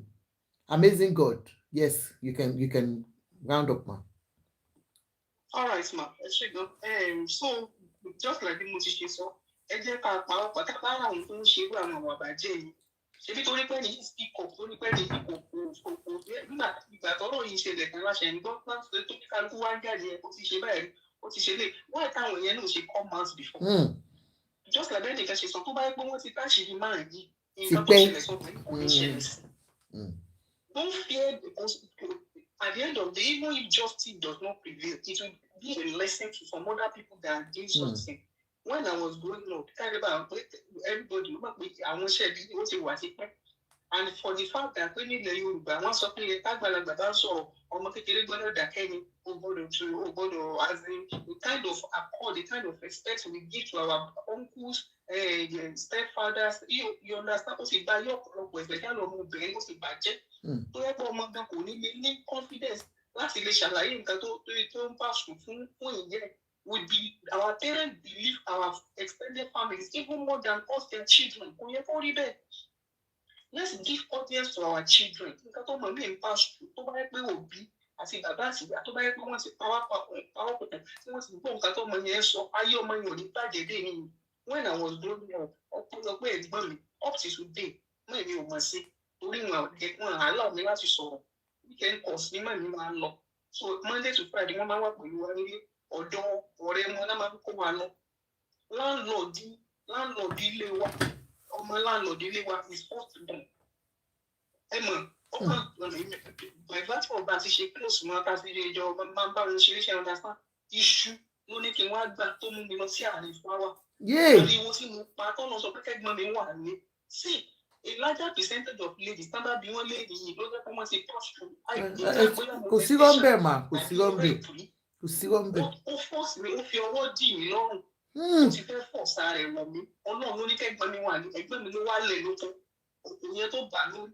Òun ò jẹ́ kó bá mi sùn bí ò bá ṣe bá yóò bá mi jáde ní ìwọ̀n. Mo fẹ́ sọ fún mi ẹ̀gbọ́n mi kan ṣe ẹ̀mọ̀ mẹ́rin dé níjọ Sunday pátá kí n ṣàlàyé fún pé nǹkan báyìí mi gbẹ́nu sọ̀rọ̀ ibo ni mo lọ sí gbọ́rú ẹ̀rù kí nìkan kìnìkan just imagine. Oníjẹ́ ká sọ̀rọ̀. So many things like that. We entrust our children into the hands of families, into the hands of friends, into the hands of things. Tó yẹ pé àdèmọ̀ nǹkan tó máa ń táwọn ọmọ nǹkan tó ojú wọn rí. Nǹkan tó bá lè mú bàbá kó máa bọ́ ọmọ tó bí nínú rẹ̀ sùn. Ṣérú ẹni yẹn ni ò ní bá ọmọ àbúrò ẹ̀ sùn. Ni ò ní bọ́ ọmọ ìgbọ́n ẹ̀sùn ni ò ní bá. Ṣé ẹ understand? Bí kìíní yìí, ó ṣe ń ṣẹlẹ̀ lóbìnrin náà ló ń ṣẹlẹ̀ lọ́kùnrin. Ọ́fíìsì tí mo ti ń ṣiṣẹ́ kó tó di pé mo wá sí UK. Dókítà yẹn, ó ní pé láti 9 years ni òun ti ní sex. Ó ní ọ́fíìsì tó dé. Ó wò bá sí ní sex ní dé. Òun ti gbà. Ó máa ń bayé èèyàn jẹ́ ni. Ó máa ń bayé. It's either kò totally hate it or excessively in love with that. Bí máa ń ṣe nìyẹn. Wípé woman yẹn bẹ̀rẹ̀ bí àwọn àǹtí àdúgbò bá ṣe máa sọ pé àwọn àǹtí tó dàjà ní tẹ̀sí your parent tó bọ́ ẹ̀mọ̀ bàbá tí bàbá ti ṣe máa ń tọ́jú ẹ̀ tán máa kí ni àbáwo ni báwo sùn. So ọ̀dọ́ síta yẹn wọ́n bẹ̀rẹ̀ láti tọ́ra àwọn náà máa wẹ̀ fún wọn. Ó bẹ̀rẹ̀ láti bí kó máa fokú ẹ̀ ṣeré tán bá ti wẹ̀ fún wọn tán. Ìgbà tó bá fẹ́ para fún náà ó máa fi àwọn skútọ̀ mẹ̀mí jẹ́ yóò máa fi ṣe díẹ̀. Ó di pé kó máa sọ pé kó jẹ́ kó ń gbé sẹ́nu. Díẹ̀ bá ṣe bẹ̀rẹ̀ ní tó wà ní kó ti wá dùn nǹkan àtàárọ̀ tó bá ṣe ti síde náà. The mother did not know anything about it. The father did not know anything about it. Even when you can say I hate it and it broke my marriage. Can you imagine? Secondary school tó ń pẹ́ ní máa bá yóò ń jẹ́. Mọ́mí òun ò jẹ́ kó pé nígbà tó ń sọ fún dádì òun pé dádì òun ní pé kò ń ṣọ́tọ̀ pé bó ló ṣe gbọ́rọ̀ rẹ̀. Just imagine, you don't trust your children. If when you don't trust your children, ṣáà àtàwọn olówó ẹ̀kẹ́ yẹn trust. So just to round up, don't jẹ́ waste time. Ẹ jẹ́ ká advocate. Thank God pé àwọn èèyàn ti understand the information is getting more wider than the olden days now. But we still need to do better. Tabarẹ tó ń ṣe kó ń wù àbàjẹ́. Ẹ má jẹ́ ká máa sọ pé àìdè dáàbò pé kò ṣẹ̀ṣẹ̀ máa ṣẹlẹ̀. Ìgbà tá a bá sọ pé kò lè ìgbà wọn ló fẹ́ látúnṣe. Stop. Èyí tẹni tó ṣẹlẹ̀ sí lẹ́nu pa ló mọ tẹni tó máa ṣẹlẹ̀ sí lọ́ba. Tí kò bá ti ṣẹlẹ̀ sí wa tó ṣẹlẹ̀ sí àwọn èèyàn kí wọ́n kì í fi tara sí kò lè kó rí bẹ́ẹ̀ wọ́n ní prevention is better than cure. Bẹ́ẹ̀ni. Ọlọ́run ràn wá lọ́wọ́. Ẹ ṣé gọ́mà. Thank you so much. I want to say something to everyone watching me. Mo fẹ́ kẹ́ mọ̀ nǹkan kan. Ẹ má bínú àǹtí Júmi ẹ jọ̀ọ́ yẹ kí sáré sọ̀rọ̀ mà. Ẹ má bínú mà kí n kọ̀ ọ́. Okay, sọ̀rọ̀ ẹ sọ tí ẹ sọ tẹ́lẹ̀. yẹn mo kàn fẹ́ sọ fáyàn fẹ̀mí ẹjọ́ tẹ ẹ tó bá ní good lawyer mi báyìí ni mo fẹ́ arrest so ẹ jẹ́ kí sáré sọ̀rọ̀ mo rò pé nǹkan tẹ́ fẹ́ sọ̀rọ̀ bá sẹ́yìn so ẹ jọ̀ọ́ ẹ jẹ́ kí sáré sọ̀rọ̀ ẹ jọ̀ọ́ nítorí Ọlọ́run you can always joke after this ẹ jọ̀ọ́ mo kàn fẹ́ sọ fún wa ni pé you see that the awareness is so much these days that ẹ rí i pé àwọn tó ní lára ni àwọn tó ní tendency láti ṣe ìwà yìí àbí tó ti ń ṣe. Please be careful of who you have around you. I'm begging us, when you see men coming out strongly to fight against everybody doing awareness on this particular case, ẹ máa ṣọ́ wọn. I am telling you, it's either they have a tendency to do it or they're already doing it and they will cover everything up. Larger percentage of Nigerian men are into this. I've said it severally and I'll continue to say it. I've had in the past a woman that her husband impregnated the house help, underage house help. That was years back in Nigeria. Over 4 times. She aborted for this girl. At the end of the day, took the girl back to the village, and I'm sure that was how that girl's life ended. You can imagine such a girl growing up as a woman. Maybe at the end of the day, she doesn't have a child of her own because it has all been aborted by the Oga's wife. Or, excessively, she hates sex. What happens to her life? And she's not the only one. So many Nigerian women are enablers. That is why you can see them openly on social media standing for a convicted pedo. It's so shameful. Even if people continue to say he is not convicted of rape, but at least he harassed a child. That's child molestation. Touching inappropriately here. It's even totally ordinary picture. Okay, did you not see that nurse? You know the nurse that the people were transferring picture of, video of children doing things inappropriately, and the nurse had it in her phone. I think it was somebody. I think she forwarded it to another colleague. You know, just like the way we always forward things. That was how she lost her job in the UK here. And it can happen to anybody. Anything that has to do with children, please be mindful of who you entrust your children to. Be mindful. And please, keep an eye on your children. Tẹ́ bá ti rí ọmọ tó bá ti ń withdraw. Nínú ilé tó wà excessively quiet. And that has not been his or her behavior. Please look into that. The bedwet, tó bá ti bẹ̀rẹ̀ sí sexually harass them. We'll go deeper into, looking after our children, child protection, more on this platform. It's painful when I see parents standing against people that are against all these people. And people are saying, I'm calling Yomi. I'm calling Yomi because I know Yomi very well. And I know what he stands for. What he used to stand for. But everything has changed now. And that's why I'm calling him. Let me go back to who you used to be. Má jẹ́ kó wó kó fẹjú mọ́ ẹ. Ó ti cloud chase enough. Whether you like it or not, that's what you have been doing. You know what you're going through with your former. I don't want to go deep in. That's your personal life. But please, Yomi, if you're standing for human rights, do it the right way. And you were saying Baba Ijesha was trying to satisfy his sexual fantasies. Shame on you for saying such. Honestly. ẹ ṣọ́ àwọn tó ń bá yín gbé. Àwọn uncles tẹ́ ń rí lórí tẹ́ bá ti rí èèyàn kan tó wá ṣe tatatatata wọ́n perpetrator ni wọ́n. Anybody tẹ́ bá rí ọkùnrin tẹ́ bá rí tó bá ṣe àtàwọn obìnrin tó bá dẹ̀ dúró ti àwọn ọkùnrin bẹ́ẹ̀ tẹ́ bá ti rí wọn ẹ mọ̀ pé nǹkan tó kọ wọ́n ń ṣe nìyẹn. It happened to me before and I forgave the person. Today I'm one feeding one person today. Is my stepfather. I always ask Almighty God.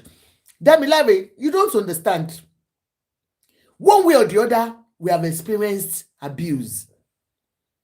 We can forgive. But that does not mean you should stand against those that are fighting for that cause. Some of us, we cannot, some people you can see, like people like Iyabo, she cannot hold her emotions when it comes to things like that. Some women, they don't want to, or even men that have gone through it, they don't want to hear it. Go, oh mama, you're putting needles in my body. Don't marry fellow me. It's not nice. So guys, can we conclude so that we can go to bed? We love you, Biola. I pray that Ọlọ́run á forgive gbogbo àwọn tó ń bínú sí ẹ. Please do the right thing. You were wrong, totally wrong, to have allowed him to come and be justifying what he did and exonerating himself. No, don't give such people such platform again. The platform is too good for that.